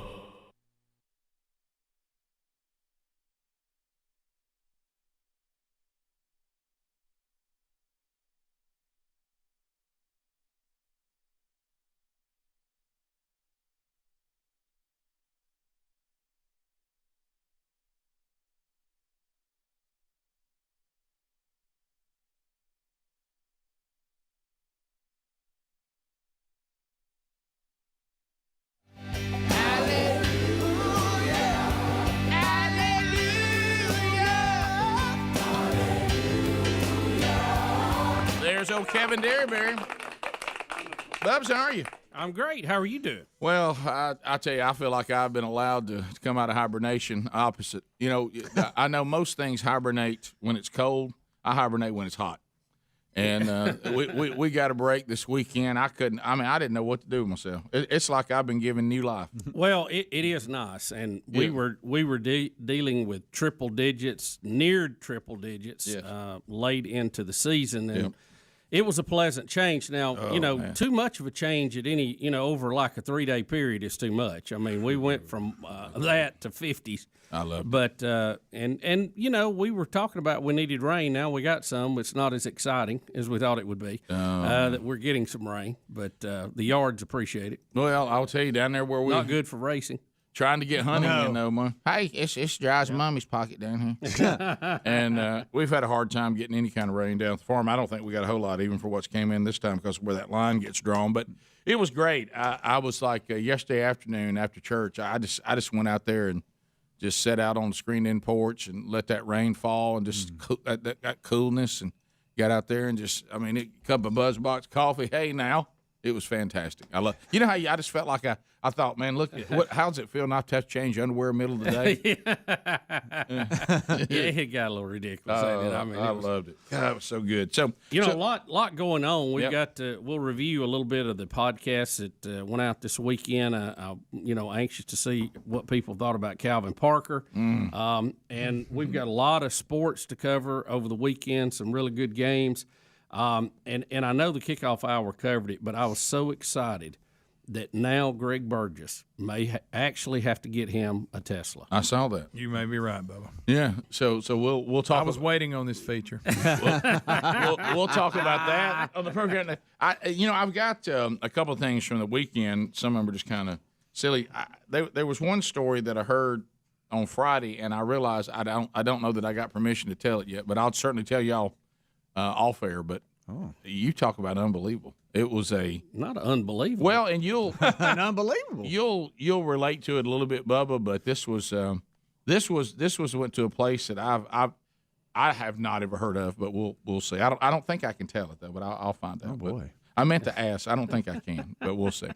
So we'll. You need not ask now. Yeah. Well, when I tell you guys, you'll kind of go, yeah. Well, maybe there's a few T's and I's, that need to be dotted and crossed, but we'll see. But we'll definitely take your phone calls today. There were a lot of sports over the weekend. I know some of that has been kicked around a little bit, but we'll unpack that a little bit. I was laughing. Everybody, the weekend is usually filled as far as college football is concerned, with everybody sending me everything that Beth Mowens is saying or Coach O. I get those two. I get those two the entire weekend. Yeah, that was a good game though Saturday night. Wasn't it? That was a good one. That was. We've been seeing so much sloppy football. That was kind of they got after. That was two teams churning pretty good. Mm-hmm. But we'll talk about that. We'll unpack that. We'll talk to you about what you want to talk about today at 866-WE-BE-BIG. Like I say, there's some opportunities this week for you to grab yourself some cool stuff, including the Wheel of Meat. That can happen at any time. If you're visiting us today in the Golden Ticket seats, it's a Dudney Monday, so somebody will get $50 American Express gift card today. So let's move on. More Rick and Bubba coming up right after this. Rick and Bubba, Rick and Bubba. CarShield.com, teaming up with the Car Shield.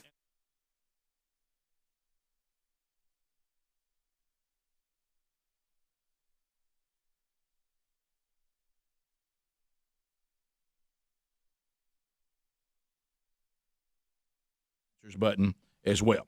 All right, so what are some other things that we need to discuss? And I appreciate everybody. I will tell you one thing, and I've heard this before, and I just can't do it. And Adler and I were discussing this in the break, in the kitchen. Where all decisions are discussed, and people are saying, "Hey, Rick, just get down to when you spring forward or fall back, change your batteries." Yeah, let's make that miserable time even more miserable. I say buy the 10-year battery and don't fool with it for at least 6 years till it goes bad. You realize you can sell me on that plan easy. Yeah, really easy. I'll take a second job to make that happen. Oh yeah. But please don't tie anything else annoying to time change. That has to be. Is it this coming weekend? When is time change? It's close. It's got to be. I'm close. about ready to take to the streets. Right. You know what I mean? It has to be if we can make change and do that by marching in the street safely and peacefully, I am all for it. I am so tired of the time change. When is that coming up again? That's what we're talking about. It's got to be close. It's got to be close. It's usually after.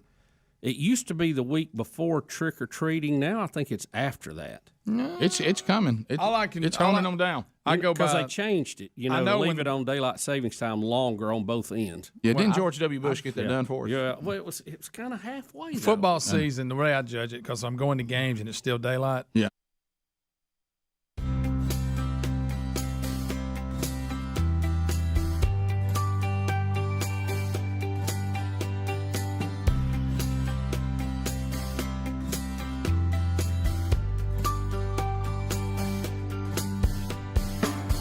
6 minutes past the hour.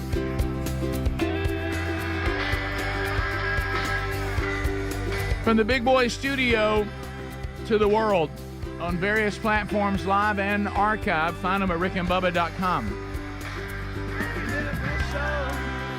They're smelling like a rose. Got my dirty little fingers. Bloodshot eyes all gone. Come on with it. Y'all ready? Let's go with it. Says hard. Still here, baby. Speedy, the real Greg Burgess, and Adler, all here. Welcome back, Bill Bubba Bussy. Rick, glad to be here, and thank all of you for joining us. Bubba, if I were to say jelly roll to you, by the I way, didn't see one on the table back there. Yeah, We got everything else.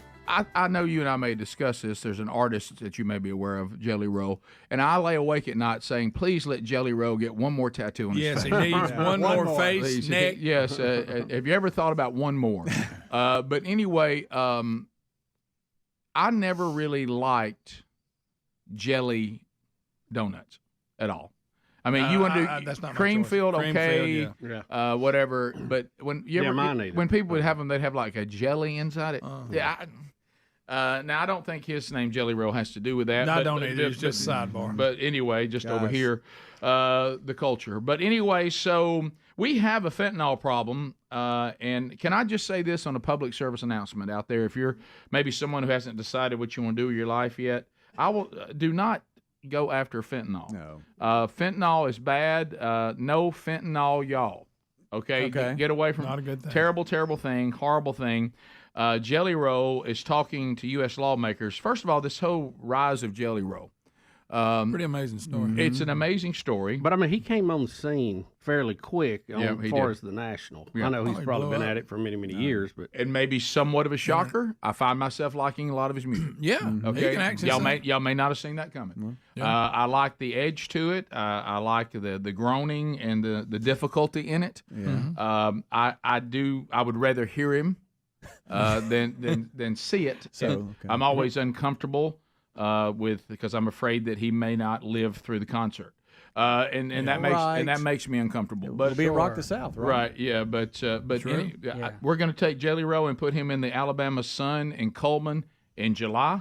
He'll headline tonight, Rick. He'll Can we at least put him on the night set? Do not put him out there in that midday sun. still going to be humid. Oh, yeah, the humidity. That's a lot of heat, Jelly Roll. Watch You don't want that out. jelly to start melting. I'm telling you, buddy. You need a 55-gallon drum of cornstarch. Jelly Roll, if you're going to play an outdoor event in Alabama in July, start preparing now. Now. I mean, make changes. He is training. He's training for a 5K. We did the story the other day. Is he really? Well, good for him. Yes. Good for him.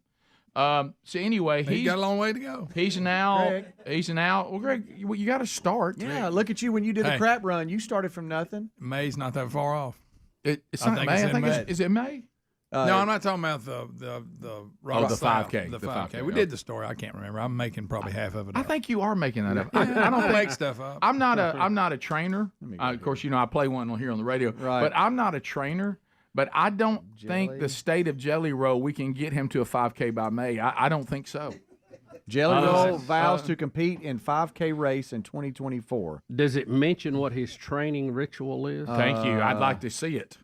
Like, He's is coming on. he Yeah. running 30 miles a day? Rick, May of 2024, he is supposed to participate in a 5K. Is he going to walk it?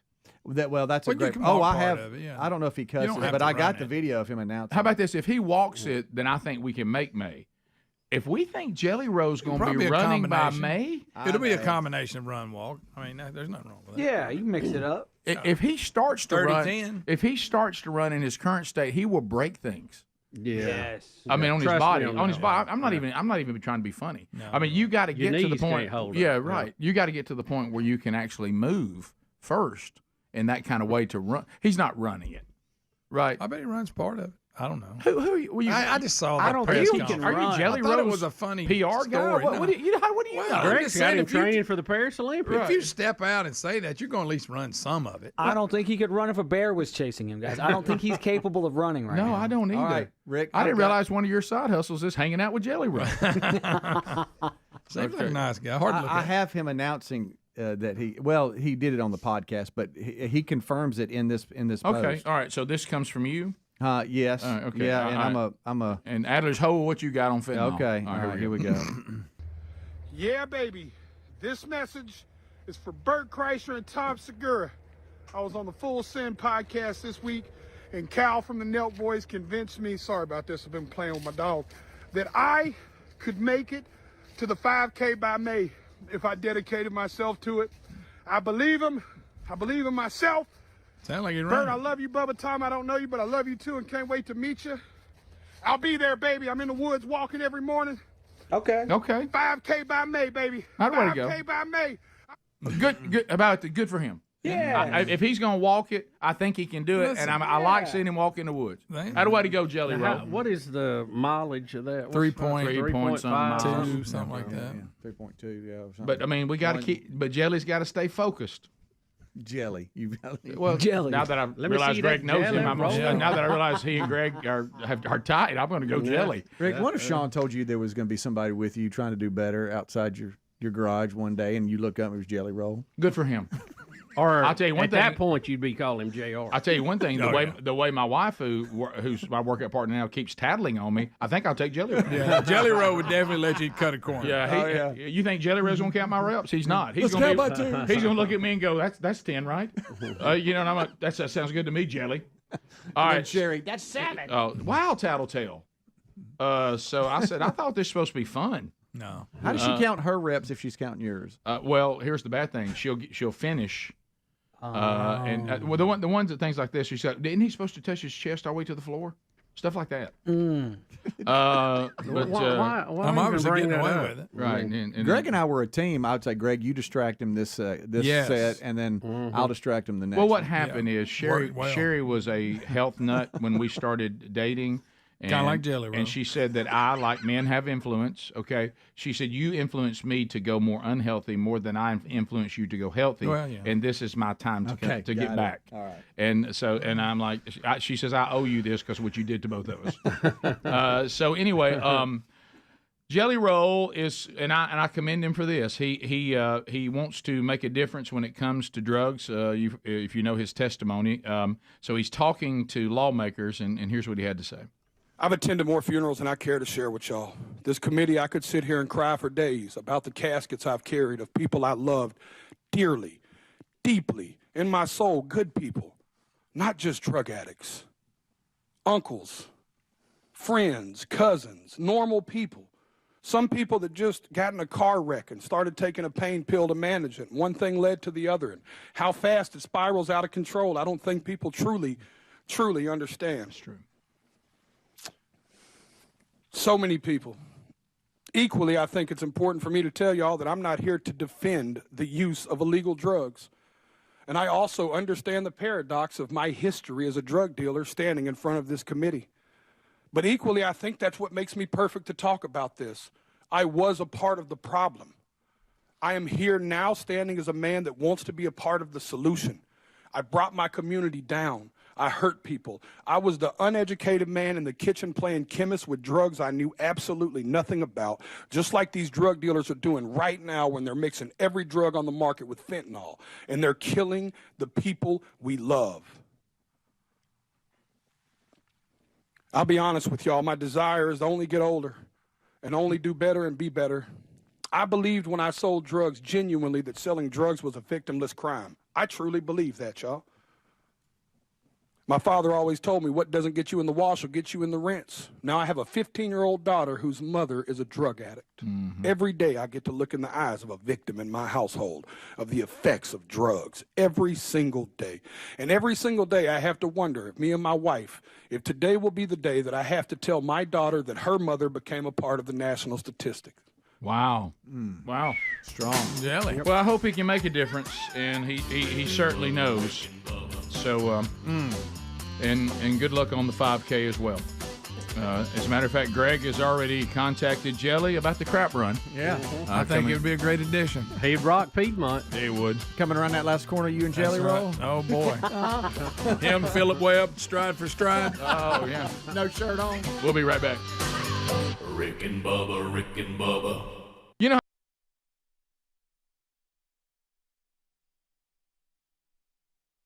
and then it changes with about 3 or 4 games left in the season. Yeah. We're right around that point. Just getting close. You know. No, it should All be. of a sudden you're driving to the Here game it in the comes. dark. Oh, good. I got, what, November 3rd? Okay, that's not so bad. Okay, yeah. we got time. Sunday, November 3rd. Oh, really? Wow. Sunday, November 3rd. So that's better than it used to be, but it's still no good. I still hate it. Mm-hmm. So yeah, let me tie all my hate for that, and now I've got to change batteries every time, and that'll make me dread it even more. I can't tie anything. No more negativity can be tied to the time check. I can't put something else on there I dread. So that's it. But other things to discuss today. I know this thing with Trump and Turkey and the Kurds and all that. We were just discussing that in the break too. You know, I find myself wanting to get more educated on this, and then I just can't put the time into it that I need to. And look, I'm just being completely transparent. I would love to sit down and say, now let me tell you what I think. I think about this. I think our conversation with Gary Palmer was insightful to the two sides. Right. To what the two sides. Now, where the truth is, who knows? Right, but it does kind of lay out what's going on here. And I thought the thing that Palmer brought to the table that was the most helpful was, and this is where guys like him, they do know their world history, and they know a ton about American history. And, you can like or dislike Gary Palmer, but he knows Gary's a smart guy. The Constitution forward, backward, up, down, and he loves the Constitution. But I will tell you this, the part he mentioned that after World War I, that when the Europeans were drawing up everything and they invented a country called Iraq. Where's the whiteboard at? I think I can show you this. And he was saying right then the Kurds should have been given territory, and they didn't get it, and that's why we're still dealing with this. You had a group, a culture, that's what we call them the Kurds, and when the map was drawn, part of them ended up in Syria, part of them ended up in Iraq, part of them ended up in Turkey. And they have tried to wedge out their own country in the midst of that. Well, that sounds all fine and good unless you're Turkey, Iraq, or Syria, and you don't want somebody being a separatist in your country. Right. Yeah. We've tried that here. Didn't work. It is a failed attempt for independence. Right. So from the Kurd standpoint, they are patriots fighting for a homeland. And if you're looking at it from Turkey, Syria, or Iraq, they are terrorists. And even now, I heard one comment today because as we had set it up the other day, they said, well, look, here's the thing. The optics look bad when someone who has helped us, we are standing aside and letting them get bombed now. Okay? Right. That's the optics that look bad. But the other people are saying, look, these guys are just terrorists. They're terrorists for hire. They're going to do whatever's best for them. And at the time, it was best to help the U.S. because they thought the U.S. might give them northern Iraq. Right. Didn't work out.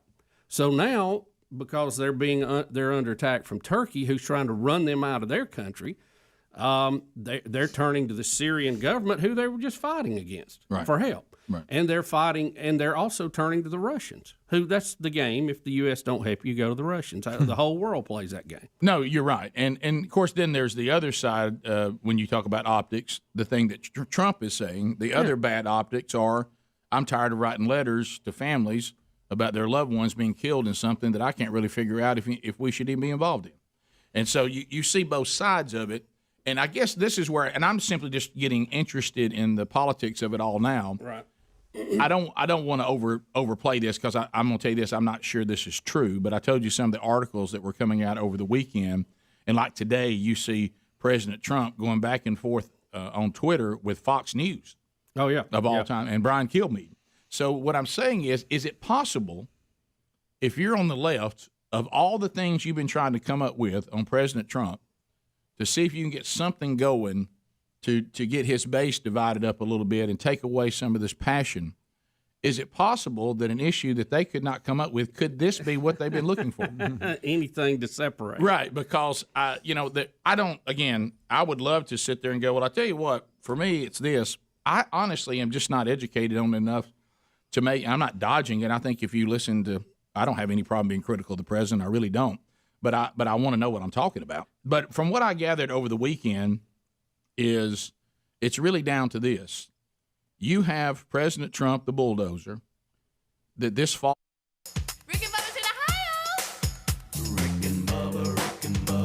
Pass the gravy, please.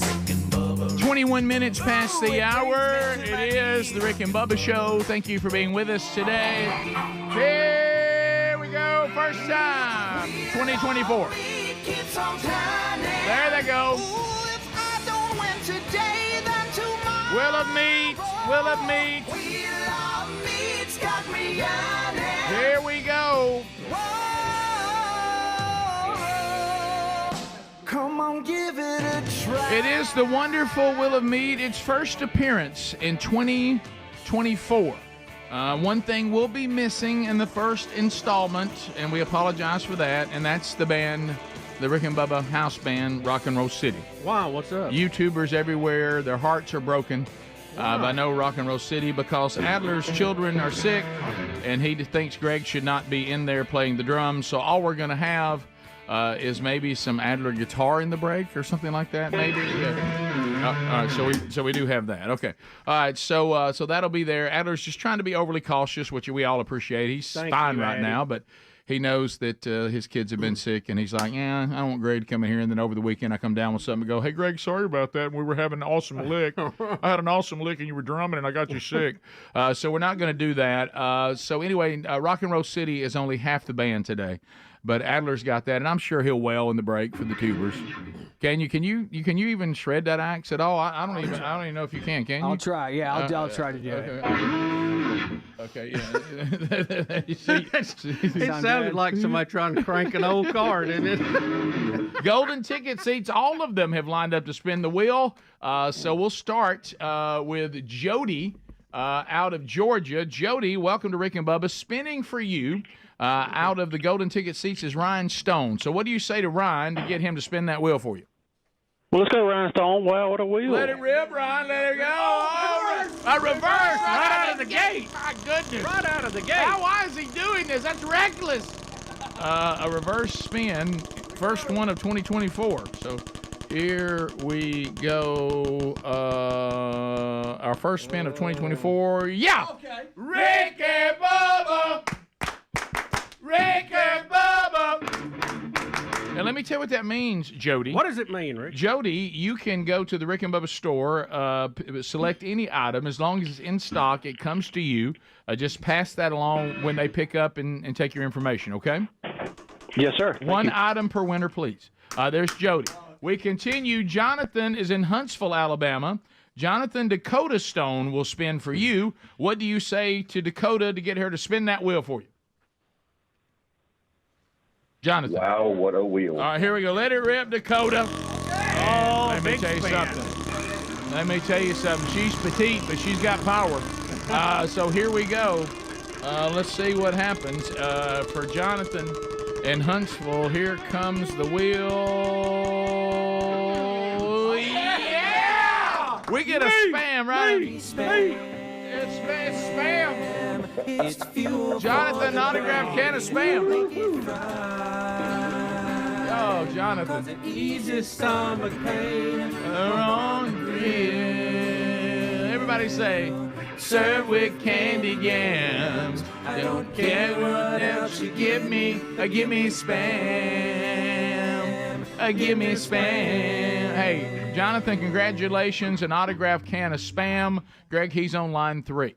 All right, so we continue. Let's go to Logan. Logan is out of Birmingham, Alabama.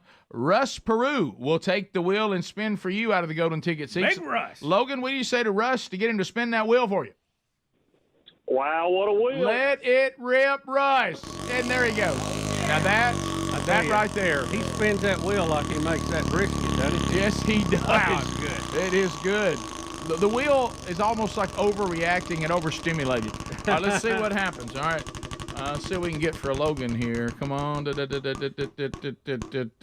Sunglasses, sunglasses, sunglasses, wear 'em. Congratulations, Logan. Rick and Bubba sunglasses for you. It also comes with the pouch that you can clean the glasses with. The pouch has a lot of Rick and Bubba famous slogans on it and logos. You'll enjoy those. So let's put you on hold, and the sunglasses will come your way. Thank you. Thanks for listening to the show. Houston, Texas, checking in. Michael is standing by, and Michael, Tina Peru will spin for you. Didn't mean to rhyme that, but it just happened. So here we go. Michael, what do you say to Tina to get her to spin that wheel for you? That'd be wild with a wheel. Let's go, Tina. Let it rip. There she goes. Let's see what we can win here for Michael in Houston, Texas. Here we go. Here we go. Let's look for a win right. Yeah! Hat! Wear it! Congratulations to you, Michael. You got a Rick and Bubba hat. This is the Flex Fit Trucker hat. Really, really cool hat. You're going to love this one.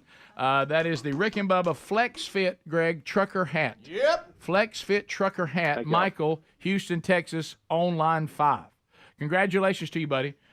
We continue. Let's go to Troy, somewhere in Indiana. Troy, what part of Indiana are you calling from? I'm from Sullivan, Indiana. There we go. Bubba Kazar is going to be spinning for you. We got another Bubba here, Bubba. Bubba Kazar. Troy, what do you say to Bubba, for him to spin that wheel for you? Wow, what a wheel. Let it rip, Bubba. Bubba is spinning it for Troy in Indiana. And it really is spinning. Boy, that's it. Listen to it. Listen to it hum. I smell something getting hot. I do too. What is that? I don't know. I smell it too. It's like something's on fire. I mean, you can't even have nothing. I'm so sorry. Come on. Sorry about that, Troy. I'm so sorry, buddy. You can't. I mean, hey, you can't even have a wonderful wheel of meat. I don't know what's happening here. It won't let me hang I'm going up. to just double check right quick. Something. Smells The like heat's been turned on, I guess. It smells like an electrical fire. Okay, I can't get Adler. I can't, That's what it smells like. I can't get 6 to hang up, just so you know. I don't know why, and that could be trouble. Yeah, Is it on fire? It is. I can't. I'm stymied over here on the phones. Oh, What the? Yeah, I don't know what to do. I can't get rid of him, What? and I can't see now. I can't answer that. Bob, can you hear me? Adler, Greg, do you have control? I now got it. All right, Bob, welcome to the show. Bob, spinning next for you will be Ben Beasley. What do you say to Ben to get him to spin the wheel for you? Wow, what a wheel. Let it rip, Benny. Going backwards. All right, there we go. Let's see what we get here. Ben Beasley is spinning. Oh! Yeah! Moultrie. View it. Congratulations to you, Bob. You've just got a Moultrie Mobile Edge cellular camera. Congratulations from our friends at Moultrie. We'll put you on hold, and they'll send all that to you. Okay, buddy? Congratulations to all of our winners today. And sorry we did not get 2 of you, and I'm sorry. We had 2 that didn't get to spin today. My cousin Amy didn't get to spin. We ran out of Let her spin in the break. We ran out of time. I'm so sorry. We'll come back, bottom of the hour. Congratulations to all of our winners. Enjoy those gifts today on the wonderful Wheel of Meat. For those of you that are tubers, it's only Adler here, half of Rock and Roll City. He'll shred for you in the break. We'll be right back. Rick and Bubba, Rick and Bubba. Check. Checking. What's up, gang? Only got half of Rock and Roll City today, so we're just going to go with some rock here.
into this. This is in line with his bulldozer mentality.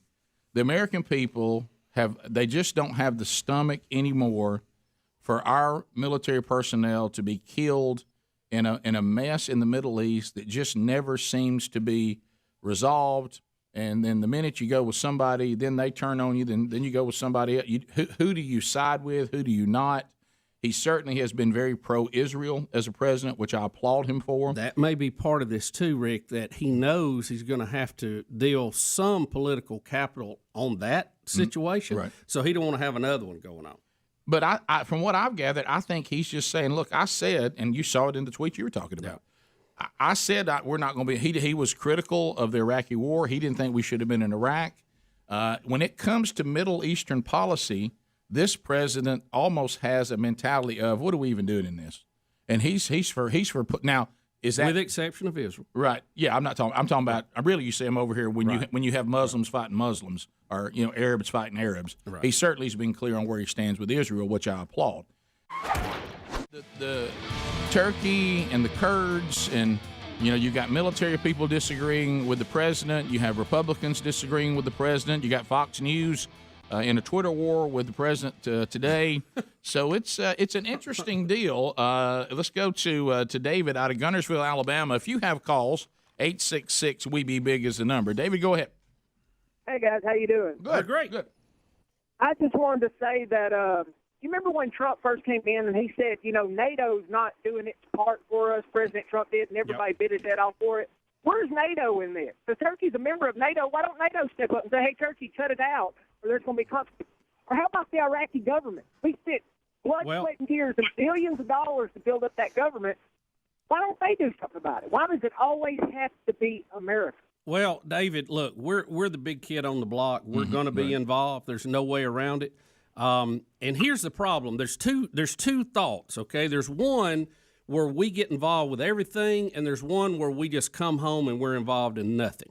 Right. Both sides have problems, and we have historical examples of where both of those mentalities have caused us problems. So what do? Yeah. You've got bad history either way. I think you have to look to the success stories. Japan, Germany. We defeated them. They're great allies now. We have military bases there. We keep a presence.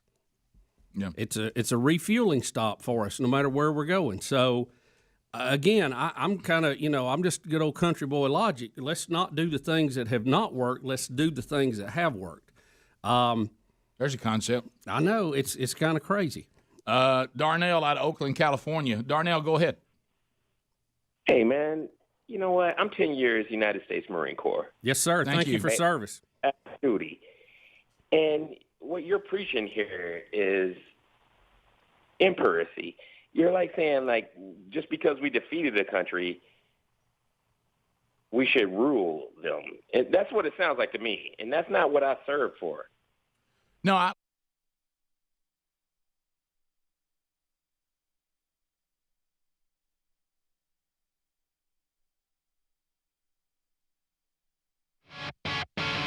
It's 35 minutes now past the hour. Thank you for being with us. We'll get to some of your phone calls before we leave today. Relief Factor, another product that has been life-changing. We're so blessed to do what we do for a living. We get to talk to great people. We get to have fun and cut up. We get to try great products, many of them turning out to be life-changing. Who's got it better than us? Nobody. Relief Factor, it's all natural, 4 botanicals. Are you struggling with aches and pains? It's a running joke. It's been on this show for a long, long time. Sometimes you know exactly why you're hurting, and you kind of have a cool story with it. Then you can have something like we've experienced. I think I was injured sleeping. So whatever the case may be, if you're struggling with aches and pains, if it's tied to inflammation, some of the over-the-counter stuff you're using, there's nothing wrong with these if you use them the way they're directed, but they're not designed to be used every day, and overuse of these products has terrible side effects. So Relief Factor is something you can actually take, and I do every day. And these botanicals have been proven for years to help the body's natural inflammatory response and cut down on pain. But also, they never really had been put together in one pack until the scientists that really, remember when they came and visited with us, Bubba, they were working on anti-aging, try to help us with the aging process. And we need that. And they discovered that this really works for anyone. So right now, there's over 1 million people that have gotten the Quick Start Pack for $19.95. 70% of those people say, you know what, this has had such a huge effect on me, I'm ordering more. I'm in that bunch. And you can get yours now by going to relieffactor.com. Give it a try, or find the link at rickandbubba.com under the sponsors button. So, Bubba, this is kind of let's take a look-see. There's some Your America in here along with some other stuff. So.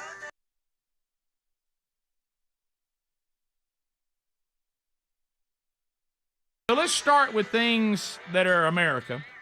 This one ties into what we talked about a minute ago. Kind of a setback, Bubba. The Texas Supreme Court has refused to allow a petition for independence. The referendum was going to be on the ballot in March. The Texas Supreme Court has shot down the attempt by what they're calling the Texas Nationalist Movement. They wanted the state Supreme Court to allow the people to once again vote on independence. You know, I don't want Texas to leave the union. No. I certainly appreciate their right to make their own decision on that. Well, it looks like they're not going to get that. Yeah, some of us have tried that before. It didn't work out well. Right. So, but Texas is a little unique. They were their own country when they signed up. And in this case, even the Texas Republican Party rejected it as well.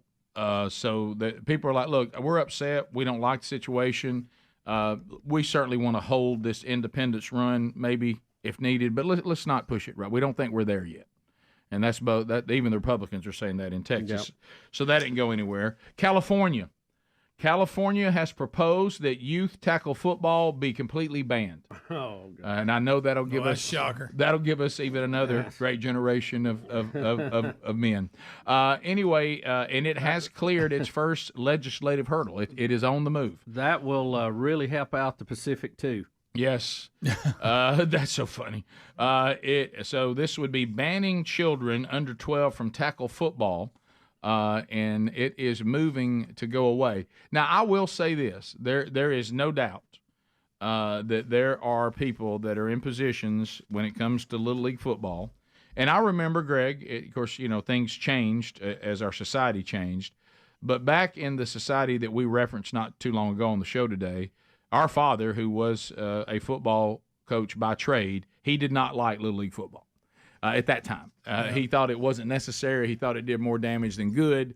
But as society began to change and video games became more and more prominent, and kids did not climb trees and did not play backyard football and did not play backyard sports, then as he got older, like a lot of coaches in his era, they're like, it probably serves a purpose now because these boys don't play like kids used to play. He didn't think it was necessary, and he thought that it could fall into the hands of the wrong kind of people, and it would make a child never want to play football as opposed to want to play football. And there certainly is some of that, and there's still some of that out there, and I acknowledge that. But a ban on tackle football altogether, if you let that in the door, this doesn't feel right. It's going to be. Well, again, shouldn't that be a choice that a parent makes about their child, not some legislative body?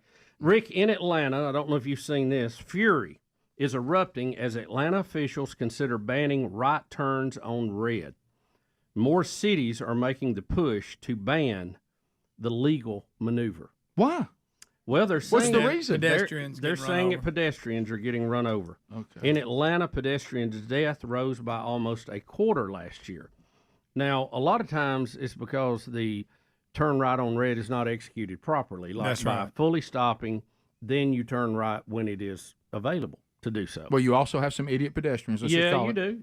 You do, and you got to watch out for all that. But I don't know. I think the right on red, if you do away with it, you may protect more pedestrians, but I think you're going to jam your traffic up worse. Well, I go back to this again, and you've talked about this. The only thing better than right on red is left on red.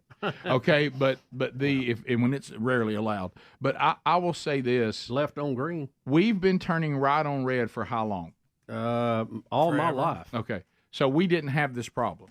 So it can't be right on red is the problem, because we've been turning right on red and pedestrians have done just fine. Well, so I would tend to say this may be another example. What you're saying is we're protecting the stupid. Yeah. And which is the problem here in this country. As opposed to saying, hey, pedestrians, we always let you know that right on red is an option, so look out for it. We're just going to ban right on red as if that's going to solve the problem. They're just going to find a way to walk into traffic another way, apparently a lot of them. The day that we start putting warning stickers on saws that cut wood that says do not use on your finger. Right. Or do not put your finger here, I knew we had a problem. Right.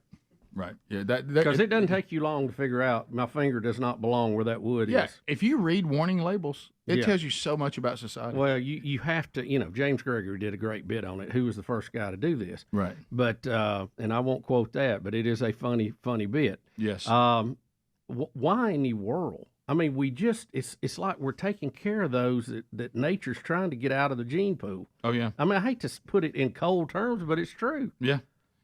Bubba, this one, like, you didn't make the cut.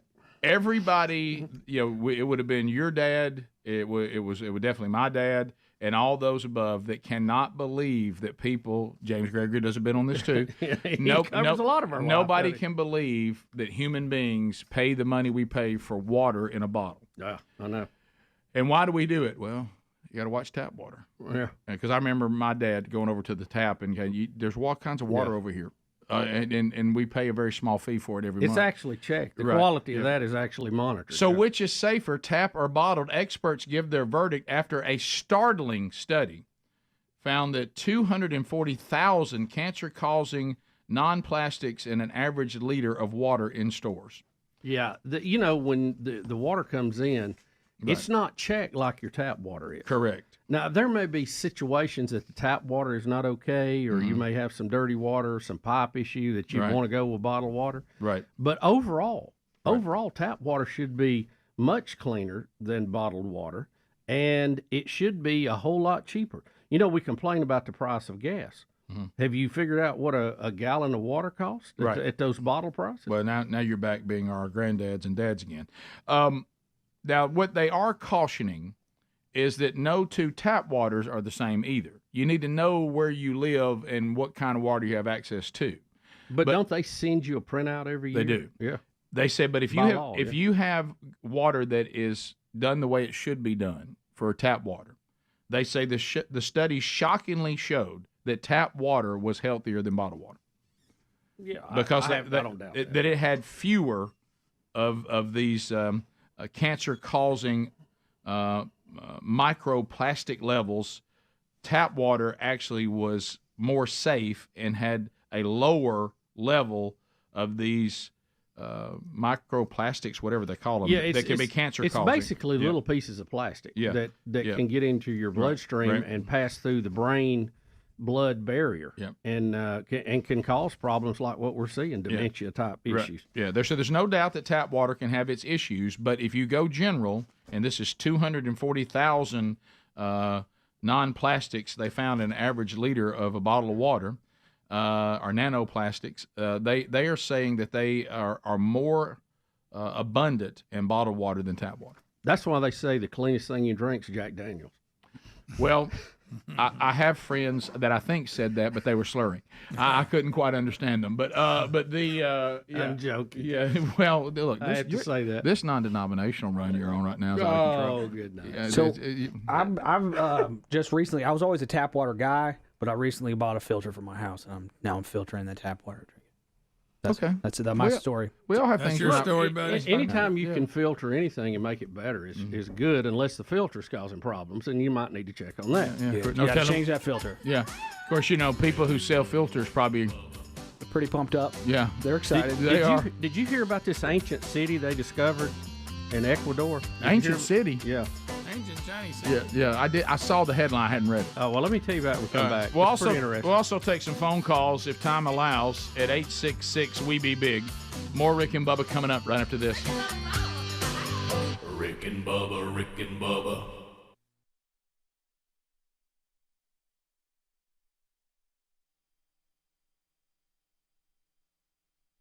I was saying is if here the Kurds with no country, like we had Gary Palmer go back and say back at World War I, the Kurds were wanting a territory, just like Israel wanted a territory. And, of course, we acknowledged them, the first country ever to acknowledge them as a state.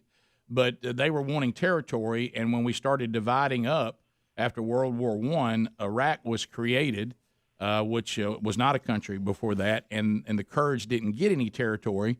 So they've been trying to get. What's going on right now, though? They're being slaughtered. I know. I guess I'm trying to figure out what you're saying. We're saying we should have given them territory. So do you think they should have gotten territory or should be slaughtered? Which one? Darnell, I'm confused what you. I don't want anybody to be slaughtered. To be honest with you, brothers. Right. Well, we all would prefer that. That's clear. Darnell, what did we say? You said I'm sorry. I didn't completely understand what you were saying to begin with. You said that we sound like imperialists to begin with. What did we say that? Because you were talking about we got air bases in Germany, and that kind of thing. And believe you me, brother, I served, and I've been through all them air bases, and it just the way you were presented it seemed like we conquered, and now we have these air bases, and we can do whatever we want because we have those air bases. You understand? Well, can I clarify? Yeah. Well, let me be sure you understand. We did defeat those countries militarily, and we set up a system so that they could rule themselves within limits. Oh, that's us ruling them. No, right. Well, you pay a price when you try to take over the world and fail. And I think you should pay a price for that. But here's the thing, Darnell. We want to bring those countries and those people back to self-rule, back to a high standard of living. We want them to be free. We want them to be a part of the community. And I think those two are. Wait, you're saying self-rule, right? Yes. Yeah, we don't rule over them. We have a presence there. We also helped rebuild both these countries after they tried to take over the world. We came in after they were defeated militarily, helped rebuild both countries, solidify both countries, and protect both countries from a yet another aggressor that wanted to take them over. Yeah, our bases are there now to protect them as much as our interests. And we rent those, Darnell. Those are under treaties. Y'all in Indiana, right? No, we're based out of Birmingham, Alabama. All right. Yeah, I grew up in Louisville, Kentucky. Yeah, we have an affiliate there. Yeah, or did. Yeah, we're in a number of markets now. How do you get where you guys are coming from? I get it. All right, I get it. What do you get? Yeah, I'm confused. That man. I mean, look, dude. I spent 10 years. Right. Well, Darnell, can I tell you? And I appreciate your sacrifice for our country. I truly do. But a lot of people, they're not. It's not cut and dried like you guys are presenting it as. Well, now are we talking about Germany and Japan? Yeah, have we left the Kurds now? The Germany and Japan is pretty cut and dry. Are we back over I to think Kurds? that's been a success for the Germans and the Japanese. Because we are putting them over. Darnell. Well, I think their situation is better than what they had. And it's certainly better than what it would have been if the Soviet Union had got them both. And Darnell, I will tell you this, you can't have it both ways. You can't have the Kurds not being wiped off the face of the planet and us not using our power to help them. You can't have both. I think Japan and Germany are successful. Talking about Turkey and the Kurds and President Trump, and this spawned a call from Darnell out of Oakland, California, who served our country as a Marine, he said, for 10 years. And he made some comments that at first we started off talking about the Kurds, and then as Bubba mentioned, as we've mentioned many times on the program, is if you look back at our most successful war effort, it would have to be World War II, because it was an all-out victory over those that were trying to take over the world. We then helped rebuild those countries. We still have military bases located there. And I don't think that either one of those countries, Germany or Japan, would say that, having us as allies now is something they'd like to change. I mean, we're responsible for the defense of Japan. Now, Germany's a little more on their own now, right. I think, but we have Japan totally. So Darnell basically said that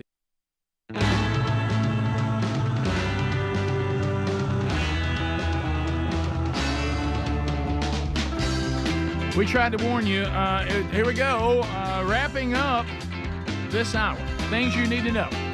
Rick and Bubba University, the podcast, coming out this weekend. Should drop sometime tomorrow. Eli Gold is our guest, and we'll discuss the retirement of one Nicholas Saban. So that'll be this weekend, wherever you get podcasts.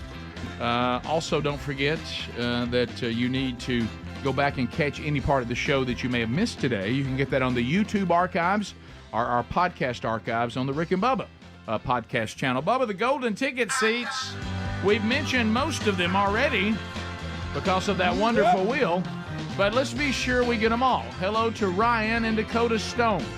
They're here with us today. Russ and Tina Peru, Olive in a hand. Bubba Kazar is here. There's Bubba right over there. Ben Beasley.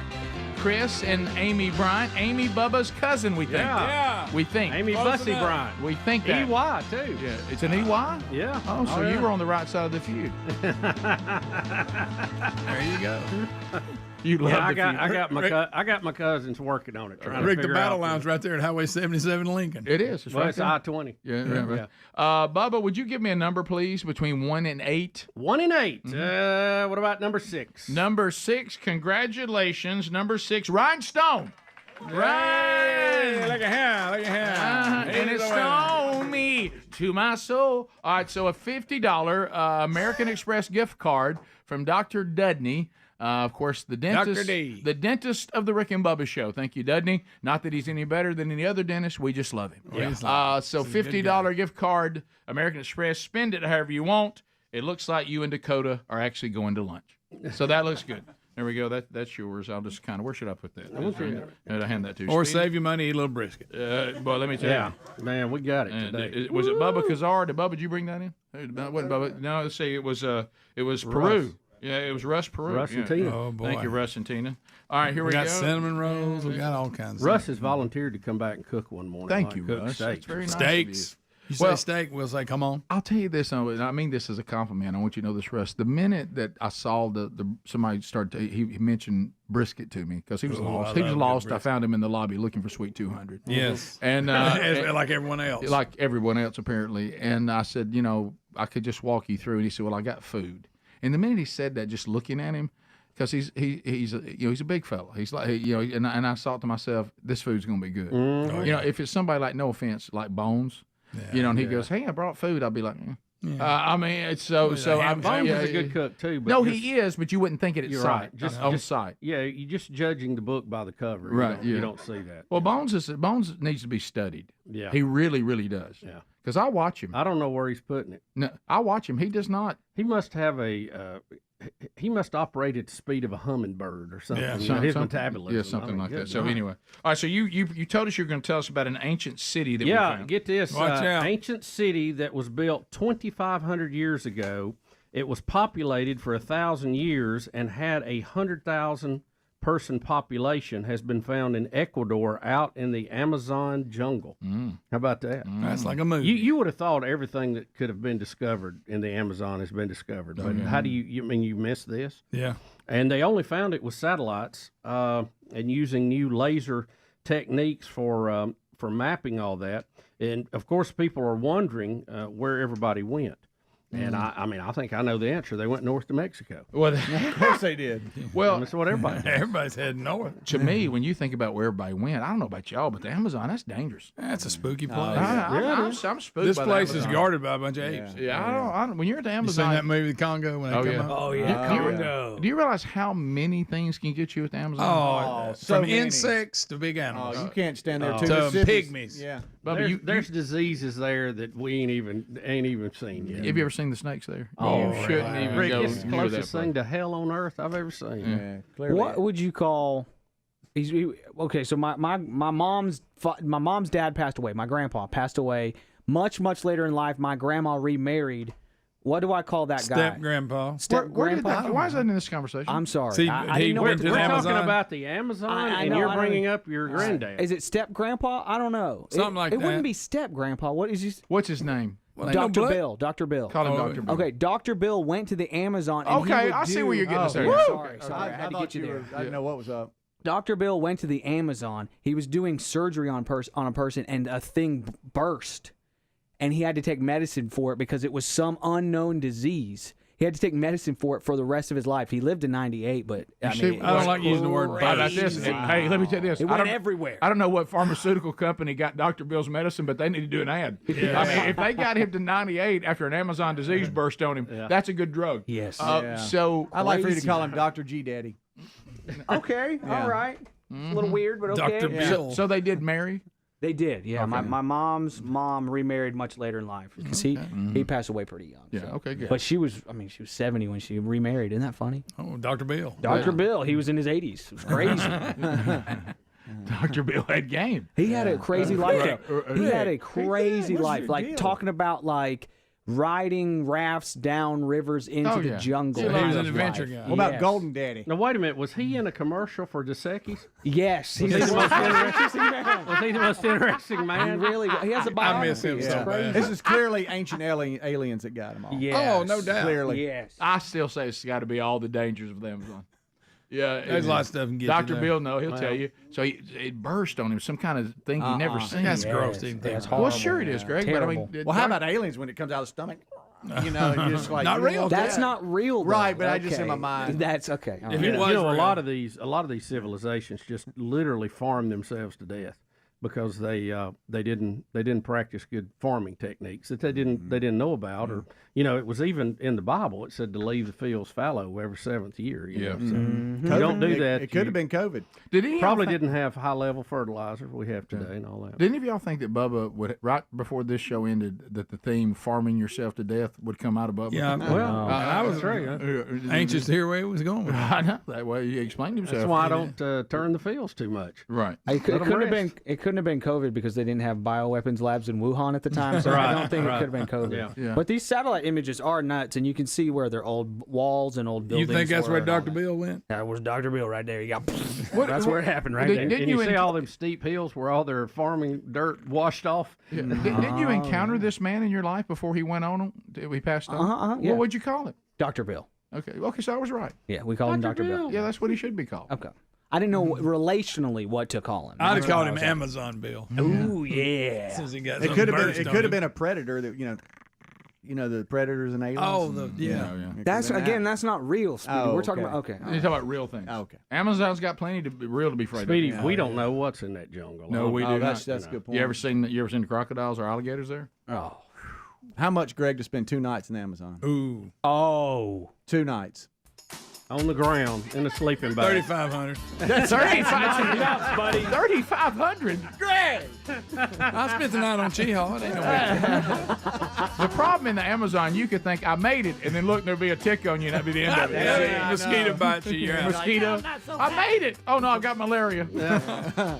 Hey, thanks for being with us. If you're leaving right now, have a good weekend. Don't forget Rick and Bubba University, the podcast this weekend. Rick and Bubba, Rick and Bubba.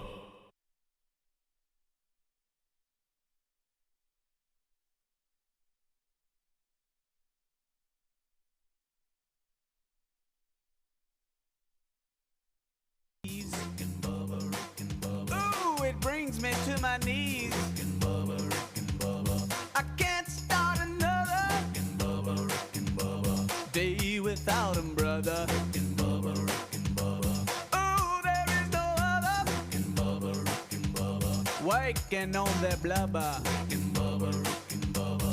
Gonna be a big star.